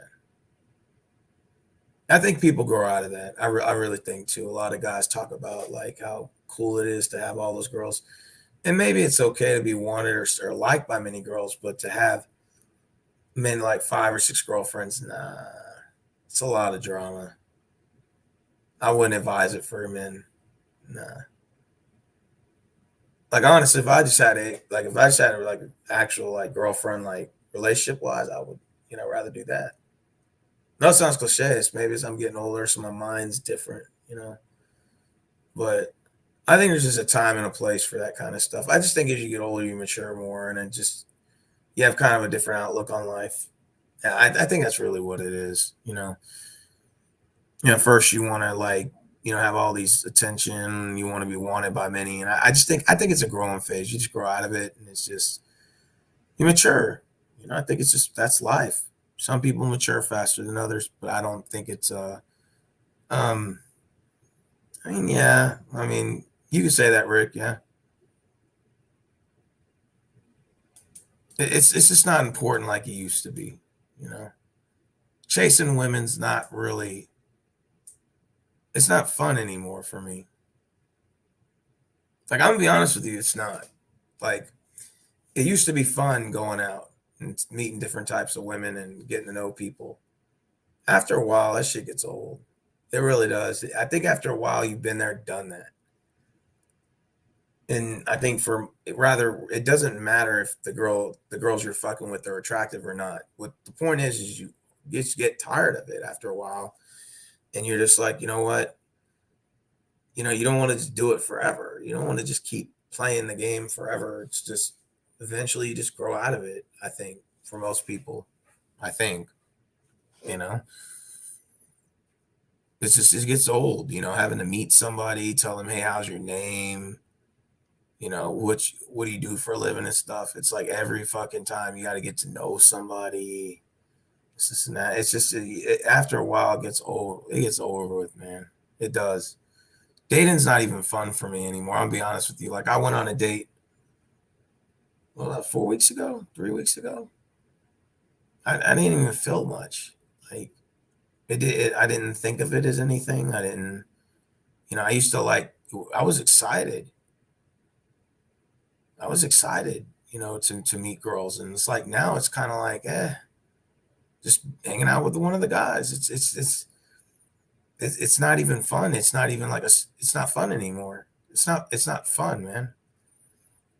And it's not the fact that they're not interested. It's just you've been there, done it. It's the same old song and dance, and it's just like it's like for example, you like McDonald's as a kid, and now you're an adult, and McDonald's tastes like shit. Same fucking thing, the same menu, the McDouble, the fucking quarter pounder with cheese, the fucking McRib, and after you eat it, just it all tastes the same. And then after at first, when you first get to know girls, you sort of give them the benefit of the doubt. And you're like, either you're trying to get in a relationship or you're trying to smash or whatever the kid, whatever your agenda is. And then after a while, you're just like, after just so many dates and stuff, and you get older, you just have a different perspective on it. Now you're just kind of like, you just want to know if you're gonna have a peace of mind with this person. That's like the main issue. Like to me, I'd rather just get to know the person. To me, that the only interest I would have in going out with a woman now is to get to know her mentally. Like real, I know it sounds lame, like lame shit, but real talk. Like I think all that pussy talk is just secondary. It's not even the first level of. I mean, yeah, you want to be sexually attracted to your partner, but instead of like it's just the focal point or like fucking right away. Now it's sort of like you want to get to know them and shit first. You want to see what you're kind of getting into first. A lot of guys don't think that. At first you're like, I want to smash, I want to do that, I want to be. And then when you get older, you're kind of like, wait a minute, I want to get to know this person. Is this person gonna be crazy, psychotic? Is this person gonna give me peace of mind and stuff? Sort of like an interview almost. Like the girl I went out with, like I was just trying to get to know her intellectually. And she said it just seemed like guys are just trying to smash. And I was like, I didn't even react to it. I was like, okay. She said, yeah, it just seems like that's all you guys want to do is fucking. It's fucking. I was like, oh, yeah, I mean, for the most part, sure. I mean, they're going to be sexually attracted to you. I don't see anything wrong with that if they're sexually attracted to you. I would hope that if a guy was to like you and he said, well, I like you, but I'm not sexually attracted to you, would you still date him? That would probably sound kind of weird, wouldn't it? So I kind of like flipped it back on her. Like, wouldn't that be kind of weird if a guy said he liked you, but well, I'm not sexually attracted to you, but I like you. I do. Okay. All right. You think I was kind of weird, right? So, I kind of flipped that on her. So she said, yeah, but it's just still, it seems like that's y'all's main focal point. I'm like, yeah, for most men, I think so. I'm like, they're going to be sexually attracted to you at some point. So either way, rather it's the first date or it's the eighth, they're probably going to eventually want to try to see if they can. I mean, yeah, and it's just, and then I think she said something else about it. And I just said, and really to tell you the truth, it wasn't, and she was cool and all, but like, it was like, she was giving me a vibe that, what's the word I want to use? Uh, I don't know. It seemed like to me she was looking for a companionship more than like anything else. And I don't know. I think that when she had told me that, like she I think I was kind of getting companionship vibes from her. Like it was a maybe I'm wrong, but that's just the vibe I was getting. I was kind of like, I don't know, man. I just the vibe was just not clicking. I was just like, I just told her, look, I'm gonna be honest with you, you know, I know you've had some issues with dudes in the past, and I'm not gonna say much about it. She got a lot of emotional damage, but I told her maybe it's best you stay single and not date. I mean, if you're saying you're having these issues, then maybe that's the best way you should look at it. You I thought I gave her the best fucking advice ever. I mean, she's a nice girl and everything, but just she's just got a lot of emotional damage, a lot of emotional baggage, and I didn't feel like dealing with that shit. But it was fun just to get out of the house. $20 for food. That's it. That's all I spent was $20. I wasn't gonna splurge. You know, I look at it like this. You know, when I was younger, I thought the more you spent on a woman, the better the date would be, right? So the more money I invest, the better the date. I kind of realized something that what does it matter if it's a $500 date if the date sucks? She's not feeling you, she's not feeling you. So what's the difference between a 500 date that she's not feeling you and a $5 date and she's still not feeling you? She's still not feeling you. So why not just save the $495 and just say, hey, look, I'm not, I mean, not in any disrespectful manner, but I ain't courting you. I mean, I don't mind taking you out for a little food or something, maybe, under $50. I'm not telling her that, but in my mind, I'm thinking I'm spending nothing more than 50, you know, 30, 40, $50. I think that's substantial. I think that's enough to get a conversation and get to know someone. And after that, I ain't fucking, courting you for fucking, for, something that can still be figured out in 30 or $40, in a matter of time and conversation. What's the difference? I remember one of my homegirls told me, she said that, why can't a man spend $250 on me? I said, well, what's the difference between $250 and 50? You had a plate of food that cost $50 and a plate of food that cost $250. What's the difference? There's no difference other than price. Does that mean the date's going to be better? No. It's just they put a number on it and automatically think, oh, the date's going to be better. Oh, well, oh, well, what would she say? Well, what about going on a private yacht and stuff? I'm like, okay, well, yeah, if you went on a private yacht with Andrew Tate, then yeah, you'll probably have a better time. Yeah, sure. But you're not getting that private yacht. What you're getting is fucking Chinese food takeout, the fucking fulu soup for fucking $17.99. And if you can't accept that, then fuck you. Facts. If you can't accept that, then fuck you, you know? I'm sorry. Terminal D said this correctly, even though I'm not in my 40s, but I do agree with you. He said in your 40s, having a bunch of women is a nuisance. Shit, I'm in my 20s and I feel that way right now. Real talk. I'm in my 20s, I feel that way. I feel that way about girls now. It's just I splurged in my teenage days, even up until I was about maybe 21. And then I had that, of course, that break in between. I went on a date recently, but I'm already starting to feel that now, you know, at my age now. And I don't feel I feel that way now. I find girls to be annoying, to be honest with you. I respect them, but I find most women as annoying.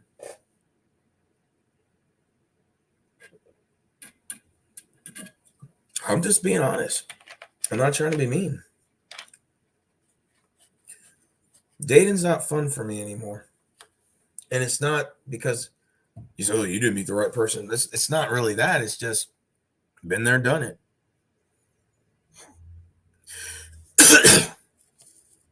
I think as men are younger, I think young men in general are highly impressionable and they want to make the best impression on women.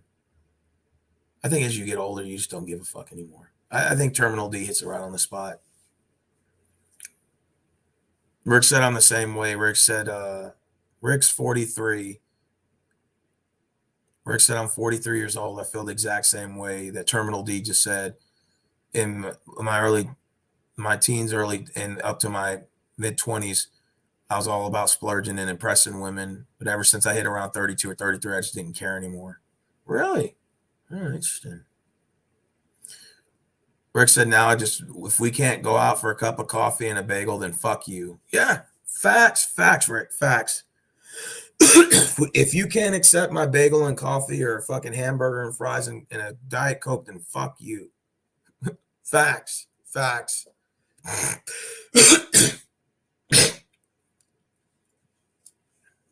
I think men, Rachel said that young men, in my personal opinion, do a lot of fake it till you make it in their younger days, but in their older days, they become a lot more older and mature, and and they enjoy the finer things. Exactly, like conversation.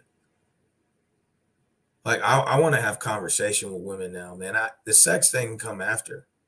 I just want to know the fuck I'm dealing with now.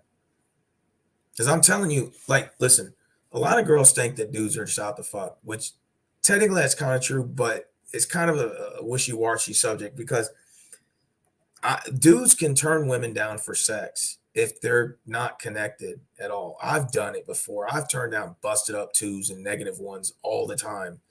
I've turned down fucking fours and 500-pound heifers and shit. I don't just fuck them because they're a woman. No, absolutely not. I've done it before. Okay. I even like real talk. I even had a girl like me. She was in a wheelchair, and I refused to mess around with her because I felt bad. She was in a wheelchair, and I didn't feel like I was using her. And I felt bad.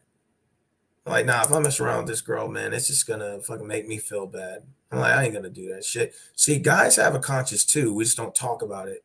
Girls think, oh, dudes are just out to fuck anything. Oh, you guys just fucking fuck anything. That's not necessarily true. Because I can guarantee you, ask every guy in this comment section, right? It's Terminal D, Crispy, or whatever. Was there ever in your life where you at least in your whole life you at least turned one girl down? I guarantee they'll say yes. Absolutely. But we men just don't talk about it. In fact, there's sometimes where dudes have fucked certain chicks and felt bad about it afterwards. There's times I messed around with a couple of girls I wish I would have never fucking touched with a 10-foot pole after I got to know them. I said, damn, I should have, man, I kind of fucking regret that shit. You know? Men do it too. But the difference is we don't talk about it that much like girls do. Girls talk about their past trauma experiences with guys, but guys don't really share that shit about girls.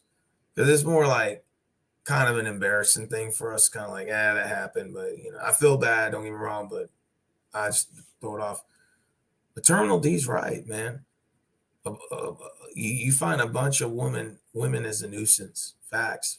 And like all the catty shit they used to do when I was younger, like in my teenage days, I found it as attractive. I find that shit as unattractive. I think it's annoying as fuck. You know,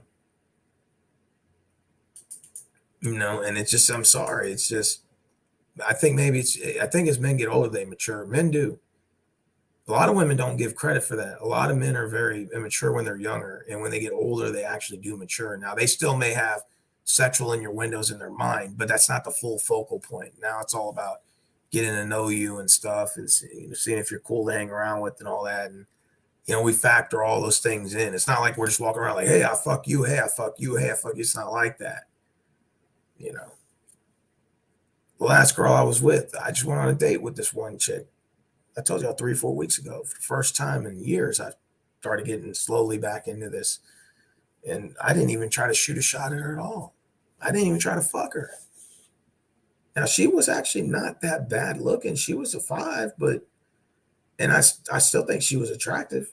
I mean, but I didn't, it was just like, I was just talking to her, conversating, kind of getting in her head. And then when she sat there and threw that whole dudes are just trying to smash and stuff, and then all that shit, and then was just like, well, there ain't no shit in trying to shoot my shot now. I just flipped it back on her and said, well, does it make sense for a guy to say he likes you, but he's not sexually attracted to you? Doesn't make any sense. She said, yeah, that's true, but still, I saw y'all trying to. I was like, finally, I just said, maybe you shouldn't even date. And that date with her, whatever, was only not even $20, like 16 and change. Went and got some Chinese food, just sat there and started talking. And I had fun, I had a good time. You know? If she wanted to fuck, would you have fucked? It just depends on the feeling. I mean, if she got me in the mood, sure. But I wasn't, the vibe wasn't just there, man. It wasn't there. You know? Tried calling me a couple times afterwards. But we talked, but I just gave her a cold shoulder. It was just, again, it's just, I think as a man gets older, you just like, I know I could probably smash, but is that really all you want? Is there something more to the? It's just, I don't know. I think it's just when you get older, it's just you think of things differently. There's just a perception that all men want sex. Well, duh, no shit. You figured that out yesterday. But my thing is when you're younger, it's all sex. But as you get older, it more comes into that equation. It comes more into the peace of mind. Can I carry a good conversation with you? Are you cool? Are you funny? Are you inspiring? That's what makes a woman sexy right there. It's those things, those qualities that men don't look for when they're younger. And men are just like, are you fine? You got a big ass and nice tits. Oh, yeah, okay, I'll fuck you. Okay. You're 18, 19, 20-year-old guy. You're not giving a fuck anyway. Your mind's not even all there anyway. You're not thinking clearly. Now I'm getting older, and it's like I have a different perspective. Like people tell me about, well, why aren't you a 300-pound guy yelling and screaming in 2017? Because I have a different mind process. They say, and I was crazy. I remember I was seeing this on YouTube about a couple of years back. They said that every 5 years the mind changes. The mind changes in your mind, and that you go through cycles. When you're younger, you're very immature, impressionable, influential, and they have like different categories. As you get older, you start to tone it down a notch. You're not as hyper, you're not as anxious, you're not as driven. Well, not really driven from like a career aspect, but driven to do things that you once did because you've gained so much experience that you've done it before. So what's different now? So you're like, okay, well, what else is there to see? Right? So you're like, okay, well, maybe I should talk to her and get to know her and go from there. And I think that that's a misconception that women have is they think that young men and older men are like have the same aspect, like, oh, I just want to fuck and I don't want to, and that's it. And it's like, nah, man. It's like if I'm not feeling you, I'll fucking tell you I don't want your pussy, and I ain't gonna fuck with you. You know, understand? If I'm not sexually attracted to you, I'll tell you. I ain't even tripping. See, the difference is me at 20 versus me now. I am not afraid to tell a woman no, which is I've never done that before. Like I've never ever had the balls to tell no to a woman. And I think now that I'm getting, now that I'm aging, I'm getting older, man. And it's just like now I just don't give a fuck. I just say no. Like I don't even think about it anymore, bro. I just say no and I don't really give a shit. And I've had girls ask me for money. I'm like, nope. I've had girls ask me if, you're gonna court me. Nope. I've had them ask me, um, I just all these just questions that I think I would have been nervous 5 years, 6 years ago. Now I'm just like, no, I don't care. And I don't even hesitate to say no. Sometimes I love saying no just to fucking say it. And it's just, it's just, yeah, it's just older. You just stop. You think things differently, you know, and you're like, I'm not really trying to impress nobody. You know what I'm saying? Like, if you can't accept me, if you can't accept me for me, then I don't know what to tell you. If you can't accept this date of like a dinner and a bagel or something, like something cheap, simple, having conversation, then no thanks. Like, I don't want to talk to you, you know. And it's just like these girls want to be courted. They want you to spend $300, $400, $500 on the first date. And it's not even about really the money, it's just the principle. A lot of them have these high expectations, and they have like these this like, well, you're gonna court me and take me here, and I'm like, what? Hell no, hell no. I was gonna take you for Chinese takeout and sit down and have some Chinese food and maybe have some fucking sodas or something and talk or something. Like, I wasn't trying to fucking take you to fucking, you know, to fucking Hawaii and fucking, put you on a boat somewhere. No, I'm not doing none of that shit. No, you're getting Chinese takeout, and that's like $16 and some change. And if you can't accept that, then baby, there's something. No. And it's just, I look at it like this. You don't want any midlife crisis, bro. Now, I think what it is it's I think what it is for, like, I shouldn't have to pay $500 for a conversation with you. No, absolutely not. You can throw that sex thing in my face all you want to, but and guilt trip me on that, but that shouldn't cost me $500 for a conversation out of you either. Mic drop. Boom, just like that. It shouldn't. The girls in Houston are easy to talk to. I'm telling you guys. It's just, it is what it is. These females want you to pay just to be friend zone these days.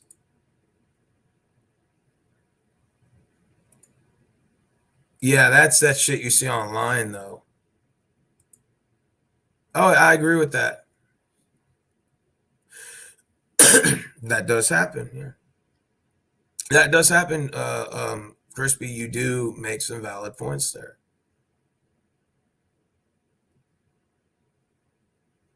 When you're in your 40s, you develop a zero tolerance for bullshit from females, and they can sense it and respect it. I think that's what it is for me, even at my age. Like, I think women just sense that I just don't give a shit. And honestly, I've had a lot better luck talking to girls, just playing, just not caring. It's not even really a strategy. I just don't give a fuck. And I think what it is you just get tired of it. Like, you get burned out, you get tired of all of it. I'm like, I'm tired, I'm done with these games. And I hate to say it, but they love playing games. And even my homegirl Rachel's laughing, and emoji laughing right now on Facebook. And she even said, girls, she just said, that's so true. Most girls like to play games. Yeah, it's true. They love to play fucking games. They love to fuck with your head, and they love to see what they can get with these guys. And you get tired of it, man. They love to fuck with you, man, and they want you to fucking sweat like a dog. And I'm like, you, and every man has been a simp. This whole like idea that there's like this born alpha, born no. Look at a guy like Andrew Tate in his position he's in. Go look at his backstory. When he was 21, a geeky nerd, that girl looked him right in the face and said, I would never date a guy or anything like you. And he kind of looked down, and ever since then, he changed his ways. Every guy has been a simp at some point. And if they say, I've never been rejected by a woman, then they're lying. because that's not true. Even some of the best guys have been rejected. Every guy's been a simp at some point. I think with age you just get sick of it. The only guys I do feel sorry for are the ones that never get the experience to date. Because I've actually had some homeboys that told me like, you have it better than I do because I can't even get a girl to look my way. I'm like, really? He's like, nah. And it's unfortunate, but that there are some guys that go through that, and it's like, wow, I kind of feel bad because here I'm bitching about my situation, but I'm like, actually, I've had it better than this guy. This guy's never even had a date, and I've had more chicks that I messed around with than he's been on dates. Hell, I've been on more dates than he's probably messed around with chicks, and I'm like, you kind of feel bad.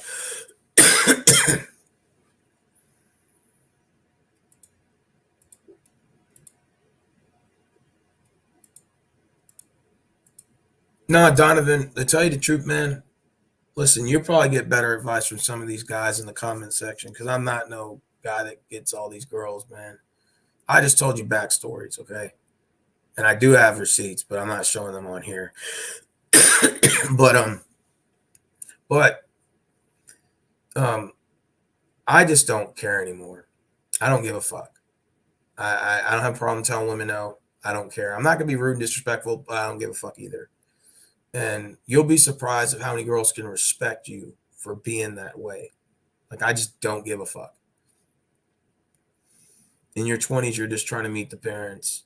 You are not trying to meet the parents. You're just trying to smash. That is true. That is true. I'm about to be 25 and I'm already like, I don't give a fuck to meet your parents. Like I'm already at that point. When I was like 20, 19, 18, I want to meet your parents. Like I would love to meet your parents. Now I'm like, I don't give a fuck. Just trying to smash. Or even if I was dating you, I don't care to meet your parents. But let's say maybe 5 years from now, maybe that would be the case. You know, like, hey, meet your parents, blah blah blah.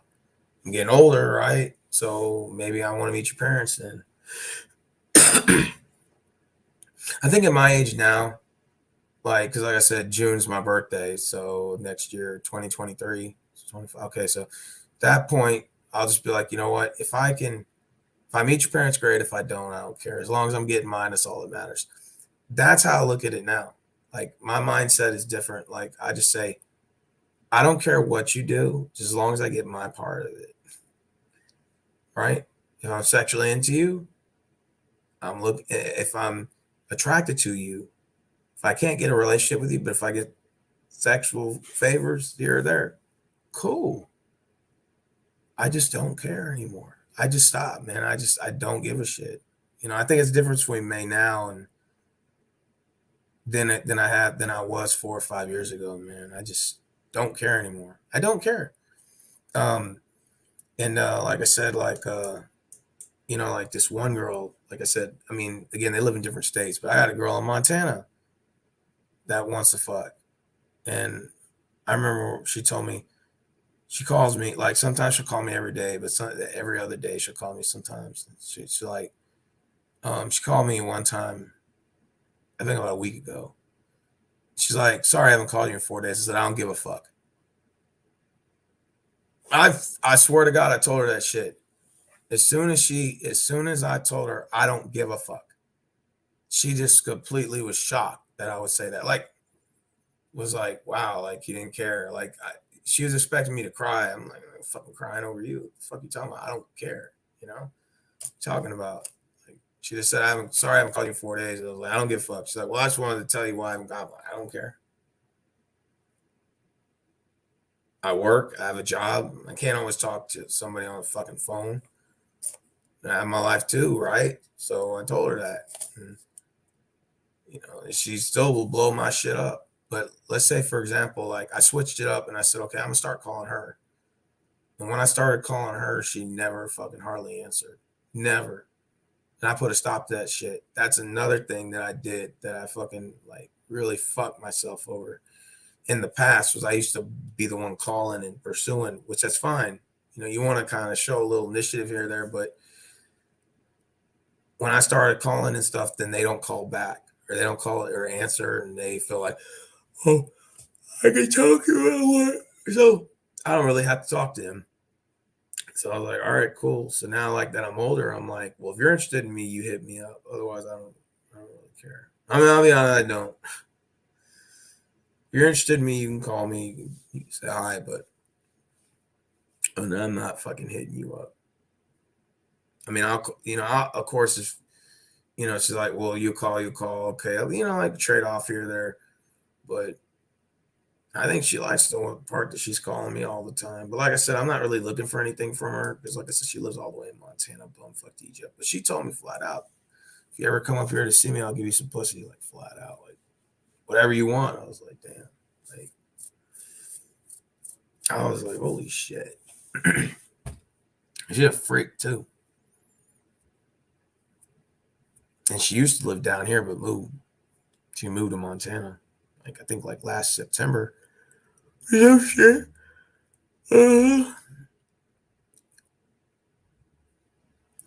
Like I said, girls get this perception that dudes are just looking for pussy, but that is okay. It's true in the sense that men have a sexual attract. If the man's a sexually attracted, he's going to shoot a shot. Yes, that is true, but it's also false in another sense to where they think that that's the only thing that men care. It's absolutely not true. It's not just sexual access.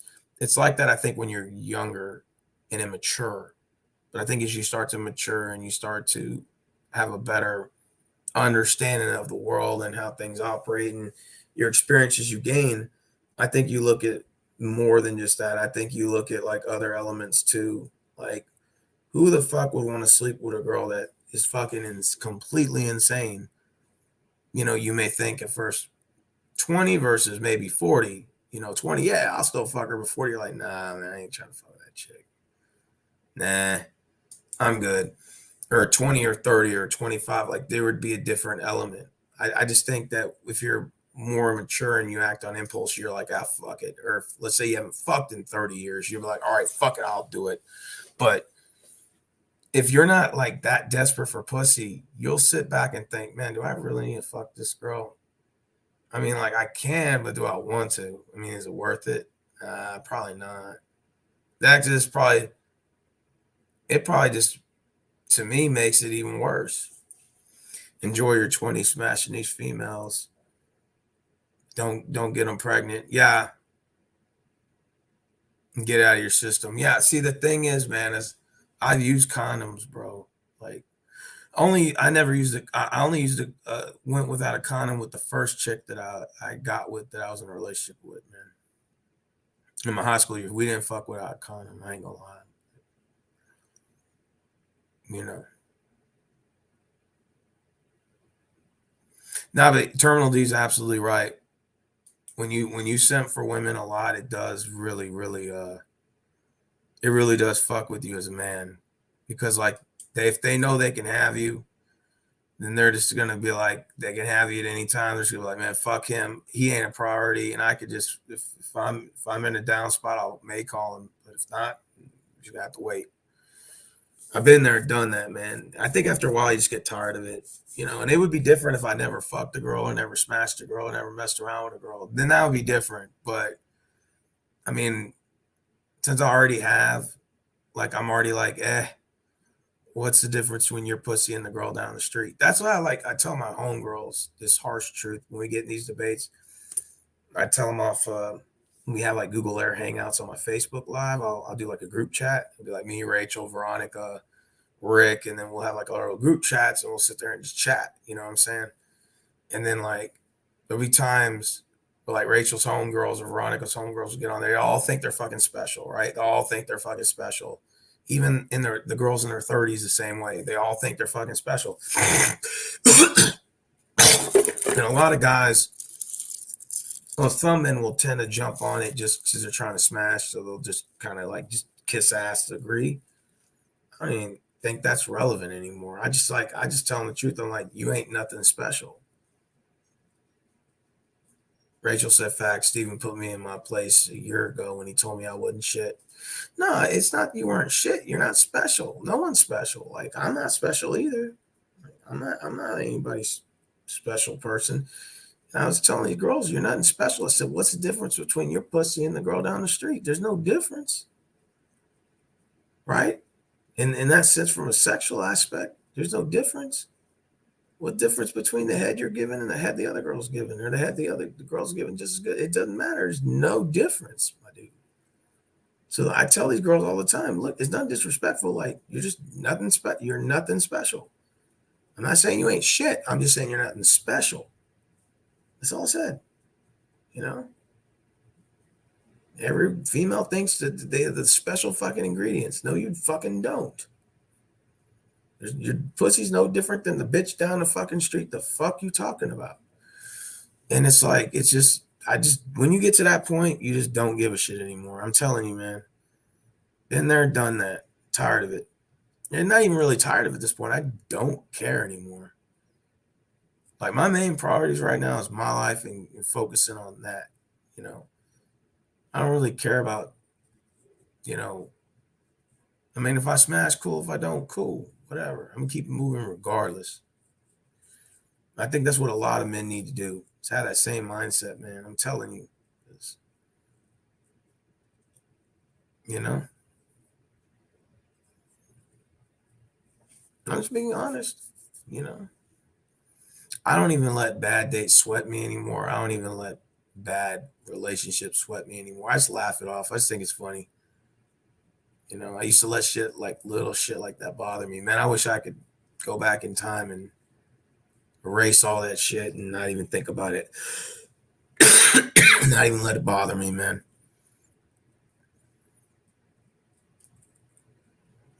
It's like when I was talking about my health and my mental state, a lot of that stemmed from that. Like, okay, if how am I supposed to have a better mental state when I just let everything bother me, right? Right. Let all these past fucked up relationships bother me. How else was I supposed to correct it? And that's how I look at it now. It's like, I just let that shit, I just laugh it off. You know, if I go on a bad date, okay, so be it. Cool. Wish you the best. I'm still gonna keep it moving. I'm still gonna get up. I'm still gonna go to work. Still gonna make payments on my car note every fucking month. You know, still catch up on my bills, which I did, and be around the people I care about the most. Man, I ain't even thinking about this shit, man.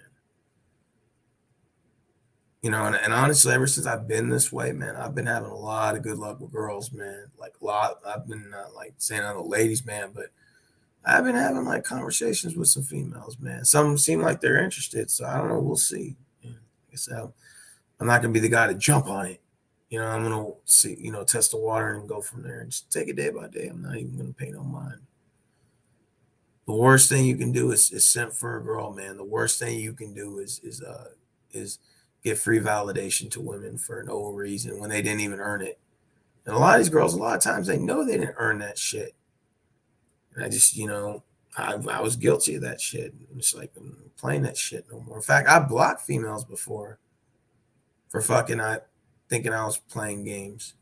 One time I blocked one of them. She came on my live stream here saying, "Why'd you block me?" I'm like, I told her why. I said, "Yeah, you said you were trying to get some dick and you were horny, and I was horny too. And you told me to come over on Friday, and a whole week you were pumping my head up every day, asking you still coming over." I said, "Yeah." And come Friday morning, you canceled, knowing damn well those were your intentions. I said, "Yeah." So I blocked you. She said, "Are you angry?" I said, "No, I'm not angry at all. I just blocked you. Just blocked you. That's it. I'm not angry with you. Just fucking blocked you. I don't want to talk to you anymore." And she was just like, "Well, I'm sorry I hurt you." I said, "You hurt me. You were playing with my mind, and I just acted accordingly. Just blocked you. Didn't think nothing of it. I'm not playing that game with you, So sometimes you got to know when to walk away, man. You have to know when to walk away, man. It's not even worth, sticking around for that bullshit, man. It's like, man, I ain't finna play these games like that. I got, too much on my plate anyway, and doing my own thing. I ain't got time for that shit. I'm telling you, when you're younger, you tolerate the bullshit women give you because you'll play that waiting game a little bit. When you get older, you don't play that waiting game. I'm not playing those games. So I'm like that now. Just wait till I get my 30s. Oh, well, facts. I'm already that way now. I'm already feeling that right now as we speak. I'm like, I'm not playing these fucking games with these bitches. I ain't got time for that shit, man. I mean, you find most of them, and I agree with Terminal D. You find most girls is annoying. All that catty, that giggly shit, that goofy shit they do, even that gets annoying. We'll talk. Even that shit that the girls do, the goofy shit you think's cool, like even that shit's annoying as fuck. Ask Terminal, he probably knows what I'm talking about. That shit gets annoying, bro. Like you would think that it's funny. It's just you look, you're like, man, what the fuck? I was really doing this for pussy. Oh my god. In fact, you as men sometimes regret the strategies you took to get pussy. You're like, damn, I really did that shit. Holy shit. I mean, yeah, it landed it to me, but at what cost? My fucking soul. You know, you know, you just, you know, you just. I think at a certain age, you just don't care, and you just like, I don't care anymore. It's not that I don't care because I'm trying to get you hooked onto me. It's just I don't care because I don't care, and I just, you know.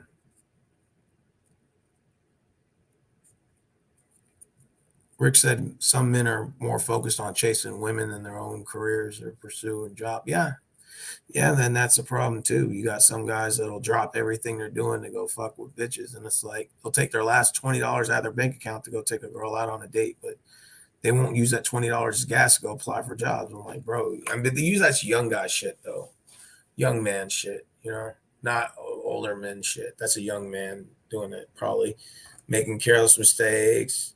Know he's got his parents to help him out, not giving a fuck, you know. You know what I'm saying? My people's bought me my first car when I was 16, 17 years old. They bought and paid for, but not brand new. And told me, you have to maintain this car, and any new car you get after that's coming out of your wallet. I was 16 years old. My dad told me that. My people's told me that. When I was 18, I bought my first fucking car.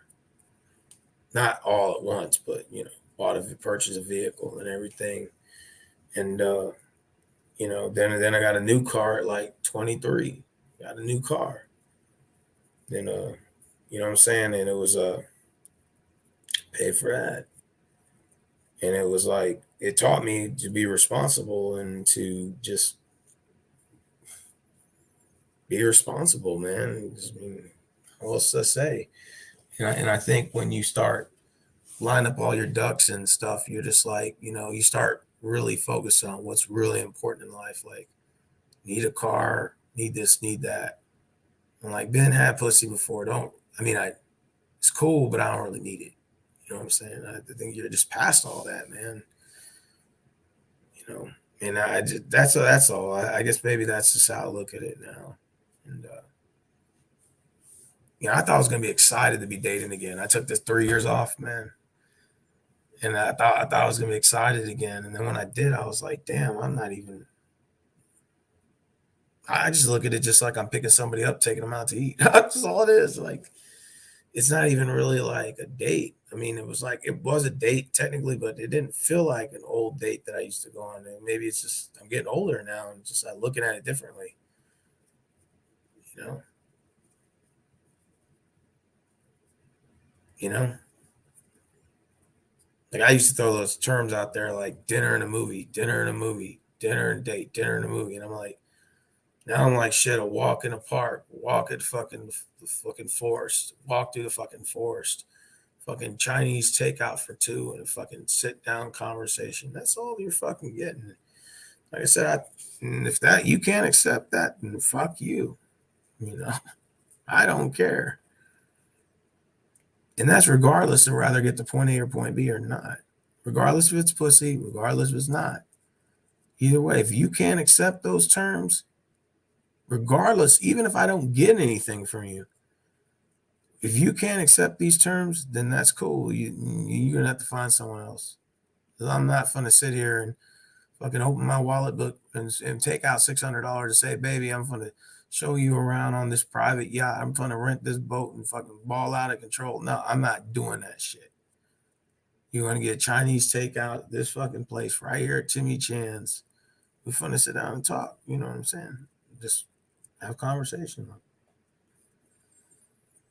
And just getting to know each other, right? You girls always say, you guys don't want to get to know us. This ain't this what we're doing. Shit. Getting to know each other. If you can't accept those terms, then fuck you. you know?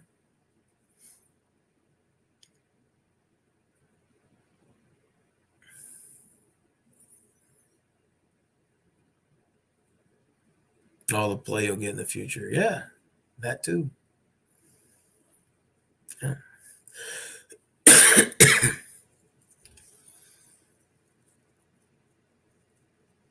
The girls in Houston, you could spend $20 and get a fun date. I doubt a bitch in Miami will go out with a dude for $20. Say, hey, you want to just go out fucking Buffalo Wild Wings? Man, shit. They probably wouldn't even let you take them out. Like, you probably have to pay them to take them out. I guarantee it. Or a girl in LA.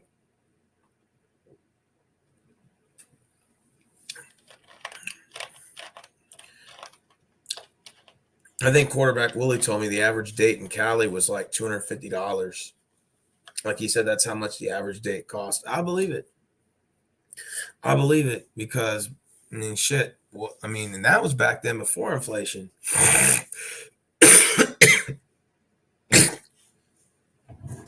I can just imagine what it is now. I'm thinking at least, well, in the state of Texas, I mean, really, like I said, I spent $20 in Texas. I mean, you can go cheap, you know what I'm saying? But like, if you mean average, like, dinner, movie, probably something else, gas, transportation, maybe there's alcohol involved, so you got to pay for drinks. Yeah, you're probably about $200. Easily 250.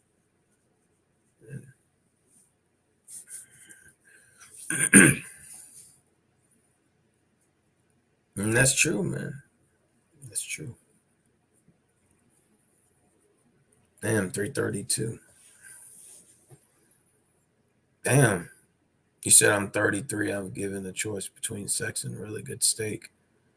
I'll take the steak every time. Bro, if you let's just say if you would have told me at 18 years old, what's more important, Buffalo Wild Wings or pussy, I would have said pussy. You asked me that at 21, what's more important, pussy or Buffalo Wild Wings? I would say pussy, but I would think about it a little bit. Now 25, almost at 25, I'm about to be. What's more important, Buffalo Wild Wings or pussy? Just give me the Buffalo Wild Wings. Fuck it. Got jerk fucking wings, garlic parmesan fucking wings, boneless. Put some salad in that bad boy with some extra cheese and onions and tomatoes, extra jerk sauce,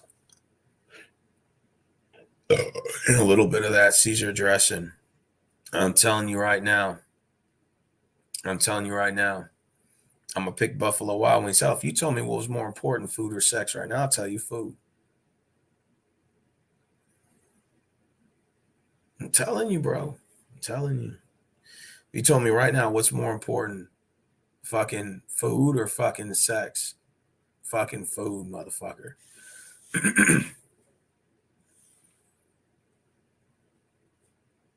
You know what's crazy, man? I'll tell you what's crazy. Another thing I think people grow out of, and I think women do the same thing too, the guys do on this, but I think at first, like, you want to go out with people and like have a good time with people, which is cool. Don't get me wrong. Because it's hard finding people scheduled at Jots and stuff like that, right? I don't eat red meat, so I'll take the punani. Well, you said red. Okay, well, what about food in general, Terminal D? How about food or sex?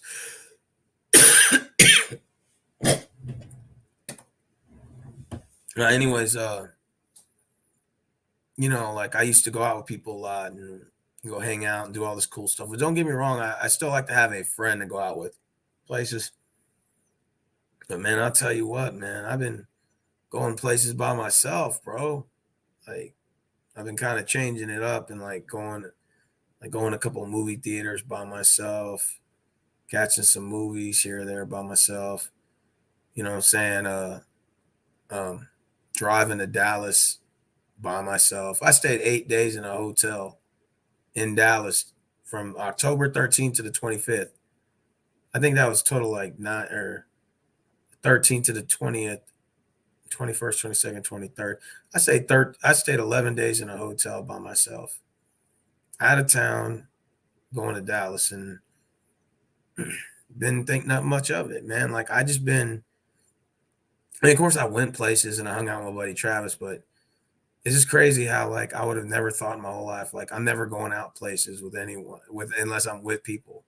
Now I guess I'm older. It's kind of like I kind of like doing the solo thing, man. It's kind of cool. Like I go by my own schedule. I don't gotta worry about nobody canceling or anything like that, or they're saying the last seconds, oh yeah, I can't make it, I can't do this. Now I can just say, hey man, fuck it, I can do it on my own. You know? I mean, is it nice to go out with people? Sure, but it's just, when it's hard to find people's schedule that jots with yours, you're working while you're off there, vice versa. And you can't sit around and wait forever. So I was like, all right, fuck it. I'm just gonna do my own thing then.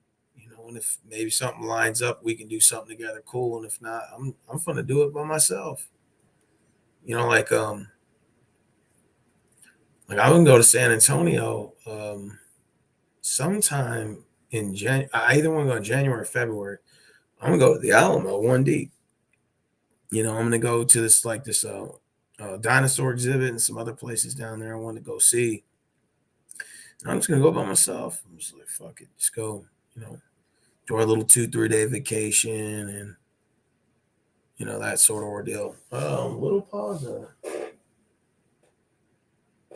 I don't even see him. He's probably in the closet sleeping, but he's probably in the closet over there sleeping, man. But yeah, I'm like I said, I like to do things on my own now. I've been kind of like getting I've been kind of like getting used to like just doing things on my own, man. Not even like worrying about it anymore. It's not even important. I asked some of my buddies, they're like, yeah, I like to go out with you. I see you go to Dallas, man. Bring me. I'm like, well, yeah, if you want to come, you're more than welcome to. Oh, okay, yeah, I'm gonna fuck with you. And they just never do. I'll tell you the worst thing about, I'll tell you the worst fucking thing about when people want to go with you places. The worst thing is the ones that never fucking have any money. Like, oh my God. It's like, bro, like, why you keep inviting yourself places, but you ain't got no money? And I get it, you're broke, but it's like, dude, you don't have any money to do all these things. So like, how you gonna like go out to Dallas for 4 days with me, but you ain't got no money to spend? That means I gotta spend money on you. I'm already spending money on myself, and that means I'm investing double person shit. I might as well just go by myself. If that's the case, then it's not like me trying to be a dick, but it's just being honest. A buddy of mine used to call me up all the time. He's still like, well, you going to Dallas next time, man, make sure I come. I'm like, well, I already know you ain't got a job, so how you gonna have the money to pay for food? I could buy groceries, but what if I go out? I don't want to feel bad for eating and you're not like eating anything. And I feel like I got to come out of pocket and stuff all the time. Like, every now and then it's cool, but not all the time. It's just, you just say, well, fuck it. Then if I was going to come out double or nothing, I might as well just fucking go by myself. Right. And just experience this on my own.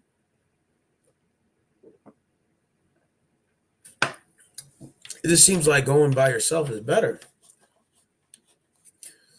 You tell me a story about your auntie's boyfriend invited you out. Oh, yeah, man. And this is another reason why I travel by myself. One time, my auntie's boyfriend was like, yeah, we're going to go hiking, I was like, all right, cool. Where are we going to go? We're Houston Wilderness Park, 5,000 acres. And we're going to walk, 15 miles. I was like, cool. You come to my house for the weekend, right? I'm like, yeah. All right, come to my house this weekend.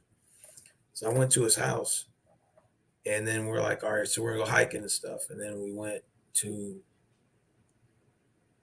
a restaurant, and I could tell he just looked bored. And I was like, hey man, I told him, I said, hey man, so what's up? Are we gonna like go hiking, or what do you want to do? And he's like, yeah, we're gonna do that. And he just didn't like, he had no energy. And I'm like, hey, look, dude, like you don't want me to come out here. You just told me, just save me the trip. No, man, it's cool. Stay the night. I'll stay the weekend. I'm like, all right, we're gonna do this. I'm like, all right. And then I spent the night. We're watching movies or something like that. Just bullshit, just watching movies. He's like, yeah, man, we're gonna go hiking in the morning. Get a good night's sleep. And I was like, all right, cool. So I got a good night's sleep. We woke up the next morning and we had some breakfast. And all of a sudden he said, all right, man, you call my bluff, man. I don't really want to do any of this shit. And I was like, okay. Like, see, I kind of had a feeling, that you really didn't like want to go out and do anything, which is fine. But I really would have wished you'd have told me this before I made a 60-mile round trip to come out here. Yeah, kind of like burn gas. Could have been at my house. Didn't really like to come out here. Could have stayed home. Could have did my own thing. It's the principle of the matter. And he goes, well, yeah, I understand. And he was just like, maybe next time. I was like, yeah, okay. So then I like got in the car and I drove and I like called my aunt. So I was like, what's up with this motherfucker? She's like, what? And I told her what happened. She's like, well, he's like 44. I was like, okay, but the point is, it's still like, how you gonna invite me out and then I come out and you're acting like this now? Like if he didn't want me to come out, he should have texted me or something. Said, hey man, don't worry about coming out. Like, change the plan. I don't really want to do anything, And I just was like, all right, fuck it. So I just went home and just, did my own thing. And now it's sort of like I'd stopped asking him like to go out places. Like I felt like after that, he kind of pissed, like not really made me mad, but he kind of made me realize I was like, I don't need to focus on other motherfuckers and their schedule. And if they feel like doing shit, blah, blah, blah, blah, blah, fuck you. I'm going to fucking do my own shit, and have fun and do my own thing. I don't need that guy. You know what I'm saying? To have fun. Like he's not the definition of my life. I'm fucking let me go out and have fun. If he wants to do his own thing, let him do his own thing. And that's when I really started like grasping that concept about 2 years ago about doing things solo. Like I'm talking about even go to the movies by myself, bro. Like and doing things like that. And it's just like if I catch you on the rebound, cool. Like if there's an occasion where we could both like hang out, then that's fine. But other than that, I'm not gonna try. And I'm gonna do my own thing. And then he he still talks to me, of course, but it's Monty's boyfriend, so he's a cool guy. Don't get me wrong, good dude, but I wish him the best. That's all I can say. Exactly. Yeah.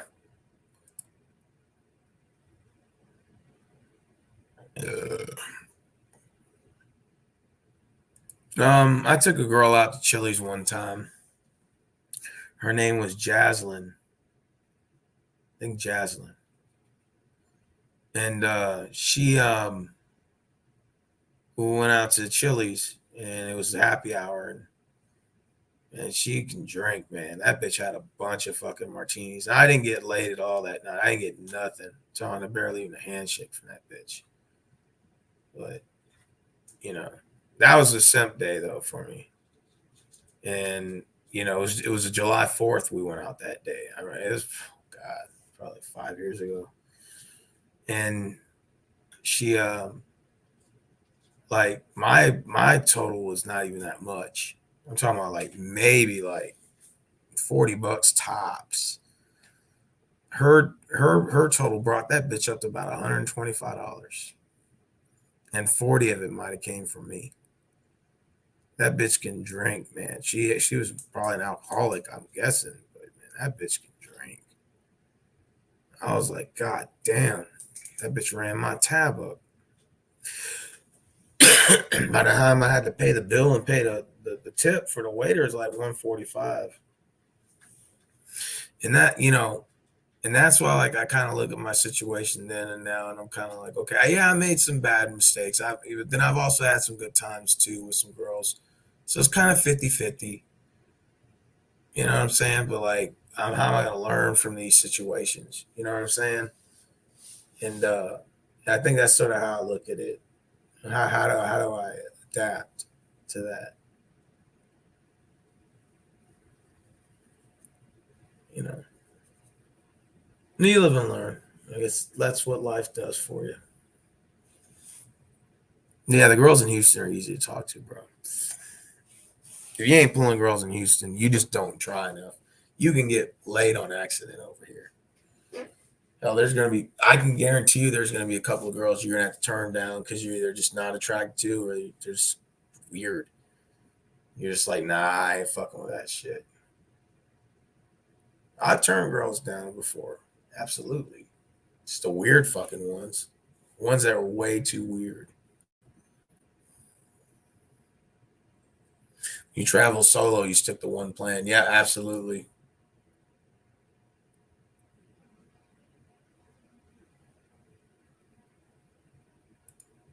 Man, yeah, Terminal D is actually right, man. And sometimes even like when I go to Dallas and travel with my buddies there that live there, we're going places like there's some things they don't even want to do that I want to do. You know, like one friend doesn't like hiking. He only wants to go to the lake. The only one of them doesn't like going to the mall. The other one does. It's just like, dude, this fucking sucks. One guy doesn't like going to bars, but one does, and it's just like, fuck. So you can't even like all agree to something. So you're just like, you know what, man, fuck it. I'm just gonna do my own thing. Yeah, you'll get asked by mistake in Houston. Absolutely. And even if you had no game, you could still get girls like up here, like just busted up twos and threes. But hey, that's fine. Better than nothing. Shit, take what you can get. If I look like Freddy Krueger, hypothetically, let's say there's some hideous guys out there, I would be fucking bitches like that were around my level, and I wouldn't even care. I'd be like, it's better than nothing. I'll take whatever you give me. You know, and of course, sometimes you may want a little something better, and that's okay. But I take what I can get, and I'm fine with that. And I think that's kind of how I look at it now. Like I just take whatever's available, and like, and if it's and depending on if I want it, and if I feel got a good feeling for it, sure. If not, I don't give a fuck. I'll turn down a fine bitch the same way I turn down, a bitch that's a busted up three. I'll turn down an eight girl and not even think twice about it. It's not a big deal. You know, even in my 3 year fucking slide, man, I'm telling you, there's been times where I could have been knocked a chick down. I just didn't do it. You know, this last girl I went on a date with, I think I probably smashed if I go on a second date with her, maybe. It's not even really about that though. That girl's emotionally damaged. I don't feel like adding to that shit. I don't want no problems, no drama. I don't want none of that shit.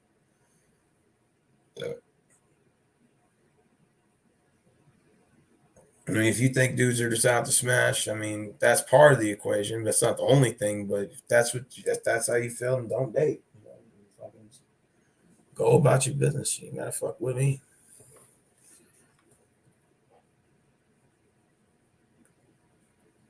That's life, I guess. You know?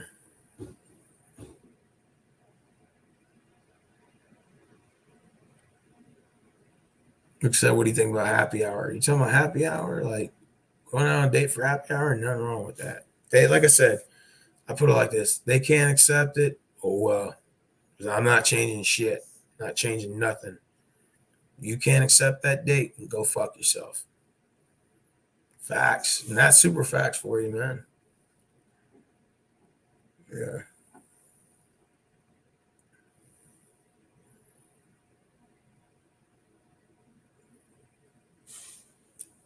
Well, no, actually, my sister gave me this.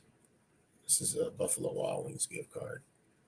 She gave me $25 gift card. Buffaloes. That's the best gift.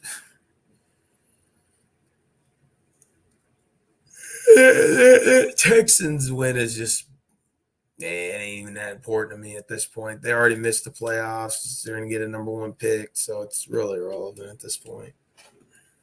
It ain't even that important to me anymore.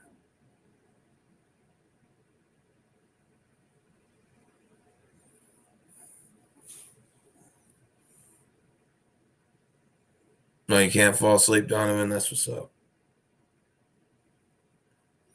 I'm not saying I won't take the win, but Texans got a second win. That'll probably be the last win.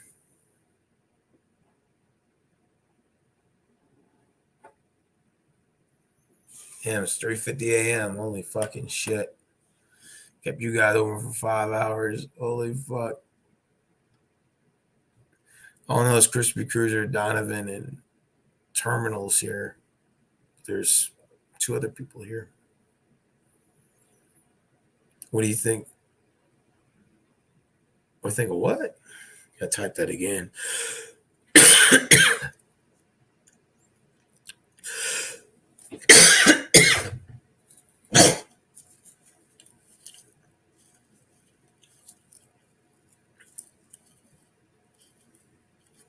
Damn.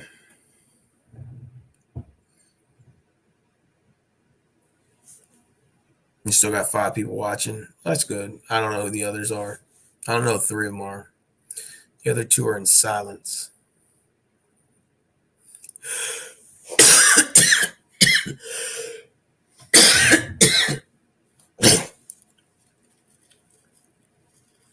I'll probably shut it down in like 10 minutes.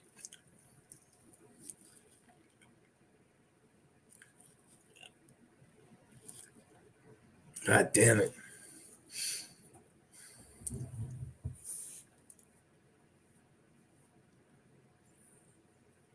He said sleep all day, all night up. Yeah. I'm off the next 2 days.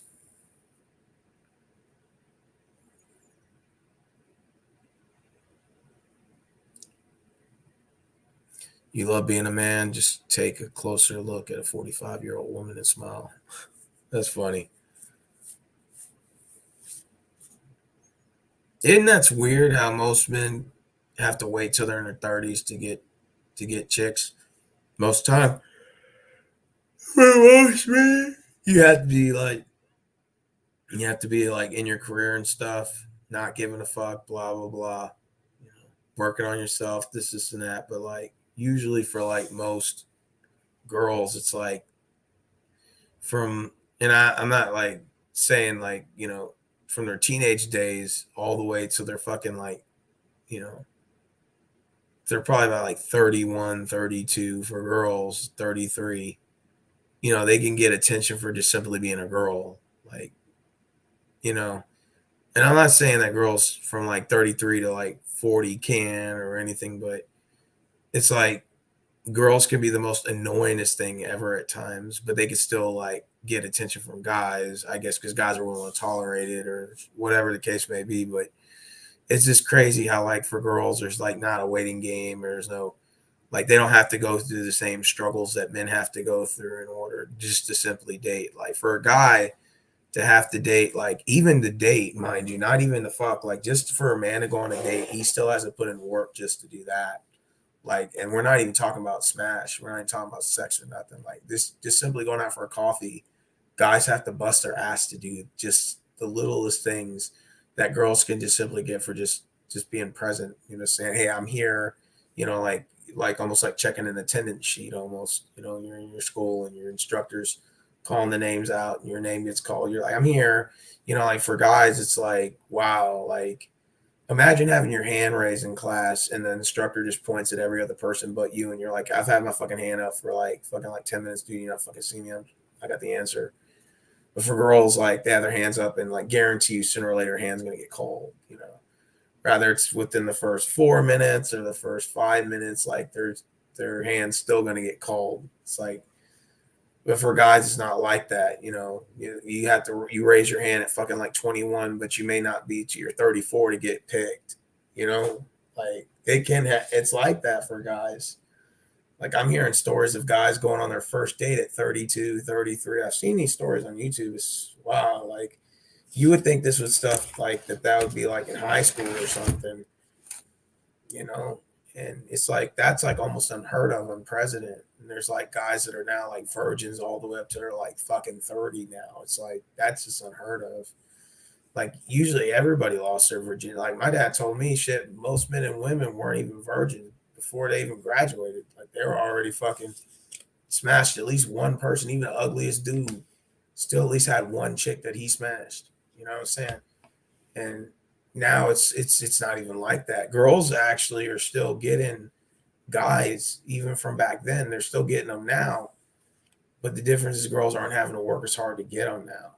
And guys are having to work twice as hard. You know, like with my dad told me that guys and girls, like, didn't matter how ugly or how good looking you were, like there was always somebody out there you could talk to. Now it's like for guys, like the fucking expectations have jumped so high, you have to bust your ass. Just even the smallest things that my dad told me that were granted for men in his time, like now you have to bust your ass just to get that. Like not even that, but just to get here. Like you would think, like my dad told me the only thing a man had to work for back then was sex. But to actually go on dates was normal for a guy to go on a date. Okay, you've been on bad dates, you go on a good one. now now you got guys that can't even go on a date. Like let's not even talk about sex. Let's throw sex out of the whole door. Let's talk about just a date. You got guys that can't even go on a date, let alone sex. Now tell me that ain't fucking depressing to see men going through that. Because my dad told me even the ugliest dude, nerdiest dudes in school had a date. Like that's just in his time, people were just talking and getting to know each other and going out. And now he's like, and now you got dudes that are like literally that aren't even looked at, not even no girls even looking that dude's way or not even fucking going out on a date with him. It's just like fucking like wow. Like my dad told me, like I heard stories of guys that never even went on a date before and they're in their 20s. My dad said, shit, in high school, you already should have done that. And my dad was like, how is that happening? Like, how is that happening? Like, how is it getting to that point? How has the dating market made it so bad for guys, but made it so much easier for girls? Like, girls had it easy back then, but now it's even way easier, like 10 times. And for guys, everything was easy except the sex. Now it's like everything is hard and the sex. So everything's hard. Like just to go on a fucking date with a girl, you have to bust your fucking ass just to even get her to look your way, let alone even offer you the date. It's like my dad was even telling me about that. He said, dude, I've never heard or seen any of this shit in my life. And my dad's 50 fucking 3. He said, my 53 years of life, my old man told me I've never, ever, ever seen anything like that ever in my life. Ever. In my 53 years of existence, I've never seen shit like this before in my fucking life. I've never seen dudes having to pay for a text message. I've never seen dudes having to do this shit. I've never ever seen in my fucking life.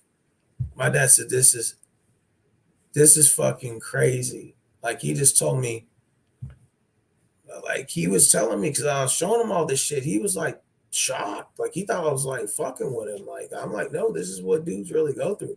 And he was like, how did it get this bad for dudes? Because he was telling me all these dudes, if you put them in a time machine and put them back in 19 fucking 75 or 77 around my old man's time, he told me all them dudes would have been laid by then. They would have all been laid, all been dating, all had girls and wives by now. All them. He was like telling me, man, like this is unheard of. Like a dude being a virgin at 30. Like my dad's like, I was showing my dad like this YouTube video. And he was like, dudes being virgins at 25, 22 and stuff. That's just unheard of. He said he thought I was fucking with him when I said that. I'm like, nah, this is really what's going on. He's like, dude, I'm telling you, because he's like, all these dudes I'm looking at, same types of men in my time were getting laid and getting fucking women and getting married and locking down relationships. Crazy, isn't it? like how the times is how it's turned. And he's, you know, he just said he told me the best explanation he gave to it was he said that the dating market has expanded to online, and it's given the women the more ability to be able to be more pickier and choosier now. So like now you got Instagram and all these sites that sort of like, you can gain followers and stuff. So if you were just like someone that was an unknown in, let's say, like Miles City, Montana, and nobody knew who the fuck you were, all you got to do is make an Instagram. And if, let's just say, you were just attractive, or if you were just a woman, then you could just get the million followers and that's it. Now all of a sudden, you're just bad fucking baddie walking around all of a sudden. Even if you were busted up three, you're all of a sudden this baddie with a million followers. You think you're gonna want to fuck with some average dude from your area in Miles City? Fuck no. You're gonna want to fuck with a dude from Miami or New York, NYC. And that's what you're seeing. And my old man was just like, I think the dating market has expanded online. It's giving girls the ability to have more options of guys. And so now they're just weeding out through like they don't want just regular dudes anymore, even though they might only deserve regular dudes, but they don't want them because they're getting all this attention probably from maybe like NBA stars or something, or maybe a celebrity here or there. Maybe they got an invite from this rich guy, this or that, and he was like saying that it's kind of fucked up, man. He was just telling me it's kind of messed up, but he was just like telling me it's location too, because he was like the women even my dad was telling me that the women in Houston are easy to get. Like you can get laid by these chicks, but yeah, if you're going to Miami, it's gonna be a lot harder. You know what I'm saying? But in Houston, he was telling me it's fucking easy, bro.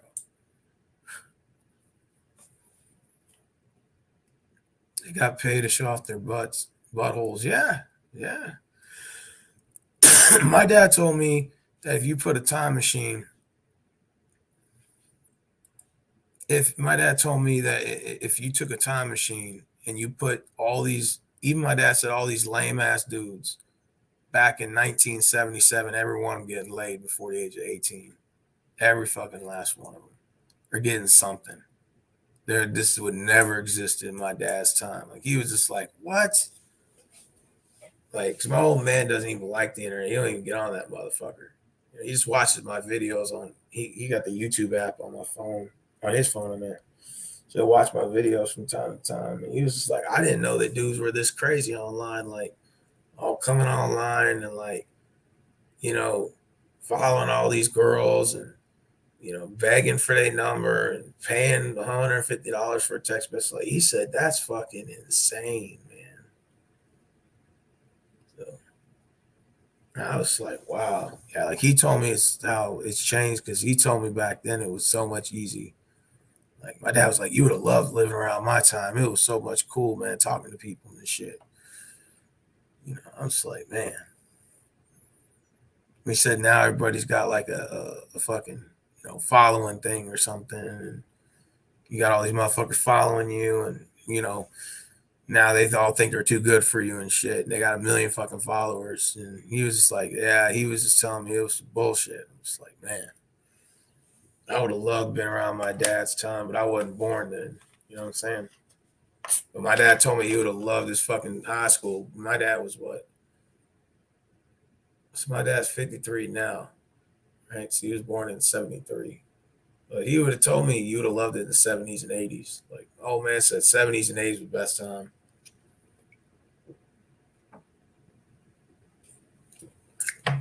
Like, he told me even the nerdiest dude in school got laid.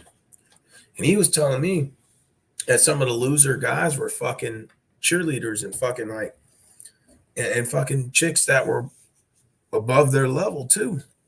And he was telling me that he told me that the girls used to have to work to get the guys.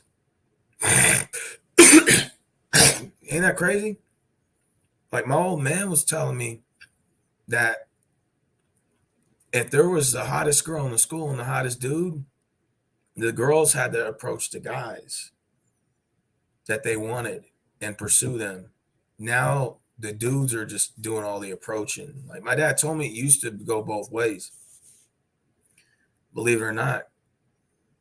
I'm like, for real? He's like, hell yeah. He's like, man, he said it used to go both ways. He said girls and guys used to do it evenly. It used to be an even thing. you know,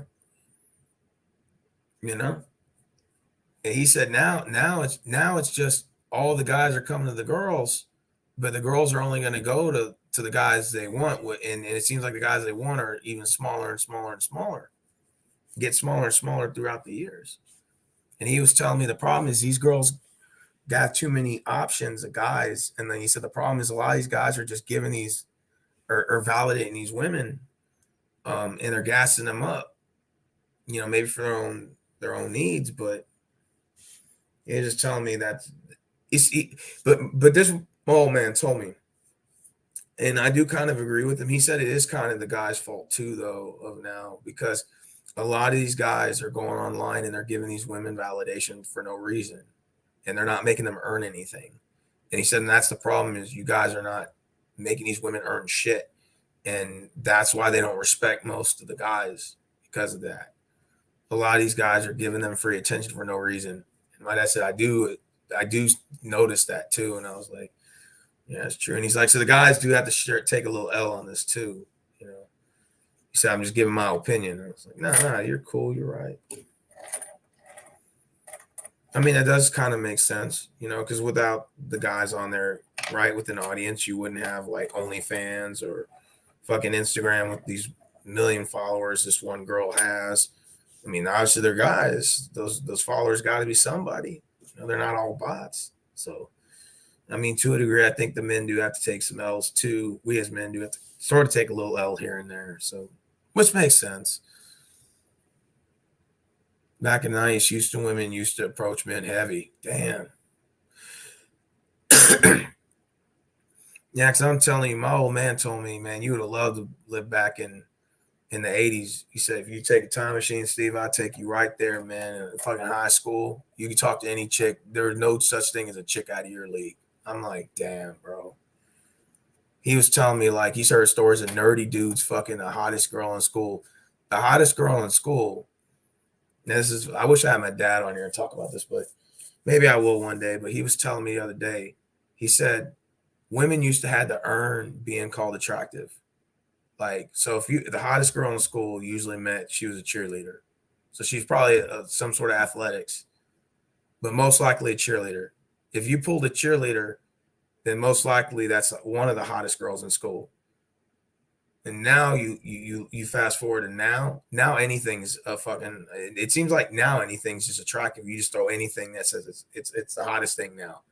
And my dad said, now any woman is just saying she's hot, and now she's just we're just throwing labels on anything now.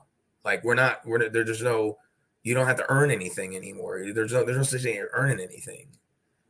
And it's like now these girls, they all think they're 10s. They all think they're the hottest girl in school. My dad's like, no, you used to have to actually earn that title. You had to be, and you had to be given that through men. And men only validated women who were on that status. Now the guys are just validating any woman for any attention. So they're just telling women they're all 10s when in react, that's not true. My dad said the guys need to stop doing that. And he said, I'm sorry, but it just is what it is. Guys need to stop doing that. And he just said, until guys actually stop participating in this bullshit, you're not going to see them change anytime soon. So they have to stop doing that. And now my dad gave me that whole reality check. It is what it is. He said the guys are online giving women free attention and free validation for stuff that they didn't earn. That's in his own words.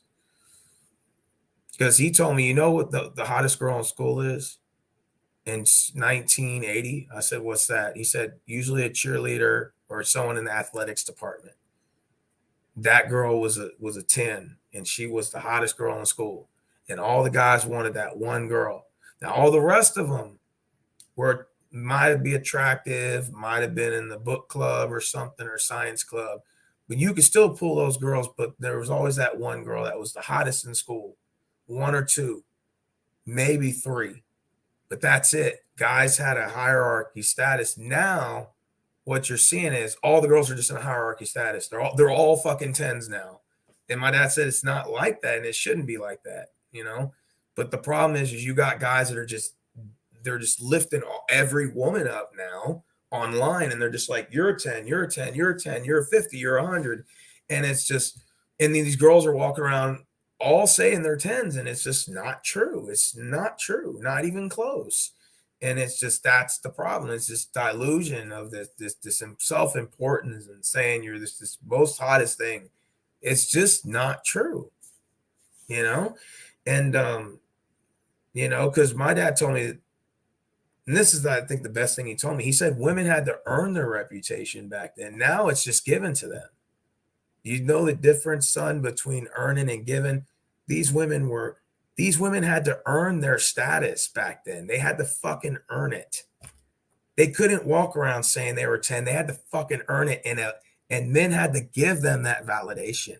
And it wasn't easy. The men back then was very hard to impress. And they weren't fucking around. You had to earn that status. Now you got a bunch of guys online just saying you're 10, you're hot, you deserve the best, you deserve the top men of the world, and you go, girl. And these are guys that are fucking rooting them on. And my dad said, I'm sorry. He gave me that truth the other day. He said, I'm sorry. But the problem is the guys now, they're fighting for just, now it's just like, instead of having sex with these girls, the attention from a woman now is sex. That's stimulating for men now. Just the smallest things that was so easy for guys back in my dad's time. Now, attention for men is the new form of sex now. Almost. Isn't that weird? Like, sex isn't even important anymore. It's just, now men are just satisfied with just an attention. And saying, oh, you gave me attention. That's good enough for me. It's good enough to run my YouTube channel. Great. I'm so happy. And I'm going to tell you this, it's truth. Because I look online on YouTube, for example, and I see a bunch of these guys on YouTube doing videos, and you should see how their personas change when a bunch of women come in their panels. Like, they look like they make it sound like they're fucking all these chicks. And they make it sound like they're like, it's like an entry level to sex, when in reality they're probably never going to meet any of these girls. And the way that they act and show off, and they start like trying to act like this tough guy, and I'm like, wait a minute, I'm like, but you haven't even like met any of these girls or fucking him, but you kind of acting like you have. Like, it's just weird. It's just like guys are fighting online for like internet validation now. Like, it's like, that's fucking crazy to me. Like, I would rather not have any women on my channel, and just fucking, if that's the case, like, I didn't think that fighting, like, I've seen dudes like will tell me, how'd you get that girl on your panel, but she wouldn't join mine? I'm like, really? Like, that's what you're basing? I'm not fucking this girl. I'm not having sex with her. Never met her in my life. Well, she went on your channel, but she didn't go on my panel. Like, you got dudes literally fighting over like shit like that, bro. Like, online on these YouTube panels, like literally fighting over a woman they're probably never gonna meet ever. Like, the closest thing you're gonna see is her face on this screen, like you see mine. And they're fighting over panel time with these girls. And I'm like, wow, like, is it really gotten that bad? Like, really?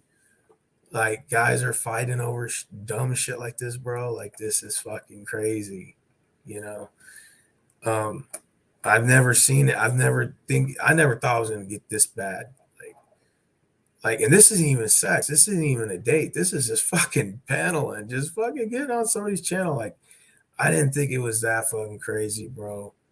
Like, I didn't. Man, it's crazy, dude. Like, I never thought that guys would go to these new lows on the internet to do shit like this. It's just crazy. Like, for a second there, when I had some chicks on my panel, yeah, I was like, okay, cool. It makes me feel a little important, maybe get some extra views.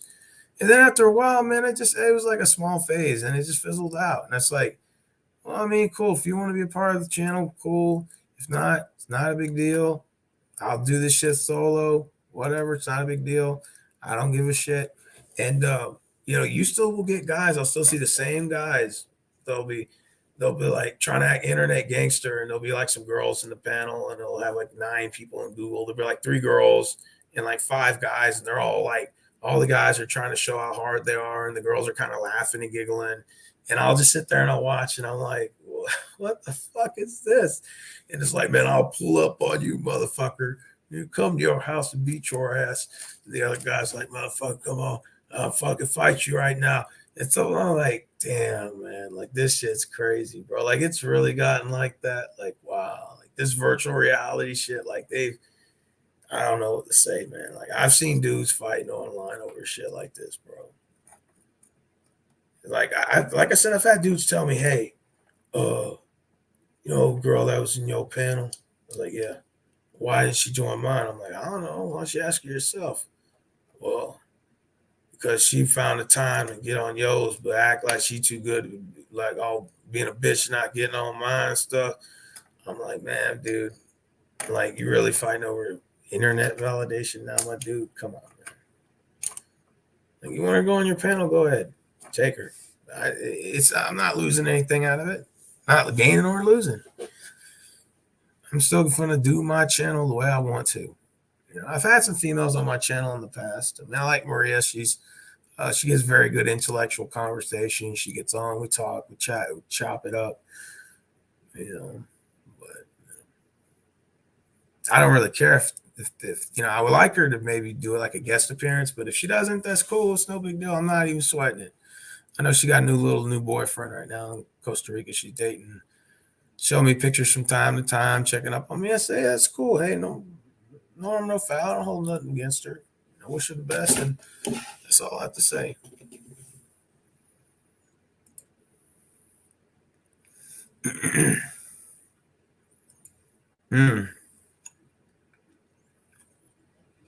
Yeah, I went on a big rant, man.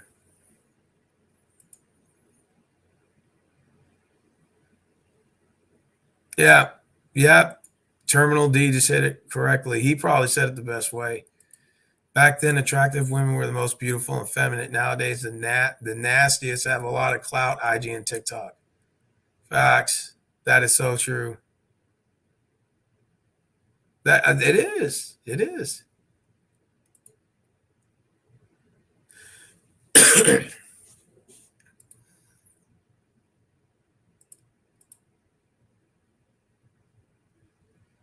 Yeah, it's insane, ain't it? When you think about all this shit. Yeah, because my dad told me the dating market was easy. Like it was easy for guys and girls. Like he just said that the only work that men had to put in was to actually get sex, but dates was almost complimentary with good conversation. He's like, you would say you want to go to roller skating here, want to go to Checkers here, or whatever. They would give addresses. My dad said even if a chick wasn't interested in you, she still gave you a chance. And then if you fucked it up, you fucked it up. But he would tell me that they'll at least give you chances to go out. You hear the word a chance, like you'll still get chances to go out with girls. Now dudes aren't even getting chances to go out, let alone sex. It's crazy. Like but my dad said he thinks it's social media that kind of destroyed it because he was like, I don't think it's really. I told him, do you think it's feminism? He was like, I mean, you can make that argument, but he was like, I don't really think it's feminism per se. I think it's the fact that social media has destroyed it because he said you can go online now and almost get anything you want.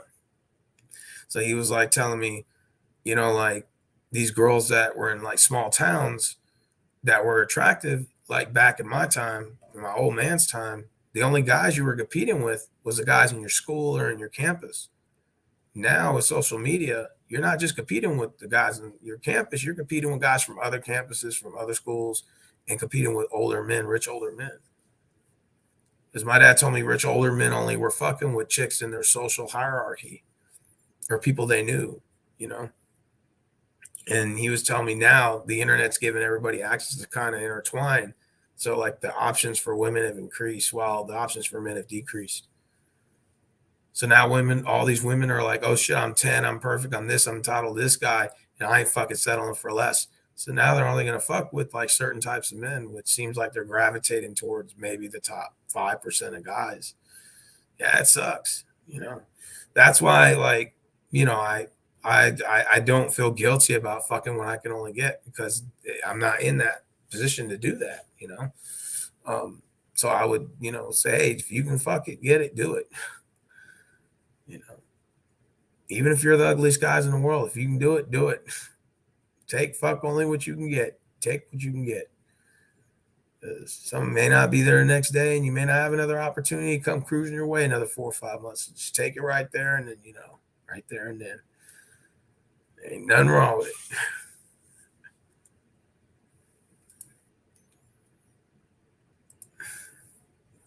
That's the world we live in.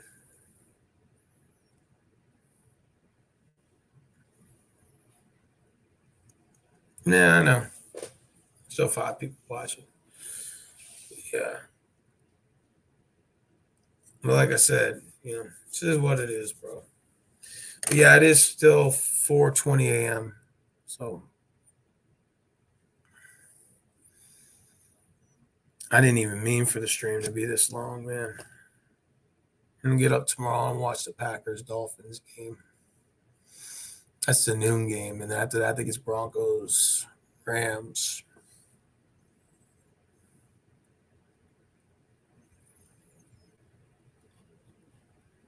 Yeah, because I was telling my old man, he told me I couldn't even go to school nowadays. I'm like, for he's like, fuck no. He's like, all that fucking, indoctrination, all that fucking social justice warriors running around, and fucking every woman thinks they're a 10. He's like, fuck that shit. I was like, would you go to school? He said, no, I'll just homeschool. That's what he told me.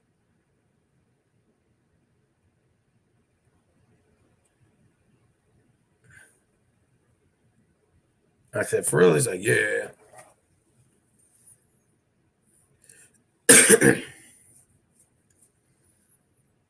Well, it depends, Donovan, on the job he has and if he's got a degree or certificate or whatever.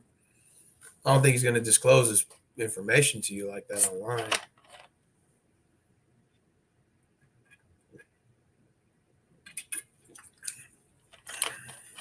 You haven't even asked him what he does for a living, which I don't even know if you share that, seeing if we're all strangers. Everybody knows what I do. Well, 2 jobs I have. One thing I will say about Red Pill, I think that's the best advice, is focusing on yourself. I'm telling you, bro. Seriously. Focusing on yourself is the best thing you could ever do. Because I'm telling you, man. Because you can chase a girl here or there. Focusing on her ain't going to get you nowhere. Besides simping, it's just going to give you a lot of stress and heartache. And you're just like, I'm going to fuck this shit. You know what I mean?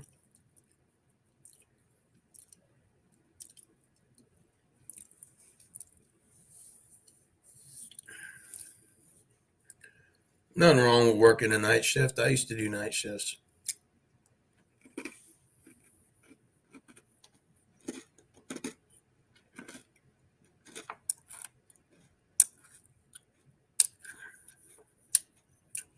I used to work for Right Choice Gourmet. Overnight, I used to stock a lot of their products.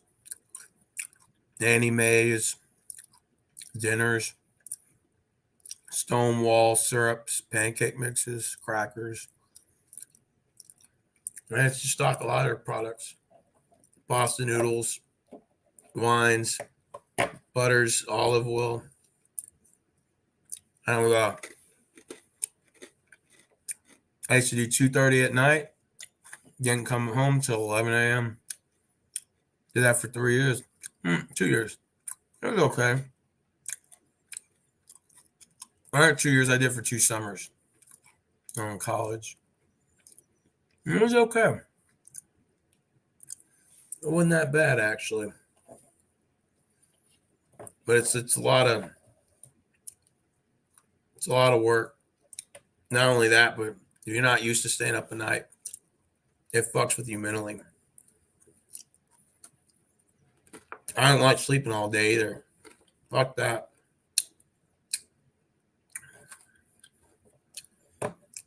The pay was okay.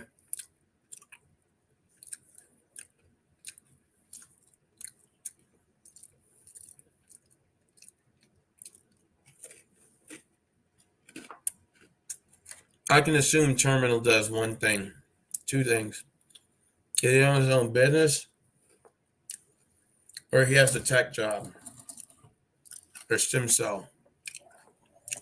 Does, or he's in a STEM program. Because if he said he's been traveling, and he's got to be making at least almost 6. That's just my guess, man. I could be wrong. Could be more. Ain't none of my business. But if he's traveling like he says, he got some money. Oh, he ain't broke. But again, hey, all kudos. Doing his thing, man. I never doubt him. I never hate on a man that makes more money than me. So, good his thing, man.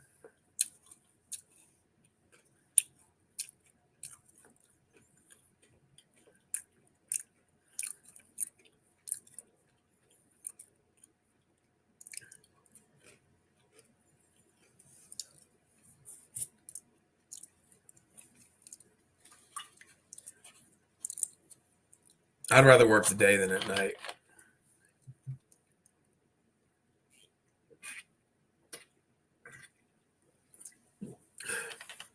I'm just not a guy that can stay up at night.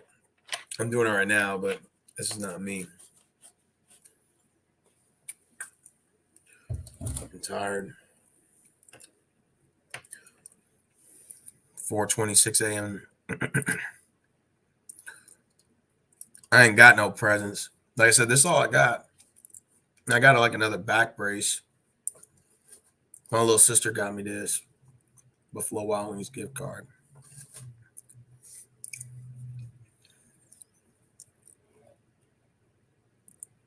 Yeah, Rick, she's gonna be 17 in October, bro. Next year.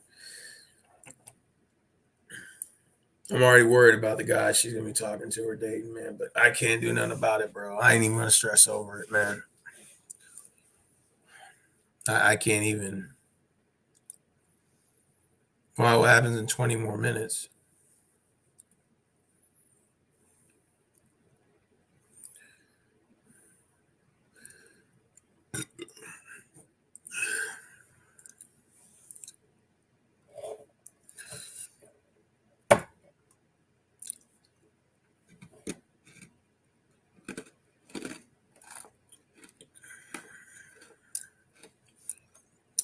No, I think the worst thing you can do is, as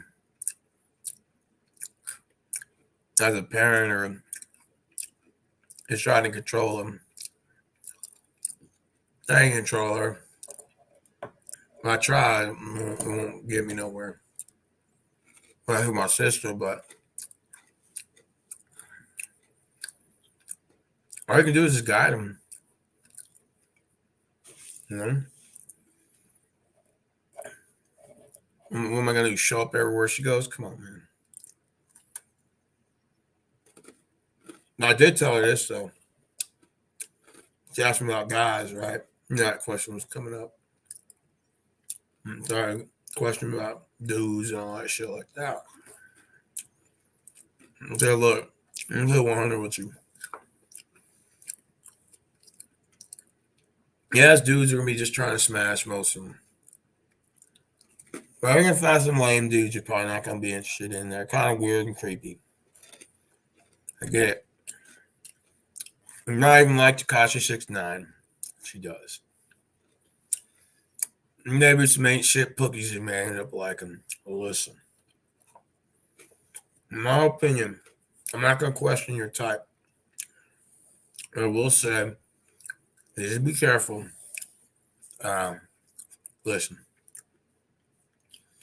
In my opinion, what I told her, if you want to lock down a guy, do it in your prime. So what do you mean by that? I was like, do it in your 20s. You want to lock a man down in your prime? I told her, do it in your 20s.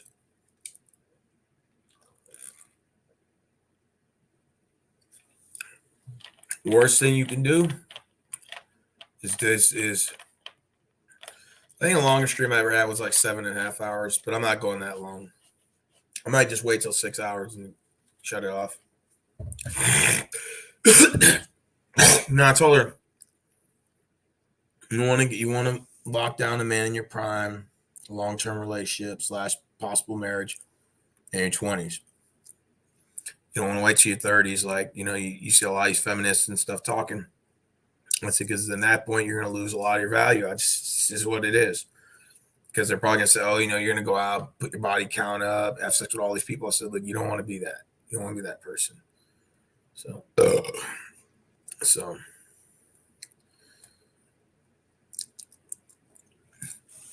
would you care if your sister got married at 18? If you found the right guy, yeah. Wouldn't bother me. No. So I said, if you're going to lock a man down, do it in your prime. You hear what I said? And wait till you're fucking like 35 and you ran up and got 70 fucking guys you slept with. You're like, oh yeah, I'm ready for that serious relationship. Man, get the fuck out of here. Fuck out of here with that third wave feminism bullshit.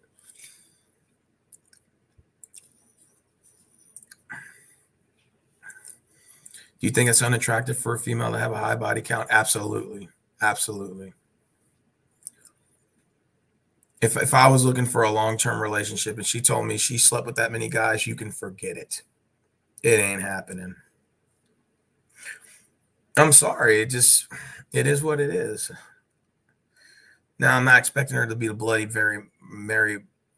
Mary virgin. No, but you hear these stories of these girls that slept with 40 guys, slept with 80 guys, 100. Oh, absolutely not. None of them are worth getting married. Absolutely not. None of them deserve a ring on their finger. None of them. I'm sorry. I'm sorry. It sounds like I'm being a dick, but no. You're sitting there having 80, 100 guys, and you hear these stories, and well, no, absolutely not. You do not deserve a ring. No. Now, will you find a sucker that'll give you one? Probably, but in my opinion, I don't think you deserve it. No. I'm sorry. What do you think is a reasonable body count for a woman?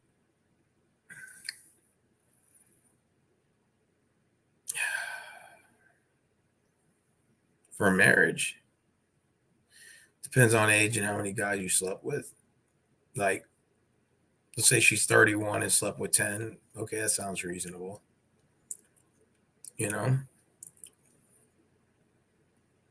Versus, let's say, what if she was 20 years old but slept with 20 guys? Ugh. I think I would get turned off by them. Sorry.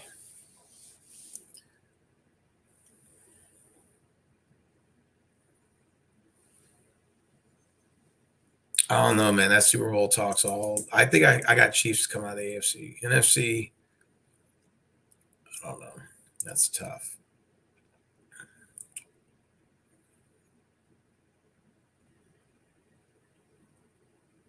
That is tough.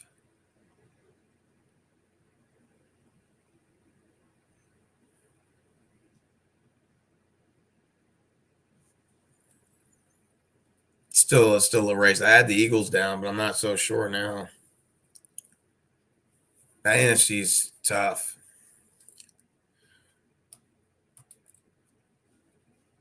All right, guys. Well, look, I'm not gonna lie to you, but I have done a 6-hour stream, have I?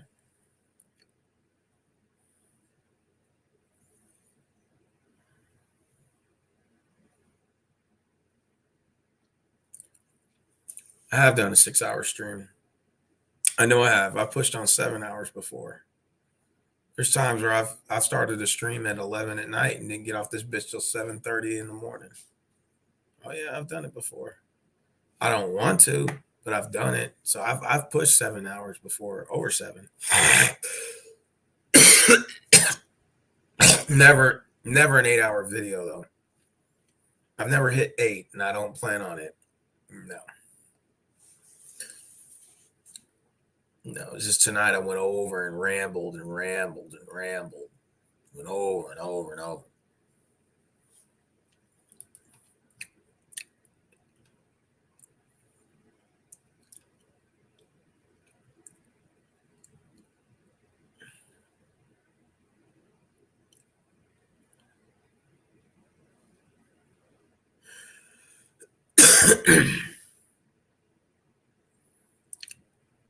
Yeah. Yeah, so like I've done 6-7 hour streams. All right, well, I ain't gonna lie. I've done 6 hours before. The 6 hour stream ain't gonna really matter. I've done it. I think like my longest was like 7 hours, 37 minutes, something like that. It was close to 8, but not 8.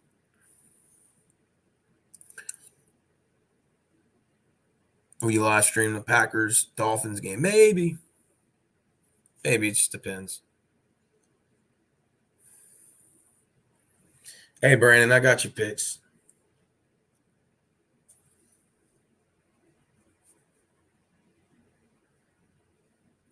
Yeah, we got the win. Is what it is.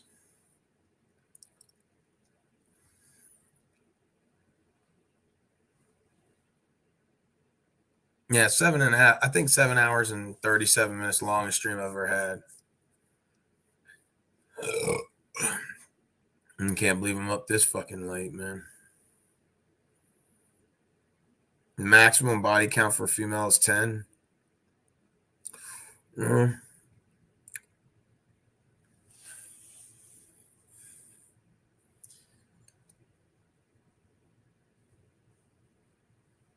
I think maximum for me is probably like, before I get turned off, it'll probably be like 7 to 8, maybe.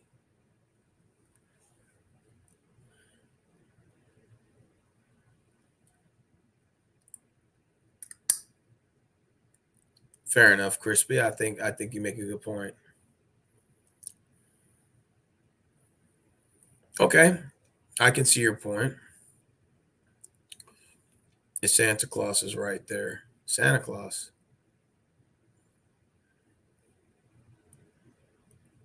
Yeah, I worked on Christmas Eve, but we're Walmart's closed on Christmas Day. Thank God. Then I'm off the day after Christmas too, so I don't go back to work till Tuesday.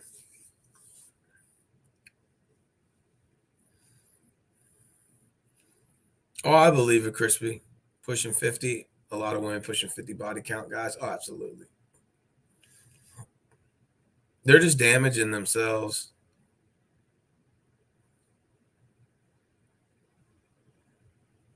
Damn. Yeah, they're just damaging themselves. They're just making it worse for themselves.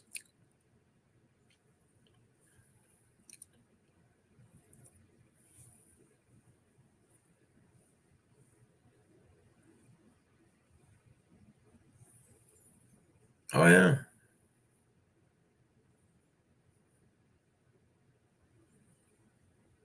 Yeah, I believe it.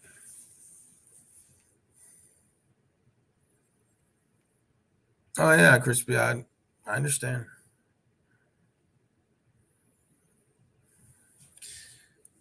I ain't gonna lie, I'm about to end it. About 7 minutes I'm in the stream because I'm getting tired. I'll probably start a new one.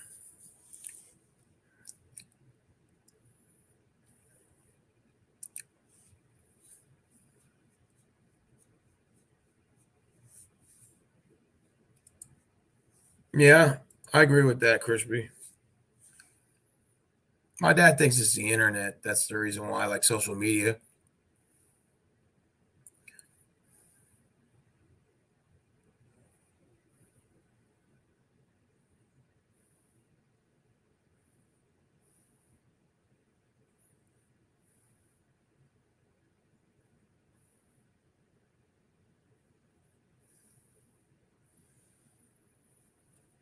No, I ain't gonna lie.